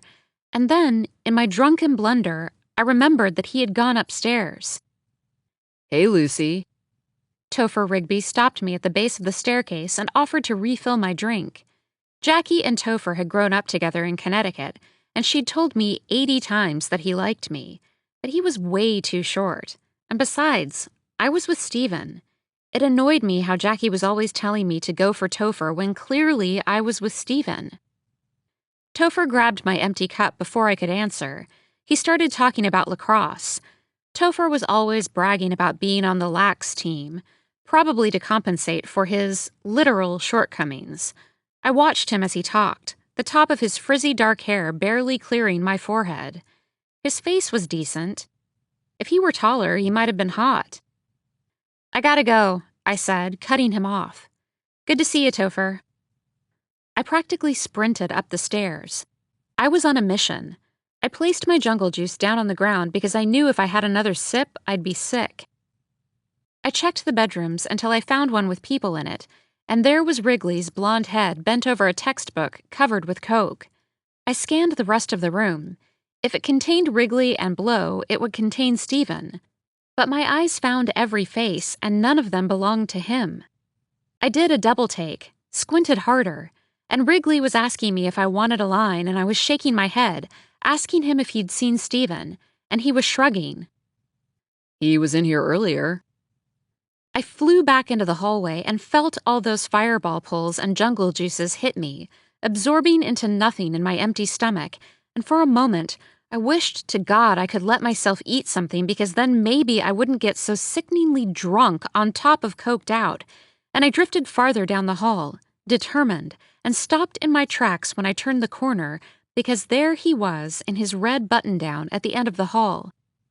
His arms were wrapped around the waist of a curly-haired girl in a crop top and a grass skirt. He was holding her too close, and then he was kissing her, in the same perfect way he'd kissed me hours earlier. My vision went foggy like it had when I was 8 and I fell out of the big hickory tree in our backyard. I'd landed hard on my back, in one even thump, and for a full minute I'd stared up at the blue sky through the branches and hadn't been able to breathe. Georgia, who was still in the tree, had started screaming, and CJ sprinted out of the house in her bathrobe. She'd yelled for my father to call an ambulance, but then a miraculous burst of air had whooshed into my lungs while CJ knelt next to me, her hands squeezing mine, her tears splashing my forehead. All my life, I felt like a gutsy person, someone with a reasonable amount of guts, but when I opened my mouth to say something to Stephen, to yell, to object, nothing came out. My vocal cords were tied up like the end of a balloon. And then I was tiptoeing backward down the hallway and down the stairs, my heart frozen inside my chest. And the déjà vu hit me like an oncoming train. I was watching CJ straddle Gabe Peterson, and his hands pressed to the curve of her sweaty back, and I felt so immobilized by pain, the cut deep in my gut, and the knife twisting, my feet backtracking silently along the carpet and down the stairs, except these stairs weren't covered in overpriced Italian wool. They were creaky hardwood, and my bare feet were slipping over the steps, and I knew I was falling before I felt myself sliding, my body thumping over each step like a bumpy ski run until I landed in a crumpled mess at the base. I heard the volume in the room drop. I felt people staring at me, and I didn't think I would be able to stand.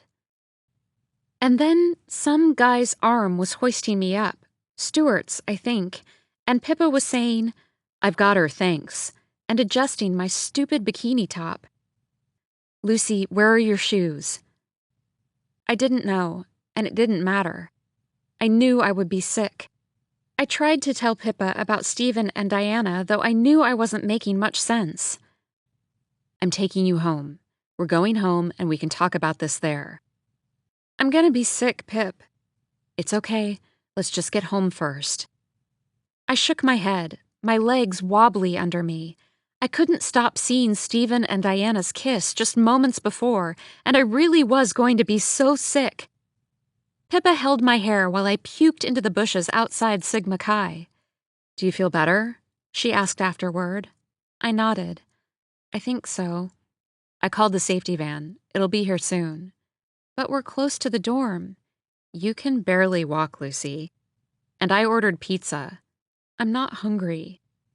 "The only thing that just came out of you was jungle juice. You are eating some motherfucking food." "I just can't believe it, Pip." "What can't you believe?" "Stephen and Diana." "They were actually kissing?" "Yeah." "Shit." "Yeah." "Maybe he was really drunk. Like, out of his mind drunk." "Maybe. What am I gonna do?" "I don't know. We'll figure it out." Pippa handed me a bottle of water. She looked especially pretty in a flowy white dress, her dark hair loose down her back. She was such a good friend. It made me feel worse. "You don't have to leave the party, Pip. Stay. I'll be fine."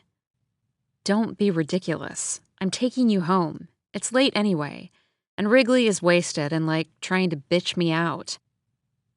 I stared down at the uneven cracks in the pavement and felt the coke wearing off, felt a massive headache looming as the serotonin drained from my synapses.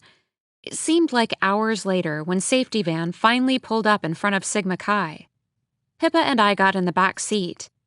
The smell of pine-scented air freshener was making me nauseated all over again. Suddenly, the side door flung open. It happened so fast, and I was too numb to react.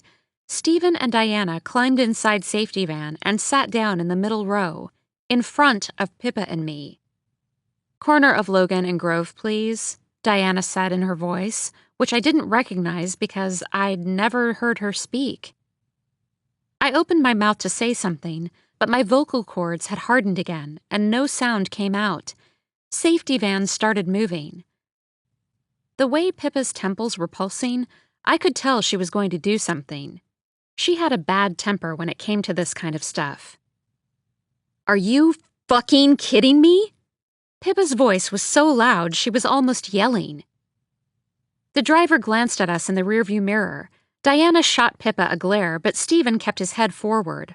I held my breath, too stunned to move a muscle. How was this possible? Not 2 hours earlier, Stephen and I had been in the bathroom together. He'd put a key up my nose and his tongue in my mouth and his hand, the same hand that was in this van, inside me. Not 15 hours before that, I'd lounged in Stephen's bed after morning sex, our bare legs intertwined under the sheets, while he'd told me about his friend Carl's boat, the Kiss Me Kate, a center console anchored in Long Island Sound. "Carl never uses his boat. I know where he keeps the keys. I'll take you out for a spin and a water ski and some East Coast beer. First weekend we're both back in Strong Island, it's on." Safety Van stopped in front of Diana's house. She slid the door open and climbed out first, her tawny nest of hair flashing in front of my face. As Stephen climbed out behind her, Pippa leaned forward over the seat and started punching his back with everything she had. She shoved his head into the passenger seat and clawed at his neck. "Fuck you! Fuck you!" she screamed. "You fucking creep!" The driver was yelling at Pippa to calm the hell down. Stephen said nothing, averting his eyes as he ducked Pippa's punches and climbed out of the van. "You better wear your black bikini, but I'm serious, Luce. It's a date. The first of many summer dates, I hope." I looped my index finger through the strap of my black bikini, which I'd worn to Hawaiian luau for Stephen. A lot can change in 15 hours, I learned that night. I watched him follow Diana into her house, closing the door behind him. 18. Stephen. July 2011. My Aunt Amy, my father's sister, insisted on throwing an unnecessarily extravagant lunch for my father's 58th birthday. It wasn't like it was his 60th or some big hallmark occasion, but according to Amy, we all needed to make a very big effort because your dad is having a rough time, even though it's been a damn decade since the divorce, and continuing to enable my father's grief is wildly counterproductive and downright pathetic. But I've learned it's safer to keep such opinions to myself when it comes to my family, so I didn't make a peep when Amy announced she'd invited 25 people to our house for lunch without bothering to ask my father beforehand, when her own house is 10 minutes down the road. I'd been living with my cousin Vivian, Amy's daughter, and her fiancé Rod in Washington, D.C. for the summer, sticking it out at my internship at Steptoe & Johnson that I'd gotten via Vivian via the help of Rod's lawyer friend at the firm. It was bitch work, but Steptoe was resume gold. So Rod, Vivian, and I barreled up to Long Island from D.C. for the weekend in absurd traffic, and I spent the entire time listening to them discuss their wedding registry. 6 hours of hearing about different types of candlesticks was enough to make me want to jump out of Rod's Mitsubishi. It was so late by the time they dropped me off at home in Bayville, and I'd absorbed so much information about China patterns that I could barely keep my eyes open. When I woke up the next morning, it was that perfect sun-drenched kind of summer morning where before you even open your eyes, you see red glow, and you hear birds singing, and you know it's going to be nice weather that day. I lay awake for a while, propped up on pillows, and had a look around my childhood bedroom. Everything was exactly the same as it had been when I was 9. The gold plastic soccer trophies on top of the dusty wooden bookshelf, the blue and white striped New York Yankees curtains, and the framed poster of Eli Manning above my headboard. I told my dad he could get rid of it all, to turn my room into a gym or an office or something of some use, but he refused, and so it still looks like a prepubescent sports-obsessed kid lives here. I think it makes him happy to try and freeze time, to pretend that the three of us are still tucked in our beds, that my mother is still downstairs in the den blasting jazz, applying to be a contestant on Jeopardy and drinking Tanqueray, ignoring him. Having that woman in this house made him feel complete, even though he was all the more unhappy for it. It's funny how so many people end up finding such comfort, even contentment, in their misery. I finally got out of bed, took a lukewarm shower, and trotted into the kitchen to find my father bent over the stove, sizzling strips of bacon that made the whole downstairs smell sensational. My dad is a wide, sturdy man.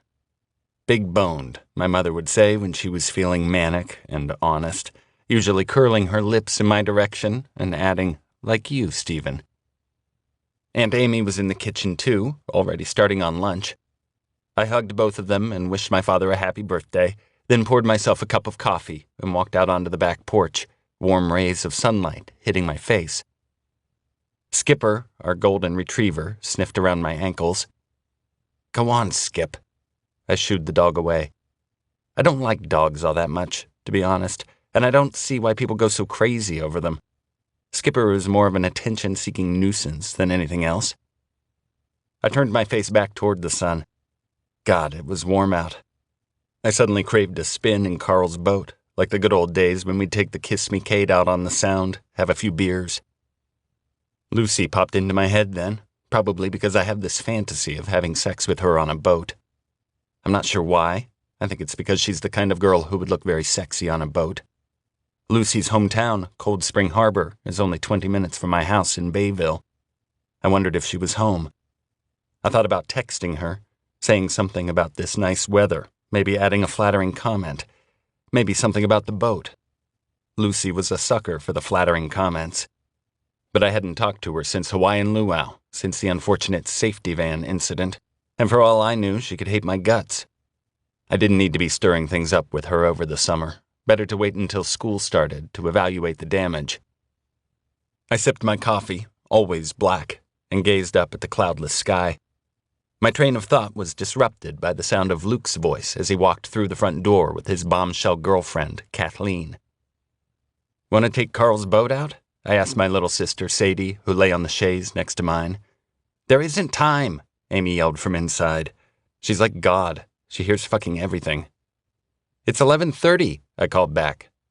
"The guests will be here in 2 hours, Stephen. You can make yourself useful by helping in the kitchen, not taking Carl's boat out for a joyride." Aunt Amy can be a real cunt when she's stressed, and it's only gotten worse since my mom went off the deep end. There was absolutely no reason for her to invite 24 people to her brother's 58th birthday when what my father actually needs is to get laid. Apparently the fact that this month marks 10 years since my mother left is something we're all supposed to be very sensitive toward, according to Amy, though I don't see how drawing attention to the fact that my father is still miserable helps in the slightest. My mother was never any good at being a parent. Her symptoms were always prevalent. A few years before she was even diagnosed, she accidentally left 1-year-old Luke at the playground in Bayville. Just left him there. My mom got in her car and took off down the street because she swore she saw some childhood friend who'd supposedly died years earlier. She was gone 24 hours. Some lady found Luke sitting in his stroller in the park and called the police. My father knew what he was getting into when they decided to try for a third kid, and I don't feel sorry for him. The crazy shit kept happening. I don't know if it would have been different if my mom had taken her meds, but she didn't. She claimed they made her feel off. When she disappeared with Sadie for a week, something in my father snapped, and he finally listened to everyone who'd been telling him to file for divorce. But ever since then, he's lived in a fantasy world, one where my mother is going to morph back into the non-bipolar, green-eyed secretary he fell for in 1982 and return our college savings. And every night, when reality reminds him that this won't ever happen, that my mother is a clinical madwoman with no interest in managing her illness, and that he's overweight, past middle age, and stuck working his dead-end accounting job, he slides a little deeper into his depression. With that in mind, family functions are often a drag. I'd better start drinking. I finished the last of my coffee in one gulp and walked inside to say hello to Luke and Kath. I've known Kathleen for 5 years. That's how long she's been dating my brother. It's absurd. He's never cheated on her. Kath kissed me on both cheeks. She thinks she's French or something, and I tried not to stare down her low-cut top. I mixed myself a strong Bloody Mary before Aunt Amy forced me to arrange a bunch of tiny cucumber sandwiches that Kathleen had brought on a serving plate. I don't understand the point of those things. They're like air. I could eat 100 and still be starving. I poured more vodka into the remnants of my bloody and made another while Amy wasn't looking. By 2 o'clock, almost everyone had arrived. Most were relatives, some were still happily married Nassau County couples, and some were Aunt Amy's divorced friends, whose kids were likely spending the weekend with their ex-husbands and new, younger stepmoms. These are the women Amy secretly hopes will hit it off with my father, and it's easy to pick them out. They're late 50s, sad-looking and washed out. They're wearing unflattering tent dresses and have stopped bothering to dye their frizzy, graying poofs of hair. It's no wonder their husbands would rather fuck a hot 35-year-old than pop a Viagra and close their eyes. Even though my mom is crazy, she's better looking than any of these grandmas, and I know my father wouldn't be interested. We all squeezed into a long, perfectly set table that Amy had rented for the patio. I decided to switch to red wine. Even on the hottest days of summer, I'm a red guy. Sadie had made these dumb place cards on which she'd pasted various photographs of my father, and she'd wedged me between one of the divorcees and my Uncle Daniel, Amy's husband, who always wants to have tediously long conversations about topics like the Civil War and why he sent his kids to charter schools. Luke and Kathleen sat across from me, under the shade of a leafy maple, while I was sweating my balls off in the sun. Luke always makes it very clear that Kathleen needs to be seated next to him at family functions. He wants to make sure she feels comfortable. It's so bizarre. He's fucking hot glued to that girl. He can't make a single decision that doesn't involve her. If you asked him how he wants his eggs cooked, he would probably need to ask Kathleen. He told me last summer that he wants to marry her. When I asked him how he was sure, he said, verbatim, "Because I know I would die for her." As if that were a perfectly normal thing to say. I'm all for having a girlfriend, but why would anyone in his or her right mind ever die for someone else? I would no more die for a girlfriend than sleep with the divorced grandma to my left. I know if I told Luke that, he'd just clap me on the back and say, "Stephen, you haven't met the right girl yet." To which I'd have to smile graciously and answer, "Yeah, you're right. Thanks, Luke." The truth is, I'll never feel about a girl the way Luke feels about Kathleen. Even with whomever I end up marrying. I bet half the people out there are like me, faking the whole love thing. But Luke's not. I know Luke's not faking it, and it's both freaky and sad. It's easy to find the emotional themes of a person's life in the convictions they hold most blindly. Luke is the kind of guy who judges himself based on his feelings and what those feelings mean to him. His sense of self-worth comes from the validation of what he believes to be principled choices. He accepted a mediocre job in bond trading right out of college, a job he'll probably stay in for the rest of his life, while Kathleen waters the plants. They'll have a few kids, and he'll wipe their asses and clean SpaghettiOs off the floor. He won't live a bigger life than that. While we all sat waiting to eat, I took the opportunity to observe Luke and Kathleen across from me, because God knows they barely knew anyone else was even in the room. It's helpful for me to observe the way couples interact with each other. They'd each had a couple of glasses of wine before we sat down, and the two of them were all over each other at the table. Luke's hand rested on the back of Kathleen's thin neck, underneath her hair, while Kathleen nuzzled her nose and mouth around Luke's ear, one hand on his thigh. Hand on back of neck. Noted. I like that, Luke. Classy, yet sexy. Understated, yet affectionate. You two are clearly close. You love each other dearly and deeply. Kathleen is raven-haired and petite and wowza beautiful, the kind of beautiful that is almost unfair. It's pathetic that some people get by on their looks and think they're happy because of who they are, when they're really only happy because people tell them they look like supermodels. Everybody wants to look like a supermodel. People are always telling Luke he hit the jackpot with Kathleen, which I guess is true. Luke is a good-looking guy, though. He's better looking than me. He's in better shape, too. Eventually, Kathleen took a break from licking Luke's neck and turned toward me, saving me from an awful conversation with Uncle Daniel about the Battle of Fredericksburg. I wasn't kidding.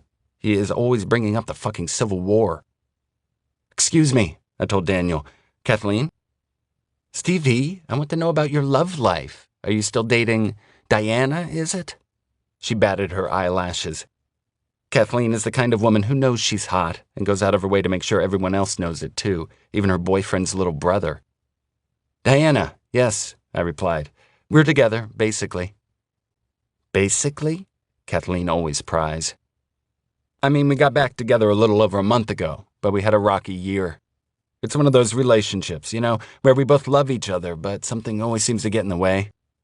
I gave Kathleen a sad smile. "Like what gets in the way, Stevie?"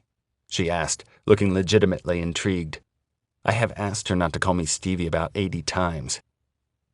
"I'm not sure. It's complicated." "But you love her." I felt my throat tighten and go dry. The wine residue around the back suddenly made me very thirsty. What business of Kathleen's was my love life? "Yes, of course. I love her so much." Kathleen beamed like I just told her I loved her. "Then do whatever it takes to make it work," she said, her dark eyes shiny. She squeezed my brother's hand and looked at him as if they were Romeo and Juliet, the trope for true love. "I'm sure as hell going to try." I shifted in my seat and took another sip of wine. "Good," she smiled, brushing a wave of black hair off her tan, defined collarbone. "You two seem so happy. It's inspiring." I said it to feed her ego, and in turn heighten her affection for me. There's no harm in having Kathleen think I'm the greatest. "Your brother is just so sweet, Lukey." Luke gave me an appreciative grin. Thankfully, we were interrupted by my grandfather, who can barely walk and had flown up from his retirement community in Florida so as not to miss my father's fucking 58th birthday party. He cleared his throat to say grace, even though this wasn't a remotely religious event. After the old man finished reciting the Lord's Prayer and blessing about 50, quote, absent friends by name, aka my grandmother and a bunch of dead old geezers who no one had heard of, we were free to eat. I love eating the way I love sex. Even when I'm satisfied, I almost can't stand when it's over. My satisfaction isn't satisfying. It's an endless, insufferable cycle, and I crave it anyway and always. Sometimes when I eat, I get so immersed in eating that I forget my own name, lost in the pleasure. And with eating, there's the added benefit of not having to appease anyone's emotions in the aftermath. It was a typical DeMarco family-style Italian meal, and I'll give it to Amy. The woman can cook. I helped myself to generous servings of the good stuff: spaghetti bolognese, braciole, meatball lasagna, eggplant parm, caprese salad, and Amy's famous buttery garlic bread. Kathleen went crazy over her cucumber sandwiches, by far the least appealing dish on the table, probably because they each contained about 1 calorie. We all sang happy birthday to my father, and Luke cut the double chocolate cake, homemade by one of the divorcees. It was quite a feast, combined with all the wine, and afterward I was so full I could barely move. As with post-sex, I tend to feel a bit thwarted post-meal. I sipped my red, and, glancing around at the different people at the table, began to feel a bit funny.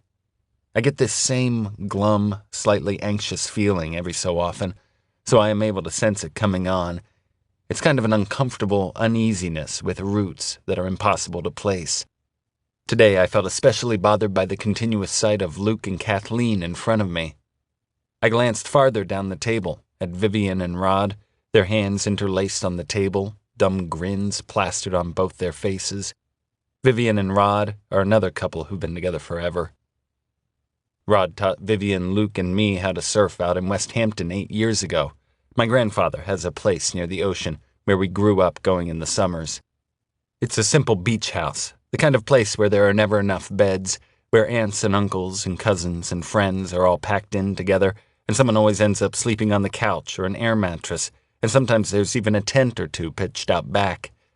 I was 13 the first summer Rod came out to the beach with Viv. I remember him standing next to me in the water while I lay on the surfboard, holding it steady while the slices of ocean washed over its smooth fiberglass surface.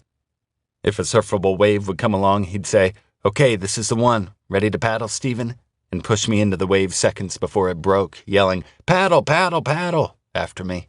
We'd do that until I'd finally catch one, long after Luke and Viv had caught many. The thought that my cousin had been with the same guy for more than 8 years made the jittery feeling stirring in the base of my stomach intensify. They kept their hands interlaced on the table, while Vivian chatted with my Aunt Barbara to her right, and Rod talked to Christina, his soon-to-be sister-in-law, across from him. It was a default position, so clearly instinctual, the way their fingers just rested on each other's, and I thought, this must be what people talk about when they talk about intimacy. I really did not feel too well then. The nerves had spread from my stomach up to my head, and in addition to feeling anxious, I sensed my mind slipping into a dark space. A languid tunnel. The room around me was growing hazy and distant. I wished all these people would just leave. The worst of it came next, the image of the glossy red hair sliding its way into the center of my mind, the way it does.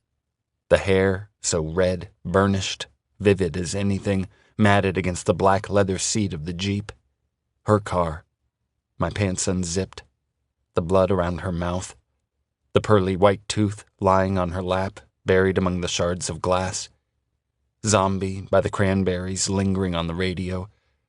The mechanical chewing inside my mouth. The sweet, bubblicious bubblegum smell. I don't like thinking about the accident, but once the memory takes hold of my mind, it won't let go. I needed some air. I took a long sip of cold water and hoped the funny, gloomy feeling would leave sooner rather than later. It always left eventually, but sometimes there would be hours of this, like someone knocking repeatedly on a door inside my head, asking a question I will never be able to answer, because I don't know what the question is. For a moment, I thought about going upstairs and calling Diana, thought maybe that would make me feel better. She was finally my girlfriend again. But I knew calling Diana wouldn't make me feel anything at all. Then my eyes settled on my father, the birthday boy, seated at the head of the long, lively table. A million conversations bubbled around him, laughs breaking loose, dishes passing, forks clinking. He wore a badly wrinkled shirt, his dusty gray hair thinning near the crown of his head. A sad, sole red balloon was tied to the back of his chair. The piece of cake in front of him remained uneaten. He pretended to listen to a conversation, but spoke to no one, his mouth a tight line, his eyes vacant and lost. I breathed relief. For some reason, the sight of him made me feel a little bit better. 19. Lucy. July 2011. CJ was waiting for me in the parking lot of the Cold Spring Harbor train station, perched in her giant black Lexus, wearing giant black sunglasses, drinking a giant black iced coffee. I'd just spent a night in the city with Lydia and Helen and the rest of our Tory Birch-clad friends from high school for Kelsey Nelson's birthday party at Dorian's. I can't really stand Dorian's, but everyone always wants to go there. "Dad and I used to go to Dorian's," CJ exclaimed on the car ride home. Of course they did. Dorian's is the preppiest bar on the Upper East Side. I grunted a response, too hungover to fathom my dad and CJ gallivanting around Manhattan in their 20s. "Was it fun, Luce?" "Meh." "Was Parker there?" "Yep." "And how was that?" "Pretty sure he still hates me." "Well, you didn't exactly handle that situation well, Lucy. He was very upset. I talked to his mother all about it." "Well, he brought his new girlfriend to the party, so I think he's doing fine." I leaned my head against the window. "New girlfriend? From Bowdoin? I didn't know he had a girlfriend. Neither did I. Oh, honey, that must have been awkward. Not really, CJ. I don't care who Parker dates. Well, you must care. Kind of. I don't. What was she like? I don't know. Blonde, short, very C.K. Bradley. Parker's new girlfriend couldn't have been more typical, with shoulder-length highlighted blonde hair, clearly flat-ironed, and rosacea that she tried to conceal with too much foundation. She'd been wearing big fake pearls and a bright pink Diane von Furstenberg wrap dress. Everything about her was unoriginal and preppy and posed. She glared at me while she discussed boring people from Trinity with Helen, clinging to Parker's arm like a seeing eye dog. The only thing Parker said to me all night was that I looked like I'd lost too much weight, and Lydia and Helen nodded in agreement. So, it wasn't a fun night? You didn't have fun at all? CJ wrapped her fingernails on the steering wheel. It was fine, CJ. I don't know. The night had been boring. The whole summer had been boring, actually. I should have listened to my parents and gotten an internship instead of manning the front desk at CJ's Pilates studio and thinking about Stephen, and wondering about Stephen and how he was and why he hadn't called and if he was sorry. Well, CJ placed her empty plastic cup in the center console. Georgia is home, and she's brought her boyfriend. I know. His name is Elliot, and he rows crew at Yale. I know that too. I read the family group texts. Well, you don't need to be snide, Lucy. He's great. Aren't you excited to meet him? Sure. Why are you in a bad mood? She glanced over at me. I know I keep saying it, but you look so thin. She squeezed the top of my arm. Did you eat anything last night? Yes. Lydia and I got pizza before the party. Did you eat the pizza? CJ sounded exactly like Jackie. Yes, CJ. Can we just listen to the radio?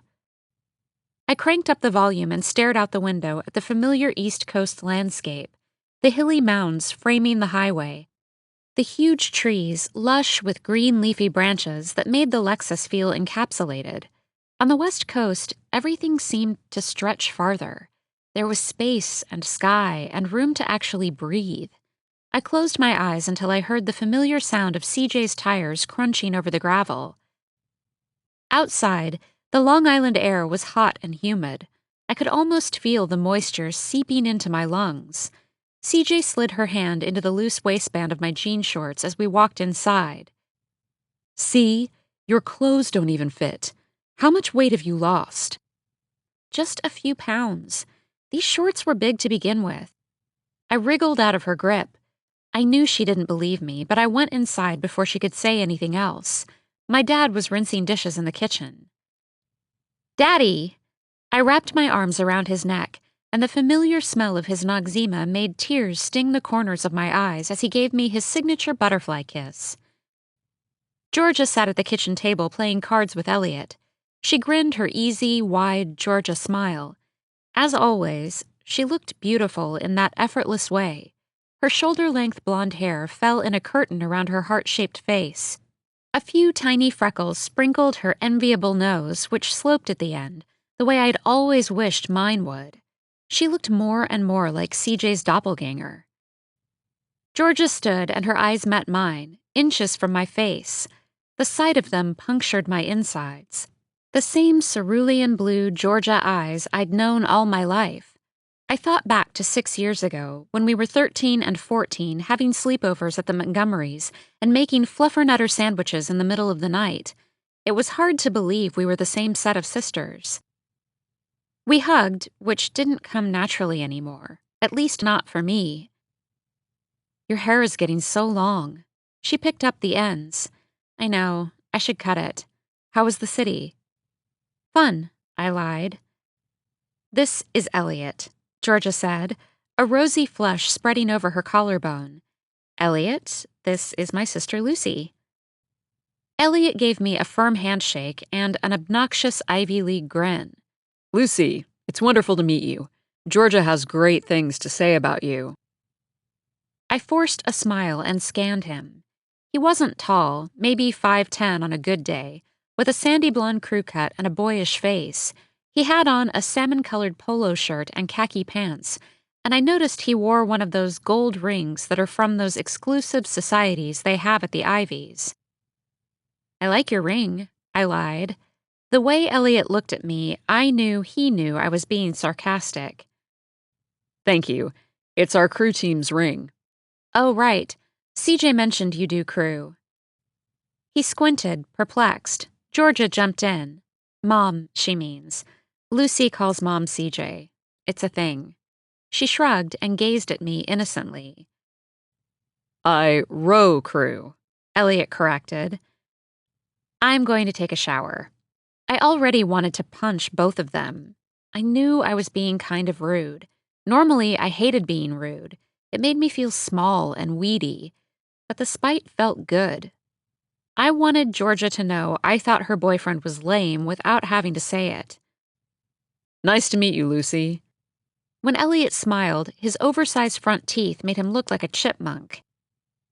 Make it quick, CJ called after me as I ran upstairs. Dad's making your favorite, soft shells. I almost got excited before I remembered I wasn't eating fried food. I was only eating vegetables and protein until I got down to 110. I had just 8 more pounds to go. But the smaller you get, the harder it is to lose weight. I could do it, though. Come sophomore year, I would be skinnier than ever and tan from August beach days at my grandparents' house on Cape Cod. And Stephen would be forced to look at me. I turned on the shower and let the hot water rinse my shoulders, washing off the grime of the city. I put on a pair of leggings and a baggy sweater so CJ couldn't comment on the size of my arms again. My weight was none of her business. Everyone was already sitting at the dining room table when I came back downstairs. My dad spotted me in the doorway and grinned. Guess what's for dinner, Sass? I made soft shells for you and Georgia Peach. They're amazing, Georgia said, already digging into her second one. Georgia was thin. She would always be thin. But thin wasn't thin enough anymore. I knew I weighed less than her now. Georgia ate whatever she wanted, like we both used to. We used to make peanut butter and honey sandwiches after school, 2 each, and eat them in front of episodes of Seventh Heaven before dinner. Our metabolisms were like sharks. "You know what?" I said, the lie forming in my twisted brain. "This is the worst news, but I found out this semester I'm allergic to shellfish. They were doing free allergy testing at the health center. Apparently, it makes me lethargic." I served some salad onto one of the familiar blue china plates, along with a few roasted potatoes that I'd be sure not to touch. Potatoes are full of starch, empty carbs. That's terrible. My dad frowned. You live for seafood. I can have some seafood, just not shellfish. CJ peered at me, 2 slits of aqua between black mascara. That doesn't sound right. I'll make you an appointment with Dr. Williamson. Those school nurses don't know shit. Georgia flinched. Elliot widened his dopey eyes. "Well, I've stopped eating shellfish and I have much more energy, so maybe they do know shit." Sometimes I can't help acting like the worst daughter ever. Even my dad looked at me with disappointment written all over his face. If only I could tell them, I thought for the billionth time. But I couldn't. I'd played it out in my head endlessly. How I would do it, what I would say. I'd tell CJ first. I'd sit her down, maybe in the living room, and I'd say the words. Tell her what I saw her doing that day. Who I saw her screwing in my father's bed. But after the part where I tell her, the hypothetical scene stops rolling. Mentally, I cannot make it continue. I cannot see CJ's response. Like death, it's an incomprehensible outcome. Human nature does not allow me to go there. I picked at the salad, chewing each spinach leaf individually. My stomach growled and my hangover stabbed at my brain. Elliot started talking about his beloved crew team and explained how he and Georgia had met at one of his races. She had been running a Habitat for Humanity bake sale on the riverbank. The story was so cliché it made me want to puke. I twirled my fork around and was barely paying attention until I heard Elliot address me. Are you dating anyone, Lucy? Why? I asked. I mean, not at the moment. Lucy used to date Parker Lines in high school, Georgia said. Don't you know the Lineses from Maine, Elle? Luce, doesn't Parker's family go to Northeast Harbor? Yeah. I've definitely heard the name. Elliot chirped brightly. All boys in the family, right? 4 brothers.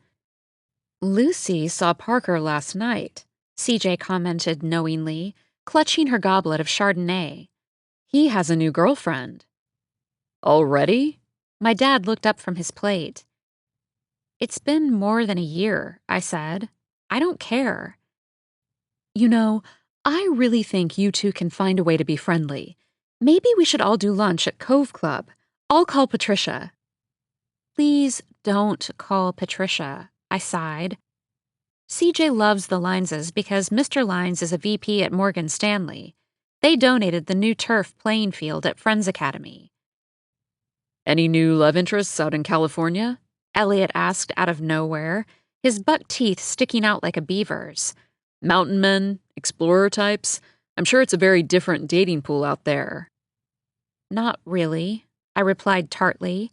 I felt CJ's eyes on me like a hawk. There was some guy who kept calling her over Christmas break, CJ told Elliot. And spring break, come to think of it. But maybe that fizzled. I receive limited information. Luce? My stomach dropped at the insinuation of Stephen, erasing my appetite, though I would have rather been hungry than sad. Well? Elliot started, turning toward me. I have tons of single friends interning in Manhattan this summer, if you're interested. He smiled a chipmunk grin.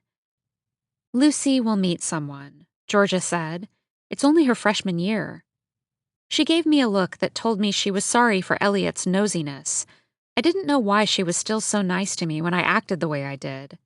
It was what I loved about Georgia, even when I tried my hardest to dislike her incontestable goodness. There weren't a lot of people in the world who were that purely good, without pride or expectation or even awareness of their goodness. I used to be more like that. Not Georgia good, but better than I'd become. The fact that I still loved Georgia for her goodness made me think that there might be hope for me, that I wasn't lost to cynicism, that maybe one day, in a different situation, I'd be able to emulate the same selfless grace, just not in this house, not with CJ across from me, the 3-carat diamond on her ring finger burning my corneas. That was why Georgia should have been the one to see what I saw that afternoon. Not because I wished that pain on her. I didn't. I never could. But because she would have handled it the right way. She has more compassion than I do. She's more level-headed. She wouldn't have let it ruin everything. 6 weeks later, the morning before I flew back to California, CJ made me step on the scale in her bathroom. I pressed my bare feet into the cold plastic, and the little red line ticked up, teetering a couple of notches above the 115 mark. 117. Ugh. How? CJ sat down on the side of the porcelain tub, her face scrunched like it did when she was about to cry. Lucy? Her voice wavered. You've got to gain some weight back. Promise me. I've gained 4 pounds since the beginning of the summer. You've been force-feeding me carbs. 4 pounds isn't enough. You still look unhealthy. I think you should see a nutritionist when you get back to Baird. That's absurd. You're overreacting. Overreacting? You've lost 20 pounds since last September, and you were tiny to begin with. I was not tiny, I said accidentally, and I could see the concern intensifying on my mother's face. I'll gain some more weight back, I added quickly. Do you still have your period? Of course. A fresh lie. I'm worried you have an eating disorder. That's absurd. You're 5'7", which with your weight means your BMI is 18. 18 is a disturbingly low BMI. How would you even know that? I'm in the health industry. You teach Pilates. Lucy. CJ's blue eyes were watery and fixed, suddenly scary with rage. She stood. I am so fucking sick of your attitude. All summer long you've been acting like an entitled brat. Is this how you act around your friends? CJ rambled on about my behavior, and I stared at the smooth white tiles on my parents' bathroom floor. I looked at them for so long that my vision blurred. I wished they would suck me right into their sea of muddled whiteness. The words coming out of CJ's mouth were calling me spoiled and ungrateful and apathetic, and for once, I knew she was right. I had nothing to say in response. I watched the white tiles some more. I closed my eyes, and Stephen flooded the blackness behind them, like he had all summer. I felt his hands pressed against my hips in the bathroom at Hawaiian Luau. You're so beautiful, Lucy. Fuck. I can't wait to take you out on the boat this summer. You're gonna love it. I'm gonna go mingle. I'll find you soon. And then his lips pressed to Diana's, right in front of me. Their hands interlaced in safety van, like another reality, like I'd dreamed the whole thing. Why did he fill up my whole head, my whole body, all the time, to the brim? A person like that. Why? It was over anyway. Even if I chose to decide that he wasn't a manipulative jerk, it wasn't like he was banging down my door with apologies. I hadn't heard a peep from him.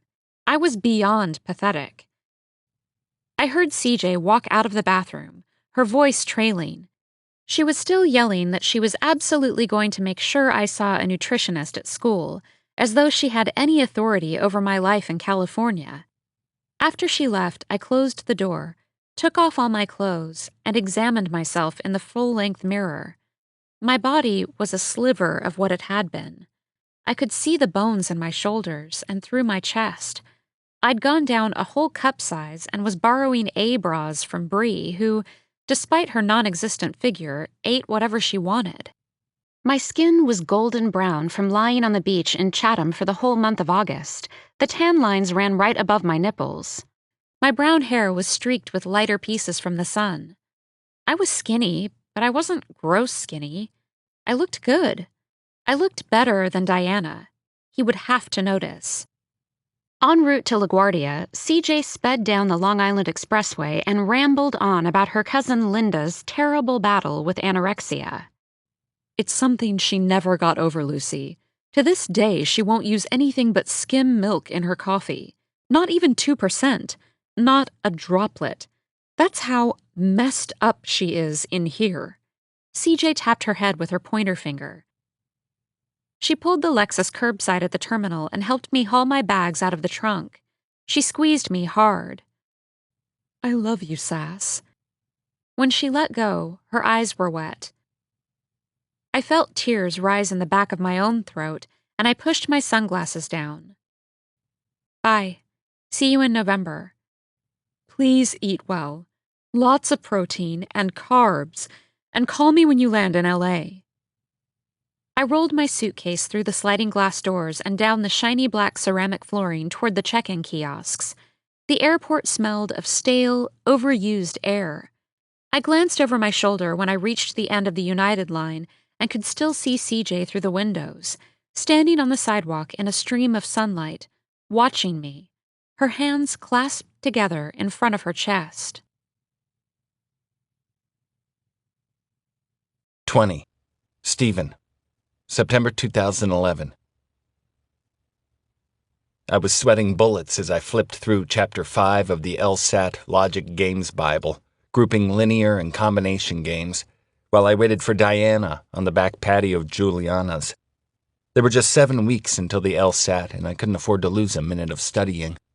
I'd already torn through 2 other LSAT prep books over the summer. I was going to be the most prepared bastard at the test. Law school?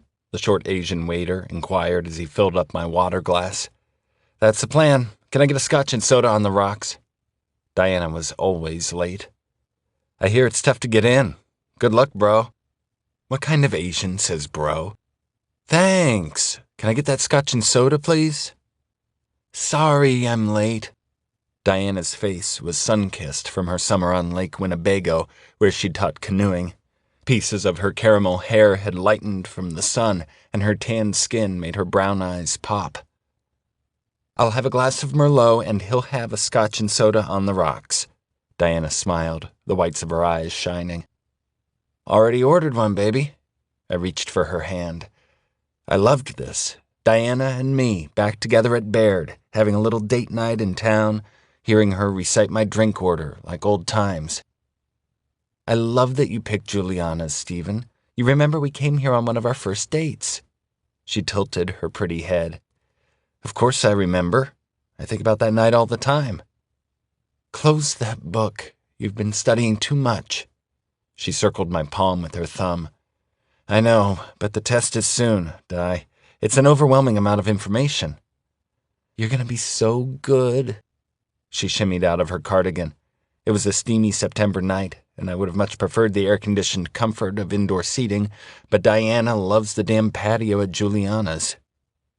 I'm just glad I'll have you by my side. I studied the smooth, bare skin above her tank top line. I think this is going to be a good year for us, Di. Let's hope it's nothing like last year. She retrieved her hand and looked at me sharply. I felt a fight brewing if I wasn't careful. With Diana, it was always something. Princess Diana. I met her gaze. Stop. Let's not dwell on the past. I love you. I know. Say you love me too. You know I do. I want to hear you say it. I love you too. I reached across the table for her hand again as the waiter set our drinks down. Let's try not to fight, okay? Let's just try to appreciate each other. Okay, you're right. To the first Saturday night of senior year, I raised my glass, desperately in need of a sip, and a new beginnings. I placed a small white box on the table in front of her. Diana tried hard not to smile as she opened the box. She examined the necklace, silver with the small turquoise stone. It was a re-gift, an old birthday present someone must have given my mother years ago. I found it in the basement, tags on and still in the box, in a large bin of stuff my mom left behind when she moved out.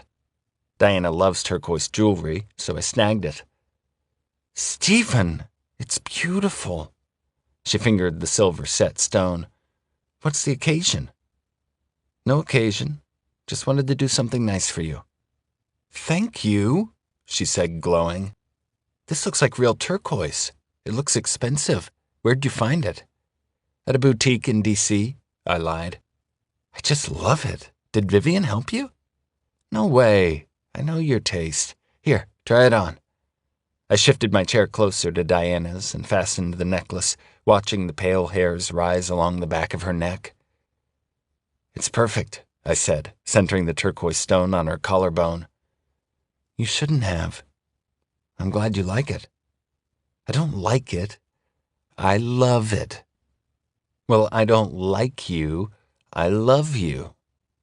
It was an in-joke between Diana and me that originated freshman year, the first time I told her I loved her, one January morning before class.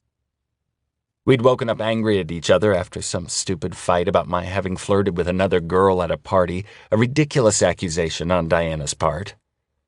Sometimes I feel like you don't even like me, she'd huffed, stealing the covers, which isn't easy on a twin bed. I don't like you, I'd yelled. I was annoyed and hungover and tired, and I half meant what I said, but added, I love you, anyway. What? Diana propped up on one elbow. I don't like you. I love you, Princess Diana. And she'd loved me, too, of course. And she still did. Her reference to our ancient inside joke, that early intimate moment, assured me that she loved me more than ever. After dinner, as we walked north through the town of Claremont toward campus, I felt the promise of the new school year in the still summer air, the capacity of what it would hold. I think I should go home, Diana said, gesturing toward her new house on the corner of Cutler and Hutchins. Home? It's Saturday night. The first Saturday night back. You know we're having a party at Slug. I know I'm being lame, but I'm honestly so exhausted, Stephen.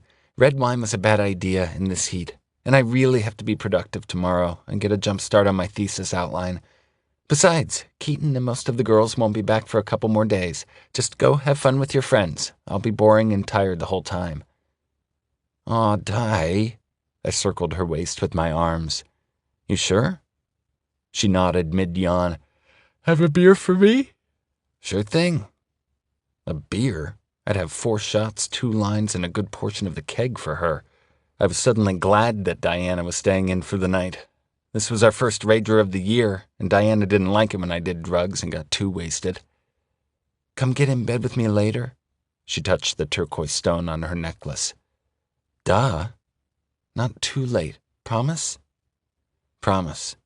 That necklace looks mighty pretty on you. I'll see you later. She wrapped her arms around my neck. Don't have too much fun without me. Never do. I lightly smacked her ass as she skipped away, and she turned around and blew me a kiss. Diana and I were golden.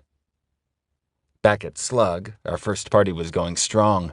The window AC unit was on full blast, and the downstairs was packed to the brim with faces old and new. It was too crowded, actually, because by the time you reach senior year, you realize parties where you are unable to move are not actually fun. Still, the fact that so many people were stoked on the return of Slug, my house, had my blood flowing. I looked for her instantly, since the moment I'd left Diana at her house, since before that even, since I got back to Baird. Lucy was all I could think about, really. She was back on campus. I'd seen some Facebook photo of Lucy and Pippa and their posse at some dinner with the caption, "We're so #sophomoric." It was too packed and dark to see well, so I ran upstairs and found Wrigley and Charlie in the shelter of Wrigley's bedroom in front of a coffee table piled with blow. This is kind of absurd. I locked the door. You can't move down there. Isn't it awesome? Like the good old Slug days. We're back, bitches! Wrigley howled with intoxicated, coked-out laughter. Where have you been, dude? Charlie asked. Dinner with Diana. Dinner with Diana, Wrigley repeated. How'd that go? It was good, actually. We were in a good place. Well, that's great, Stephen. Wrigley scooted over and handed me the rolled-up 20. Diana is a good girl. She is, I nodded, snorting my line. She here? She's tired. Staying in. Ah. I sank back into the pillows, my coke buzz settling in blissfully. It was going to be a great fucking year. An hour later, I was fucked up on scotch but clear-headed from the coke when I ventured back downstairs. It was still crowded, and Nicole Hart sort of cornered me and started telling me about her summer, and I was very glad that Diana hadn't come. And then I saw her. A glimpse of the side of her face past Nicole's shoulder, as Nicole blabbered on about Nantucket or Sun Valley or God knows where. I excused myself from the conversation and tried to push through the crowd, but it was too jam-packed, and Drake was blasting, and suddenly people were pushing, and getting across to where Lucy stood was hopeless. I went into the kitchen and found Charlie making nachos. I was feeling fucked up as shit, but poured just 2 more fingers of scotch into an empty glass. The back door was open, and people were finally starting to stumble out, thank God. It was 3 a.m. I watched a group of girls stagger across the porch. Lucy was among them. My Lucy, because I'd know those twiggy legs from a mile away. Long and bare and golden brown. I walked toward the door, my eyes working their way up to the top of her. She was tan and wore a fitted white dress and colorful bracelets on her stick-thin arms. God, she looked good. Too skinny, maybe. I staggered out onto the porch just as she reached the bottom of the stairs. Her arms were crossed. She appeared to be waiting for her friend, the equally thin, blonde one, who was talking to Evan. Lucy. I held up my hand, an easy wave. Her eyes met mine, but she didn't say anything. She didn't smile, but she didn't glare either. She looked good enough to devour. And in the span of 10 seconds, I thought of the sex in all its glorious formations. Lucy on her back, Lucy on her hands and knees, my fingers as far inside Lucy as they ever could be, while her ocean eyes locked mine, short of breath, same as now. There was that stir between my legs. I wanted to touch her. Lucy held my gaze long enough for me to know that if I wanted to cheat on Diana, I probably could. She finally looked away. I watched her pull her friend from Evan, and I watched them cross the street, probably heading to Adler, the main sophomore dorm. #sophomoric. I inhaled Charlie's nachos before dragging myself upstairs, an inebriated zombie. I forgot that I was supposed to get in bed with Diana after the party, and I was too zonked to hear my phone ring. I almost had a heart attack when Diana stormed in at 7 the next morning, her eyes searching the room for signs of betrayal. There was no one else. Clearly, there was no one else, I told her, half asleep and still drunk and so incredibly relieved that I hadn't done anything stupid. But I hadn't gone over to Diana's like I'd promised, and I hadn't answered my phone, and there were still trust issues, and the slam of my bedroom door told me this was going to be another fight. 21. Lucy. October 2011. Leg up, leg up, leg up. My yoga lab instructor's Latin twang echoed through the studio. Leg up, leg up, leg up. I lifted my leg up. My glutes burned with pain, but Yoga Lab's yoga tone class was more of a workout than hot vinyasa, so I'd started going every day. Sometimes with Jackie or Pippa, but usually alone. Bree never exercised. Her metabolism continued to mystify me. The instructor switched us to lunges with weights, and I braced myself for the discomfort. My biceps were already trembling. After class finished, I showered and weighed myself in the locker room. I'd been eating less than 700 calories a day to lose the weight CJ made me gain over the summer, but I was still at 116. How was it possible? I walked back toward campus to Adler Quad, where my friends were sprawled out on a blanket next to a palm tree, sharing a joint. The whole image was so characteristically bared, I had to smile. "How was your workout?" Jackie asked, munching on a bag of Doritos. It felt good. I knew what she was thinking. Why do you work out so much? Why do you eat salad every single meal? Who are you trying to impress? But Jackie had already made those kinds of comments enough, and I had learned to ignore them. She offered me a Dorito, and I took 2 out of pride, crunching the salty, empty calories in my mouth. They tasted delicious, of course, but the thought of the harm they could impose on my yoga-toned, broccoli-fueled body made them, as always, not worth it. I plopped down onto the blanket and tilted my face out of the shade of the leafy palm toward the sun. Proximity to Adler Quad was probably the best perk to living in Adler, the sophomore dorm where the 4 of us shared one of the coveted suites, an apartment-style setup with our own hallway, 2 bedrooms, a bathroom, and a small living area. As usual, Adler Quad was bright green and buzzing with Baird's diverse student body.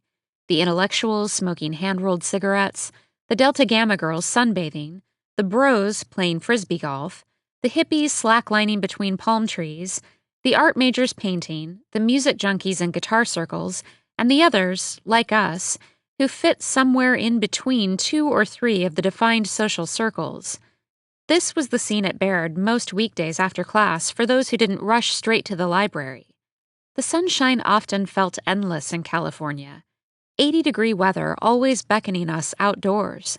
I gazed toward the opposite side of the quad, where slug guys were playing badminton, like they did most afternoons. Jackie passed me the joint, and I inhaled, careful not to overdo it. Too much weed made me anxious and immobile, and hungry. "Evan Donovan is so attractive," Bree was saying, stretched out on her stomach in the waning sunlight, her hands propping her chin. "Don't you guys think?" "Meh." Pippa sucked the joint. Not my type. "He's too scrawny," I said. "That's because you like Stephen, and Stephen is fat," Pippa said.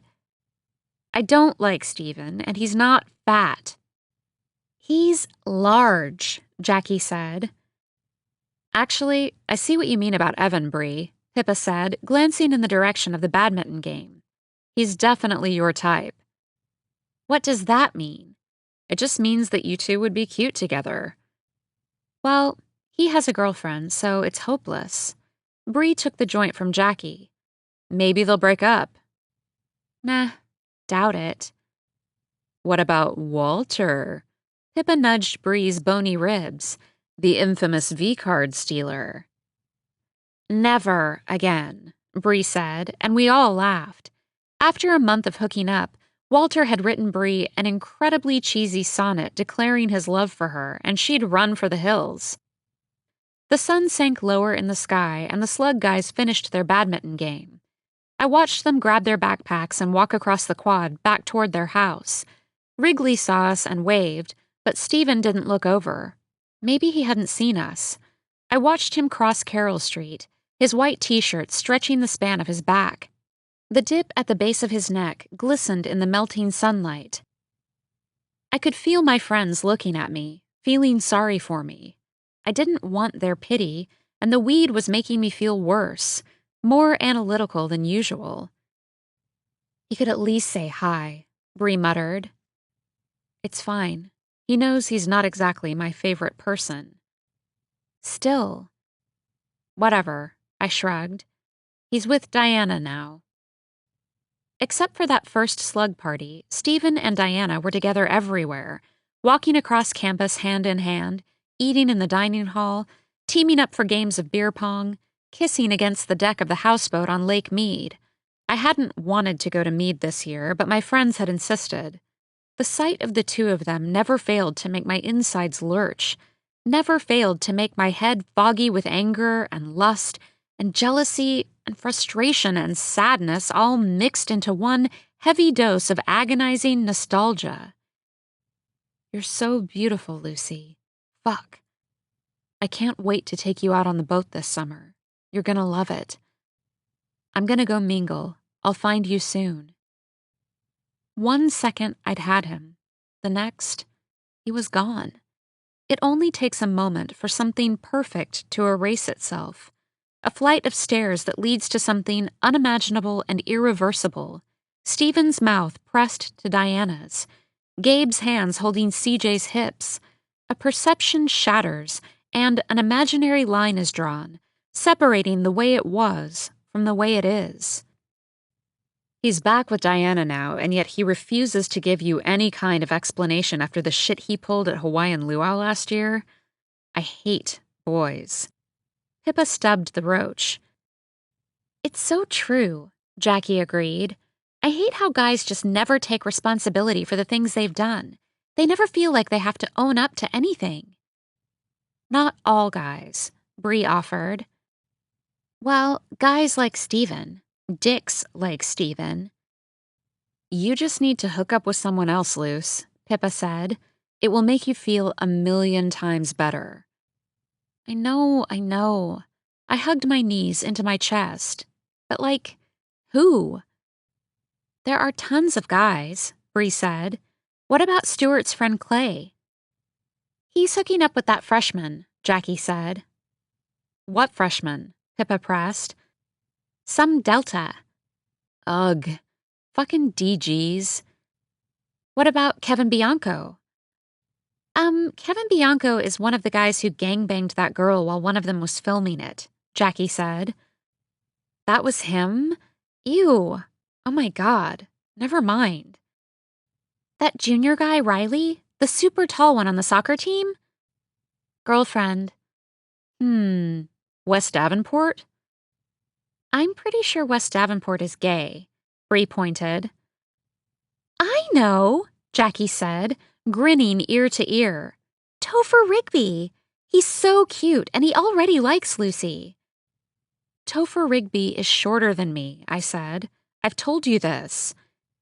Yeah, Pippa winced. Topher is midgetish. He's not a midget, Pippa, Jackie said. He's basically Lucy's same height. That's a deal breaker, Pippa said. She would never be able to wear heels. So don't wear heels for a couple of months and have a fling with him. I love Topher. We were like in the same playgroup as babies. He's so cute and hilarious, and he'd be so nice to you. And maybe you'll end up liking him. I guess that's true, Pippa said. Maybe he's good in bed to compensate for his height. Like a Napoleon complex. A Napoleon complex is when a man acts aggressive and arrogant because he's insecure about being short, Bree explained. It has nothing to do with being good in bed. Thank you, Encyclopedia Bree. Pippa rolled her eyes and turned to me.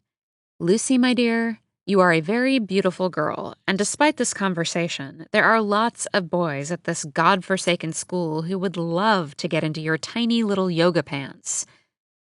Let's go in, Bree said. I need to shower. Same, Jackie said.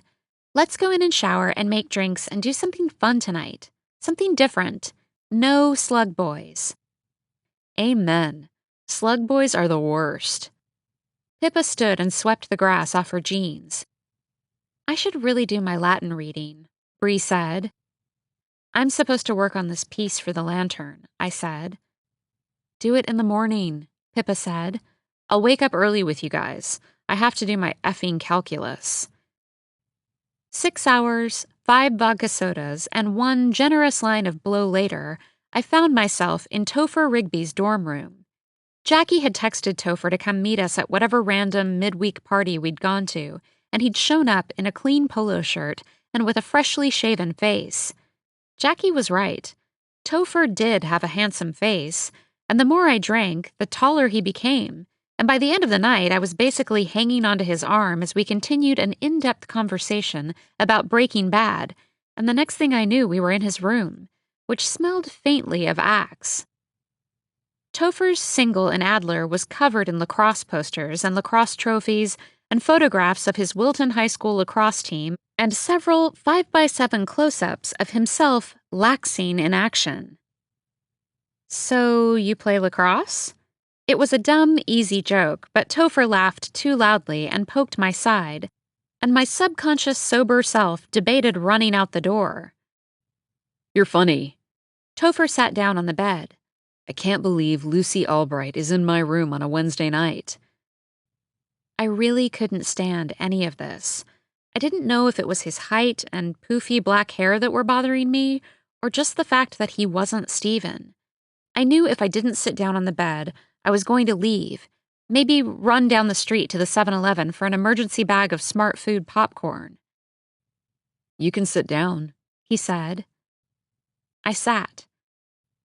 He leaned over and kissed me, his mouth opening slowly against mine, his tongue sluggishly sliding in. I waited for him to throw me down on the bed with his lacrosse biceps and really make out with me, but the kiss remained vertical, gentle, dispassionate. After a while, my neck started to hurt from kissing in such a locked, upright position, so I lay back against the pillows, which Topher took as an invitation to slide his hand up my shirt. He touched my breasts carefully, like they were ancient artifacts. His hand reached for the button of my jeans, and it felt like hours before he'd successfully unzipped them and pulled them down around my knees. When he placed his hand inside my underwear, I wasn't turned on, and he didn't know what he was doing, and all I could think about was Stephen, and I wanted Topher's hands to be Stephen's hands, and I missed Stephen so badly that tears glazed my eyes while Topher dedicated his fingers to all the wrong places. I was sober enough to know the hookup was bad, drunk enough to stay as long as I did, even if it was just so I could tell Jackie I'd tried. I'd put myself out there. Kiss me harder, I said finally, after it felt like he'd been kissing me at the speed of a turtle for about an hour. Huh? Topher lifted his head and gave me a funny look. His dark hair was tousled and thick. I just feel like you're kissing me really softly. I regretted saying anything, but I'd already dug the hole. Okay. He sort of laughed, but I could tell he was confused, or insulted, or both. Forget it. I sat up and yanked my clothes back on. I should go. You can sleep here, he said. We can just talk or put on a movie. Or Breaking Bad. Thanks, but my room is so close. I slid into my sandals, and when he stood to kiss me goodbye, I hovered a good 2 inches over him.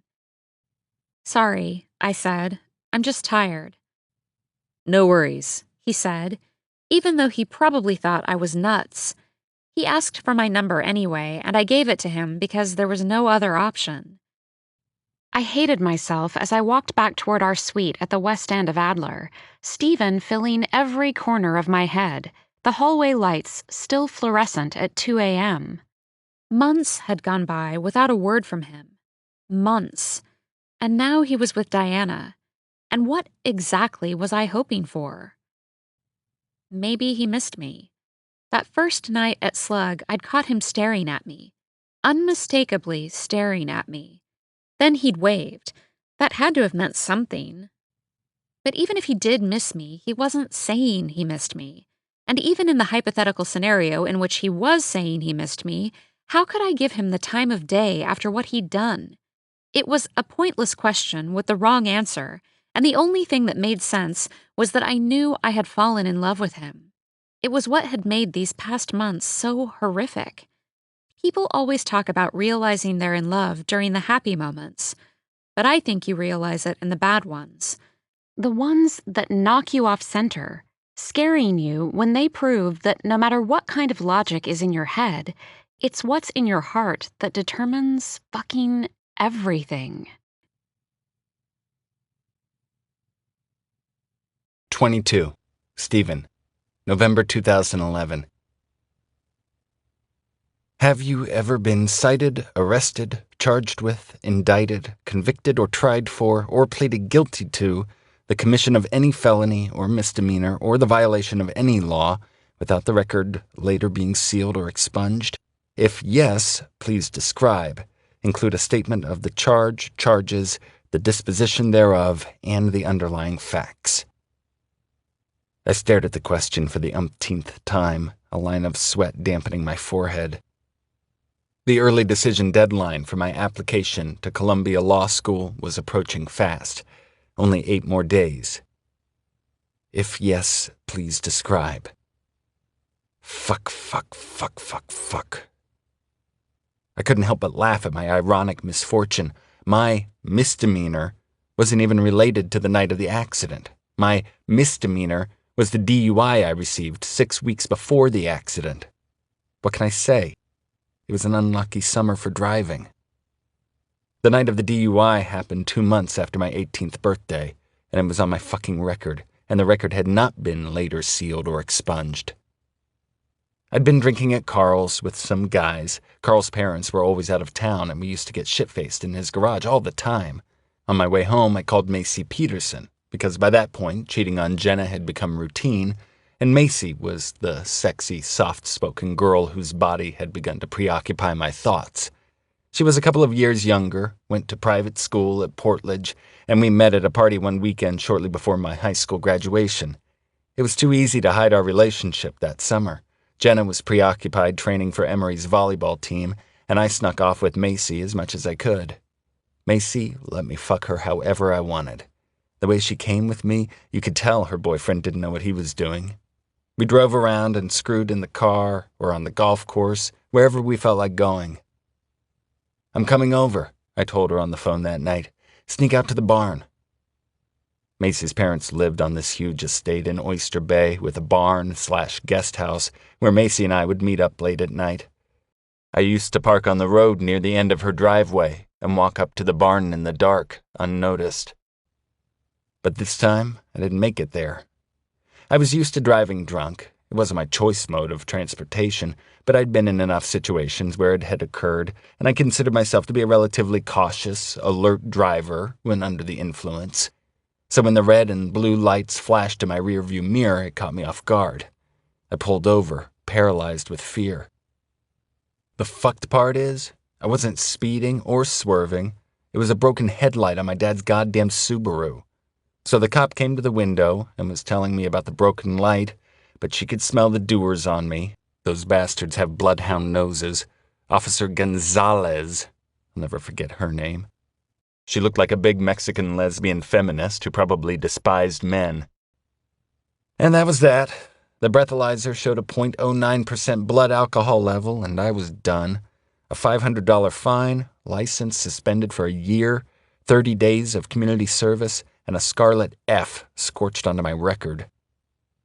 My dad yelled at me in the car on the way home from the police station that night, and all I could think was how I wasn't that drunk, and my driving had been fine, and this was all his fucking fault for being too depressed and spaced out to notice the broken headlight.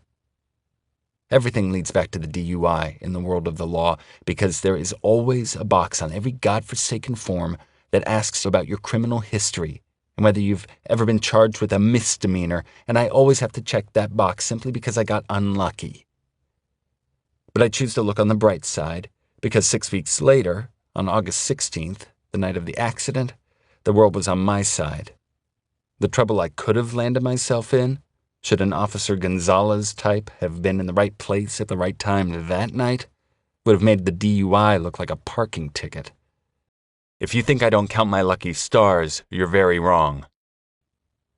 I stared at the application again. If yes, please describe, include a statement of the charges, the disposition thereof, and the underlying facts. I was about to begin describing when Diana barged into my bedroom. You're not dressed? We're going to be so late. She was out of breath, flustered in a silvery flapper dress and matching headband circa the 1920s. Oh shit, the Gatsby party. What time is it? 10, Stephen. What have you been doing? My Columbia application. Sorry, I took an Adderall and was just plowing through. Lost track of time. It's fine. Just hurry. Everyone left 2 hours ago and I was waiting for you, but you didn't answer your effing phone. Sorry. I've been so focused and my phone's been on silent. I snatched it from the end of my bed. Ah, Princess Diana, 4 missed calls. Stage 5 clinger? I'm your girlfriend, she said, circling her arms around my neck. I'm allowed to call you as many times as I want. Now get dressed. She kissed me. What am I supposed to wear? A suit? This. Diana pulled a black tux out of my closet. Hell no. That thing cuts off my circulation. Well, maybe you should stop drinking so much beer. She poked me in the stomach. Why do you even have this? It's for Vivian and Rod's wedding. I need to get it tailored, but I haven't had time. Just put it on and let's go. Fine. It kind of turned me on when Diana got all bossy. You look gorgeous, by the way, I told her, even though she looked sort of ridiculous in her sparkly getup. If Diana Bunn had existed in another decade, it certainly would not have been the 1920s. Half an hour later, we walked into Kappa Sig on Perry Street. The fraternity hosted the Great Gatsby theme party every year, and it was always fun, because there was a list, which meant the party didn't overcrowd. Diana and I crossed our names off at check-in in the foyer, which was littered with thick peeling paint chips. All of Baird's frat houses are such shitholes. There were trays of martinis and little plastic martini glasses, and jazzy roaring 20s music blared from a real record player, Duke Ellington, Eddie Condon, Louis Armstrong, the shit my mom used to play. Diana skipped off when she saw her friends, and that was one good thing about Diana. She never clung to me at parties. I reached for a second martini and looked around the semi-crowded room, allowing the combination of melodious jazz and strong gin to warm my chest. There was Nicole Hart, looking even more ridiculous than Diana, Megan Lewis, a girl I fucked a couple of times freshman year while Diana and I were fighting, Evan and his boring girlfriend, locked in a slow dance, Pippa McAllister, Wrigley's bratty ex-girlfriend, talking to a girl in a short, black sequined dress and black high heels, propping up a pair of legs so long and perfectly slim that they could only belong to Lucy. Her face made a quarter turn, one half of her red lipsticked mouth sliding into a smile at someone's joke. And if anyone belonged in another decade, it was Lucy in the 1920s, because her little black dress was so textbook and her made-up face so classically beautiful, I could have sworn I'd stepped into a party at Jay Gatsby's own mansion. I grabbed a third martini. You have the longest legs I've ever seen, I said, suddenly standing next to her, breathing in the sugary scent of her.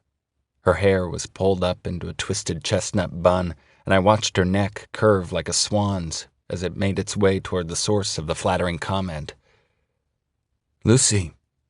We locked eyes, color flushing her cheeks, and I realized that it had been way too long since we'd last spoken, and I didn't know how she was going to react.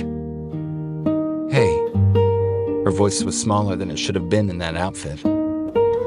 I could feel Pippa's giant eyes lasering into me, but I ignored them. "How are you?" "I'm good," she said, twisting on the long stem of one of her heels. A familiar Duke Ellington song filled the room. "Do you like the music?" "Jazz. It's okay." "In a sentimental mood. Duke Ellington. Great composition. But it's from the 30s, not the 20s. I won't tell anyone." "You know jazz?" A mix of cynicism and surprise infused her voice. "Some.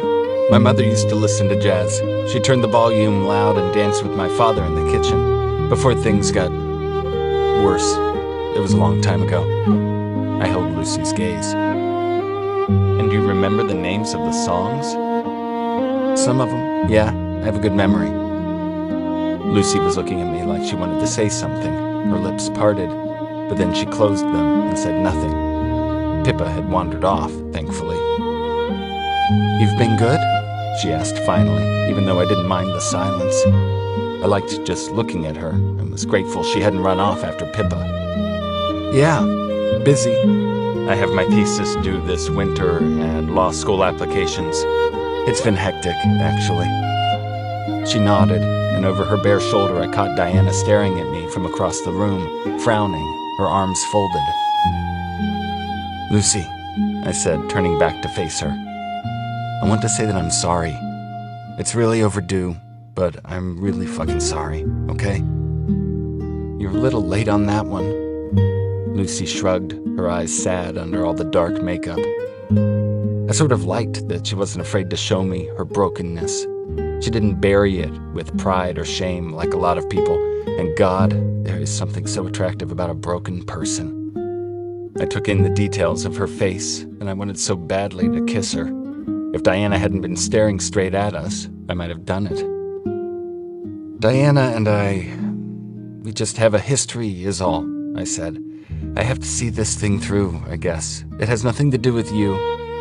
It was the truth, and I suddenly wanted to be honest with Lucy. Honesty made people feel cared for and valued. "Whatever, Stephen.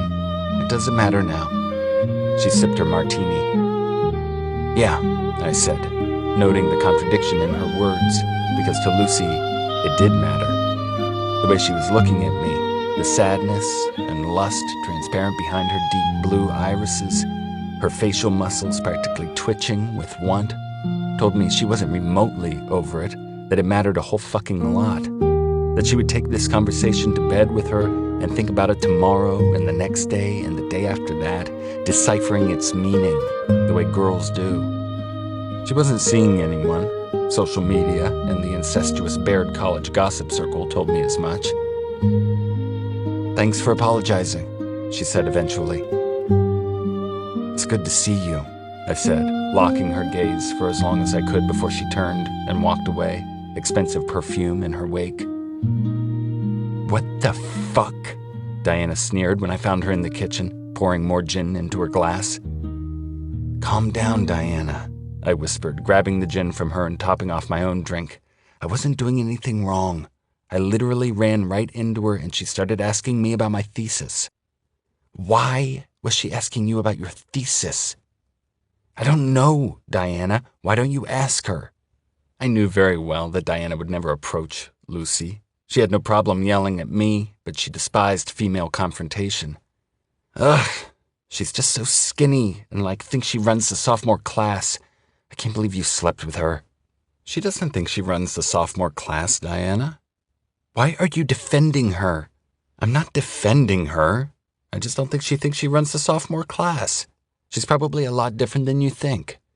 I pinched my sinuses, regretting my position in this unnecessary argument. "Stephen?" Diana looked up at me, her eyes shimmering with bizarre silver makeup. "I love you, and I want this to work." Her whisper was slow in my ear. "But if you ever touch that girl again, I'll kill you." Part 3. 23. Lucy. August 2017. Bree and Evan's rehearsal dinner is held at the Parsonage Club, a country club in Tewksbury where the Donovans are members. The dining room is enormous, with high ceilings and wide French doors opening to a terrace overlooking the rolling green hills of the 18th hole.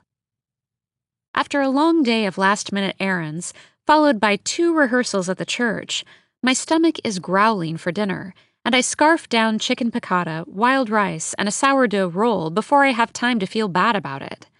Whatever. I'm going to need the strength. Bree squeezes my shoulder on her way back to her table.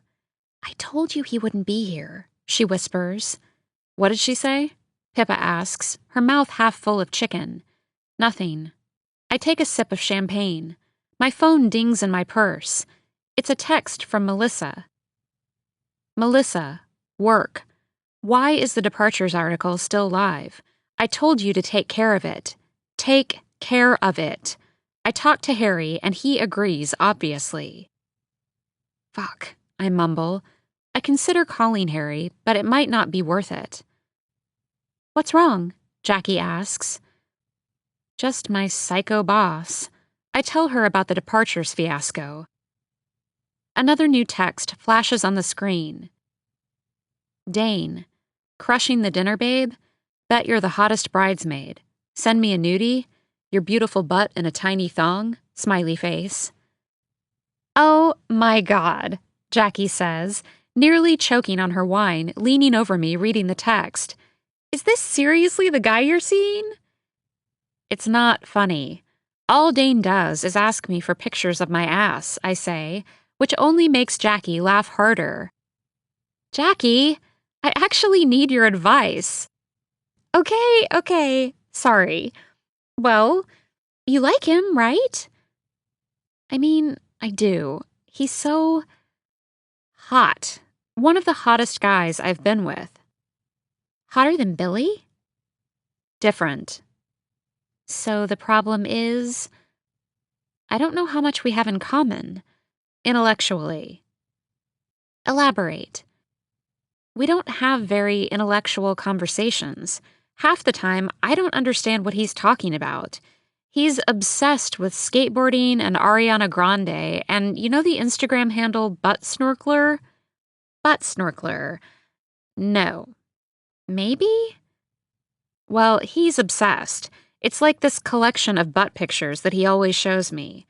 I don't know what I'm doing." "Having fun?" "Sure, but that's unsustainable." "Why does it have to be sustainable?" "I don't know. Maybe you're right. I just feel like at a certain point, these things are a waste of time. Bree's getting married. Georgia is probably going to get engaged to Lars soon. At least it's not Elliot. Thank God it's not Elliot. But now she's got it all figured out, and me? I'm sleeping with someone who won't even pay me back for his $14 pad thai. He owes me at least $300. What? We went to Montauk for a weekend in early June, and he just never paid me back for his half of the hotel room. Not to mention dinner at the surf lodge or the wine and beer from the liquor store. I've bugged him about it a million times. He's always like, "Oh yeah, of course, babe, I'll Venmo you." But he never does it. Dane doesn't do anything he says he's going to do. "Lucy." Jackie sips her champagne. "The money thing is an absolute deal breaker. June was nearly 3 months ago." "I know." "A guy should never make a girl pay for a hotel room. What a loser." "I assume Travis pays for everything?" Travis is Jackie's new boyfriend in LA. He does marketing for the Lakers and threw her a surprise 25th birthday party. Jackie always finds the best boyfriends. "Mostly." Her smile is irrepressible, and I can tell how much she likes him. I glance over at Pippa, who is deep in conversation with the guy to her right, one of Evan's attractive groomsmen. "It's not really Dane that's the issue," I sigh. I mean, I could end things with Dane and the problem still wouldn't be fixed. "The problem being?" New York in general, I say honestly. I've recently realized that. Really? Jackie places her chin in her hand and leans forward with wide eyes. It's something I love about her. When she listens, she really listens. Jackie and I can talk for hours. You know the LCD Sound System song, New York, I Love You, But You're Bringing Me Down? Joan Didion's essay, Goodbye to All That? I'm relating to those at the moment. The Mary Schmitz quote, live in New York City once, but leave before it makes you hard. Exactly. People in New York are so angry. It's true. Jackie nods. What is all the anger about? Lack of sky? $20 cocktails? Shoebox apartments? But I love the city. I love it too, Jackie agrees. We grew up right there. I love running in Central Park, and I love all the seasons and the way the cabs smell. No cabs, Lucy. Subway. I've been horrible at that, and my job is a disaster. I go on, sipping more champagne. My boss hates me, and my salary sucks, and Bree moved out. I glance over at Bree at the next table. She's wearing a pale green silk dress and the diamond earrings Evan gave her as a wedding present just this afternoon. Her face is in the crook of Evan's neck, and she's smiling up at him, one of those ginormous, goofy smiles that didn't appear on Bree's face until she started dating Evan. You definitely need a change, Jackie says, snapping me back to our conversation. New York sucks the life out of everybody eventually. Move to Santa Monica. Hang with Pip and me. Maybe. I smile at the thought of living in California again. You would love our neighborhood, Luce. There are so many cute little shops and cafes, and we're 2 blocks from the ocean. You could just write and go running on the beach and reset. Sometimes I think about going back to school and trying to be a journalist. For real this time. No more sales. I think that would be great. It's what you've always wanted. I hear USC has a great journalism program. Jackie raises her eyebrows. Just saying. Back to La La Land. I match her grin. I don't hate this idea. It would make my year if you moved to LA. Not to be selfish, but I really miss you. You know how much I love Pippa, but we can't talk the way you and I can. I know. Speaking of which, sorry I just talked your ear off complaining. I just needed a vent. Thanks for listening. Don't apologize, Jackie grins. So, are you gonna send Dane a nudie? God, no. I did send him one the other week, but boobs only, no face. Smart thinkin', Luce, Jackie says sarcastically, because she would never be dumb enough to send nudes. It's all Stephen's fault. He's the one who made me feel like sending naked pictures was sexy and personal. Sending them to Dane, I just feel like some kind of porn service. You sent Stephen more than just boobs, Jackie points. I was an idiot when I was 19. A waiter whisks away our plates and almost immediately plops down dessert. Carrot cake with cream cheese frosting. I dip my fork into the end with all the icing. And 20, and 21, and 22. Touché. I'm stuffed. Jackie leans back in her chair and pushes away her dessert. Why am I still hungry after a huge dinner? That's the problem. Once I let myself start eating, I can't stop. I let the thought slide, devouring my slice of cake and allowing the waiter to top off my veuve. Are you nervous to see him? Stephen? Who else? I was, I say, remembering my near panic attack on the train that morning. The whole wedding was making me nervous because whenever I thought about Bree and Evan, I couldn't help but think about Stephen and me. But now that I'm here and it's actually happening, it's okay. It's been a while. I guess it has. Jackie sighs. And you haven't seen him since that Baird Christmas party in the city? Nope. God, that was an awful night. Bree made me go with her, and he was the last person I expected to see. Stephen hates alumni shit like that. But of course, there he was with fucking Jillian. Jesus. I don't really miss him at all anymore, but I do hate that he has another new girlfriend. Of course he has another new girlfriend, Lucy. He's a serial dater. He can't be alone. We know this. I know. Still. Well, at least Jillian won't be joining him at the wedding, Jackie says. No plus ones unless the couple is married or engaged. No ring, no bring.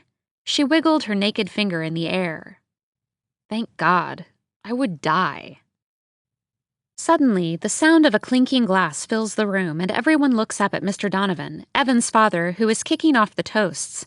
He stands and says a lot of nice stuff about Bree and how happy she's made his son, and he toasts Bree's parents, cheery but oblivious Midwesterners who have no idea their only daughter is wearing Tiffany diamonds that cost more than the average car.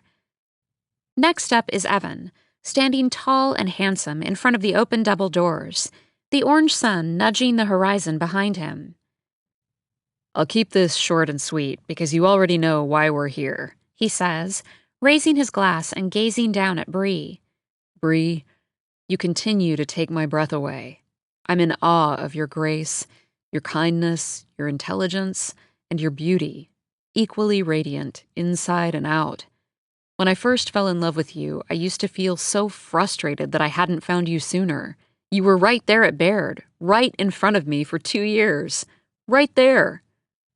There is light laughter from the audience. But one of the many important lessons you've taught me is that things happen when they're supposed to happen, and you can't rush them. So even though, in my opinion, it wasn't soon enough, not a day goes by that I don't feel so incredibly lucky to have found you when I did. Thank you for planning this perfect wedding all the way through. Evan raises his glass to the audience. And of course, a huge thanks to my incredible parents for helping with the planning as well, and to Lauren, our tireless wedding planner. I glance over at Lauren, who looks like she's about to collapse with appreciation. And thank you to all of you for being here. Your love and support means everything. And last, to the Bensons. Cindy, Gordon, Gordy, and Ian, my wonderful soon-to-be in-laws, thank you for being here and for letting me share my life with your daughter, your sister, who I love more every day. I can't wait for tomorrow. I don't think I'm going to be able to sleep. Evan's smile is exploding from his face, and the audience giggles and awes as he leans down to kiss a beaming Bree. Oh, fuck, Pippa says. Literally no one is ever going to say that to me. He wasn't even reading off of anything, Jackie notes, wide-eyed. I glance over at Evan and Bree, and I'm suddenly dizzy, and I don't understand how any of this happened. It seems like just the other day that Stephen and I were lying on the beige couch in the apartment on a lazy Sunday, my head in his lap, while Bree peppered Stephen with questions about Evan, who had just moved to Manhattan. You know I've always had a crush on him, she admitted, because Bree is shamelessly honest like that. Then Stephen had told Bree that Evan was single and I'd bugged him nonstop to set them up, because the four of us going on double dates seemed like the best idea ever. So Stephen did set them up, and the four of us went to Schiller's on the Lower East Side, and it was the only double date we ever went on, and not because Bree and Evan didn't hit it off. They did. And here we are, almost 3 quick years later, watching them vow to love each other for the rest of their lives. Fewer than 24 hours to go. I know I'm being pathetic and probably narcissistic, and I hate myself for it. I don't want any of this to be about Stephen, but somehow it is. Who is he now? I don't know if he passed the bar exam, but probably. He's smart. He's with Jillian. I wonder what'll run through his head when he sees me. What will he say to me? Will he be clean-shaven or sporting a hint of stubble? Clean-shaven, probably, if he works in an office. It's been ages since I've thought about him in this kind of detail, but the fact that I'm seeing him tomorrow allows me to go there. It's that inkling of possibility that spreads from my unconsciousness up into my consciousness. And even though I know that it's wrong, and I know now that I have the willpower to understand that it's wrong and actively not want him, I I still let myself wonder. Stephen DeMarco came back into my life on the second Friday in January of my sophomore year. I remember the exact date because it was Friday the 13th. It was 11 o'clock, and I was already in bed. I had been at a party earlier in the evening where Jackie was trying to set me up with one of Stuart's friends, Cameron something. But talking to Cameron something had felt like chewing wood. After one lukewarm Miller Lite, I'd beelined for the exit. Jackie would be pissed and give me shit for Irish exiting again, but I didn't care. In recent months, trying to get drunk and socialize had become intolerable, like a chore. Besides, tonight everyone was going to end up at a slug party, and I avoided going there. Seeing him entwined with Diana made me sick to my stomach, and alcohol only made it worse. I could feel myself sinking into a dark, uncharted place, and it was just easier to deal with my pathetic problems from the solitude of my own bed. My phone chimed on the nightstand. Jackie, where'd you go? I powered off my phone, still sober enough to get ahead on my 20th century American lit reading. We were rereading The Catcher in the Rye, and I was at the part where Holden recalls James Castle committing suicide by jumping out the window at Elkton Hills. I always hated that part, because it reminded me of a girl in high school who killed herself in her garage. Her name was Suzanne Heath, and she was in my freshman year English class. She never said much, but I sat right next to her and noticed that she always got A's on her papers. She was dead by the end of the year. She killed herself in her garage using carbon monoxide poisoning one night in May while her parents were out. Thinking of Suzanne made me think of Macy Peterson, because even though Macy's death was an accident, she was the only other person my age I knew who'd died. The thing that has always unnerved me most about Macy Peterson's death is that the last time I saw her was the night she died. At that point, I hardly ever ran into Macy anymore, except every now and then at Cove Club. I'd been out with Antonia at a random house party in Laddingtown or maybe Bayville. I don't know exactly where, but I remember it was out of our typical bubble, toward the part of Nassau County that CJ deemed trashy. It was a Saturday night near the end of the summer, and I was especially sickened by CJ, by the mere sight of her and my father going through old photo albums on the couch. I was drinking vodka from a water bottle in my bedroom and trying to shut my brain off, and I wanted to go somewhere, anywhere. So Antonia said we could go to a party with her brother and his girlfriend. I snuck out the back door after my parents went to sleep and waited for Antonia's brother's car at the end of my driveway. I don't remember many specifics from the night. I got too drunk at a lot of high school parties in the years that followed the unforgivable thing. But I do remember my interaction with Macy almost vividly, a pocket of clarity amid the muddled blackness. Maybe it's because I learned of her death the next day that I even remember talking to her at all. Maybe memory works like that. I had been standing out by a fire pit, and I must have had the spins or been falling because the next thing I knew, Macy Peterson was there, and she was holding my arm and walking me inside. She took me into the bathroom and made me pull the trigger. "Just get it all out," she said as she held my hair away from the toilet. "You'll feel better." Afterward, she handed me a glass of water, and I asked what she was doing there because it was late, and Macy wasn't the kind of girl who snuck out at night, and there was no way she didn't have a curfew. Mrs. Peterson was even stricter than CJ. "Don't tell anyone," Macy said, crossing her long arms, "because I just broke up with my boyfriend, and I know it's too soon, but I really like this other guy, and I'm sort of here with him. Well, not really. I'm just giving him a ride home because I was babysitting nearby and he lives around here. But anyway, I came inside for a sec and I saw you on the terrace, and you looked wasted. Like you might be sick kind of wasted." "Oh, geez. Was it bad?" "You were just stumbling. Nothing embarrassing." I feel a lot better now. I stared up at her from the bathroom floor and thought how beautiful and graceful she was, how her hair reminded me of the Little Mermaids. I remember thinking how nice Macy was and wanting to tell her about CJ and Gabe, but I knew it was unnecessary and that it wouldn't make any sense at all. "Thanks, Macy," I managed instead. Sorry you had to watch me puke. That couldn't have been pretty. Not a big deal. She was putting on mascara in front of the mirror. So who's the guy you're with now? I asked. He's no one you know, she said quickly. He's this older guy from Bayville, and I'm not with him. It's not like that. I shouldn't have said anything. I'd really rather keep it quiet for now, since Zach and I just broke up. I won't tell anyone. The other issue is, this guy, he sort of has a girlfriend. Macy's round eyes landed on mine in the mirror. He says they're breaking up and that he's not into her, but we're keeping it really quiet for now. I was still with Zach when I met him, too. It's shitty, I know. I wish I didn't like him so much. I feel like a slut. You're the furthest thing from a slut, Macy. I should go. Macy tossed her mascara in her purse and helped me up off the floor, hugging me goodbye. You're okay getting home? Yeah, my friend Antonia's brother drove us. Back on my feet, I felt dizzy again. I picked up the beer I'd been drinking earlier. Don't drink any more, Lucy, Macy said, unwrapping a piece of bubble gum. I know, you're right. You take it. Can't, she said from the doorway, her eyes glinting, the palest blue. I'm driving, remember? She popped the gum into her mouth and disappeared.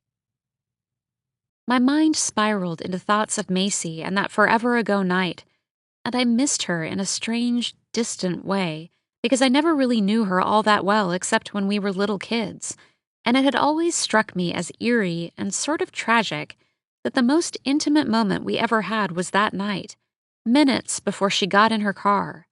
I even felt like I'd played a role in Macy's death in an odd way, though Lydia told me that was ridiculous. I don't know. It just always seemed so senseless to me that Macy went and drove her car off the road right after she dropped off that guy she liked so much. Sober as a judge. Just so fucking unfair.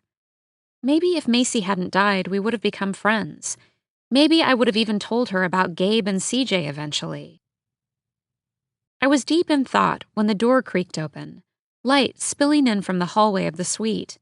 My heart quickened when I saw the shape of a male figure in the doorway, and then I figured maybe it was Stuart, maybe he and Jackie were home early and had decided to sleep in her room for a change. Lucy? The voice was hoarse and low. Yeah? Can we talk for a minute? I closed Catcher and sat up straighter, nerves prickling my spine. Who is that? The door opened farther and light filtered over the figure's face, which is when I saw that it was Stephen. Lucy? Are you drunk? I became very aware of the fact that I was wearing my matching snowflake pajama set that my grandmother had given me for Christmas. CJ's mom always buys tacky stuff, but the pajamas were warm.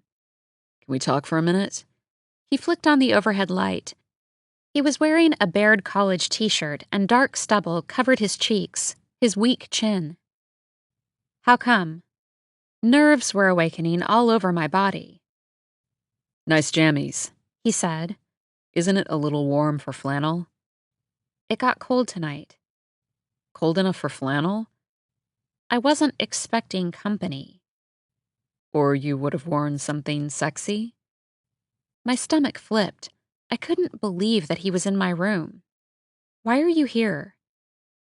How are you, Lucy in the Sky with Diamonds? When he used the nickname, it felt like the greatest thing that had ever happened. His mouth curled itself into a slight smile. I noticed a faded ski goggle tan around his eyes, probably from a ski weekend at Bear Mountain, an hour and a half east of Claremont. A lot of Baird kids skied at Bear Mountain, and I knew through the grapevine that Keaton Banks, Diana's friend, was always inviting their senior crew to her family's condo in Big Bear Lake. Are you drunk? I repeated. Not really. He sat down at the end of my bed. Catcher in the Rye, huh? That book is overrated in my opinion. A guy wanders around New York City doing nothing for 3 days. Cool story, Hansel. It's one of my favorites. I like the digs, Stephen said, looking around. Adler's sweet. I lived here my sophomore year, too. How did you know I live here? Most sophomores live in Adler. You know what I mean. Here. This room. Pippa told me. She wouldn't do that. Well, she didn't give me directions or anything, but she was talking about how you guys live in the same suite on the 3rd floor of Adler, and there are only 2 suites on each floor. So, process of elimination. He was still grinning, his eyes fixed on mine. He smelled like beer and his usual Old Spice. I didn't know what to do with my hands, so I just stuck them underneath the covers. So you just barge into people's dorm rooms in the middle of the night? Only some people's. Creepy. Why didn't you come to our party tonight? Your friends were there. I haven't seen you at Slug in ages. Because I have work. I picked up Catcher. Lame. It's Friday. You can Spark Notes that shit. I'm actually trying to do well in this class. Oh, right. Because it's English. And you want to get accepted on the French Riviera trip. Miss Travel Journalist in Training. Tough business to crack, but I have faith in you. Why are you here? Who sleeps in the other bed? He asked, ignoring my question. Jackie. Ah, the blonde who hates me. So, how'd you guys land a suite? These are coveted. I don't know. We had good numbers in the housing lottery. Seriously, what are you doing here? It's almost midnight. I regretted the question immediately because I didn't want him to leave. I just wanted to talk to you for a minute. Is that okay? I nodded, relieved that he wouldn't be leaving. I felt so weak, like his presence had slowed every cell in my body. Not in here, I said. I climbed out of bed, grabbed my bathrobe, and led him to the living area. It was small, but we'd managed to squeeze in a couch, 1 armchair, a coffee table, and Pippa's TV. Cute robe, he said. Stop making fun of everything I'm wearing. I sat down on the couch. I said it was cute, Luce. I felt my face flush. I loved that he was still calling me Luce. What is it you want to talk about? I folded my arms. He sat on the other end of the couch and took his time observing the walls, which we'd decorated with Bree's old tapestries from boarding school. I wanted to say that I've been thinking about you, he said finally, his grass-green eyes landing on mine. A lot. You have? I was too excited to care that I'd let such a pathetic response slip. He and Diana had finally broken up. I knew it. After his apology at the Gatsby party with its flirtatious undertones, I knew he would come back to me. I do, Lucy in the Sky with Diamonds. But I thought you were with Diana. Yes, I suppose I am. Oh. My gut tightened, disappointment quickly pooling where the hope had been. I fucked it all up. I'm a royal jackass. I don't understand what you're trying to say. He shifted on the couch. He placed his ankle on top of his knee, which was awkward because he wasn't very flexible. He placed it back down on the floor. I still have feelings for you, Lucy. I wanted to make it work with Diana, but it just isn't working. I miss you. I miss you. He missed me. He was still with Diana, but he missed me. I relished the words. They were all I had wanted to hear for months. But you're still with her. You just said it. Graduation is right around the corner. He shrugged. We may as well wait till then to break up. It's not really right around the corner. It's in 5 months. Right. He looked down at the carpet. Do whatever you want. I shifted my gaze to the window, to the inky black sky. There are certain rules you learn to abide by, certain games you learn to play when dealing with guys like Stephen, guys who never want things too easily. I remembered that things worked better between Stephen and me when I gave him something to push against. I didn't mean it to come out like that, he said. I sound like an asshole. What else is new? Come on, Lucy. What? What are you trying to say? I meant that Diana will make my life a living hell if I break up with her now. We have the same group of friends. It's hard to explain. No, I get it. I did get it. Parker's friends, some of whom had been my good friends, more or less stopped talking to me after I dumped him the night of spring formal. You are so beautiful. It gets me every time I see you. He pinched my chin with his thumb and forefinger. I knew I should tell him to stop, to get up and leave, but I couldn't. My head felt as heavy as a rock. It felt so good to be close to him again, I could hardly think. Are you going out to Bear Mountain next weekend? He asked. I'll be there. It'll be mostly dudes, but sophomore girls can come. He grinned. Maybe, I said, already filling with excitement. A bunch of Chops guys were staying at a kid named Jared's house near Bear Mountain for a ski/party weekend, and Pippa and Jackie had been talking about going. It suddenly seemed like the best idea. Although, I added, remembering Keaton's condo, I'd rather not hang around your posse of senior girls. The senior girls to which you refer will not be in attendance next weekend. Stephen winked. I would tell you otherwise. I nodded, a mysterious force lurching low in my gut, subconscious acknowledgement of self-betrayal, maybe. I miss you a lot. Stephen's small green eyes latched to mine. I miss you too. Saying it back was like dipping into a warm bath. I don't know exactly what it is, Luce. We just always got each other, emotionally and physically. One side of his mouth curved. He slid closer to me on the couch. I listened to him shit-talk his relationship with Diana a bit longer. He said that he loved her, but that he wasn't in love with her, that he didn't think he ever had been. I watched him while he spoke. His face possessed that self-assured smugness that people like Jackie loathed, but that for some reason I'd never been able to. I knew he thought I was gullible and easy. It wasn't like I didn't know that, and I was both of those things, or at least I'd driven myself to be them.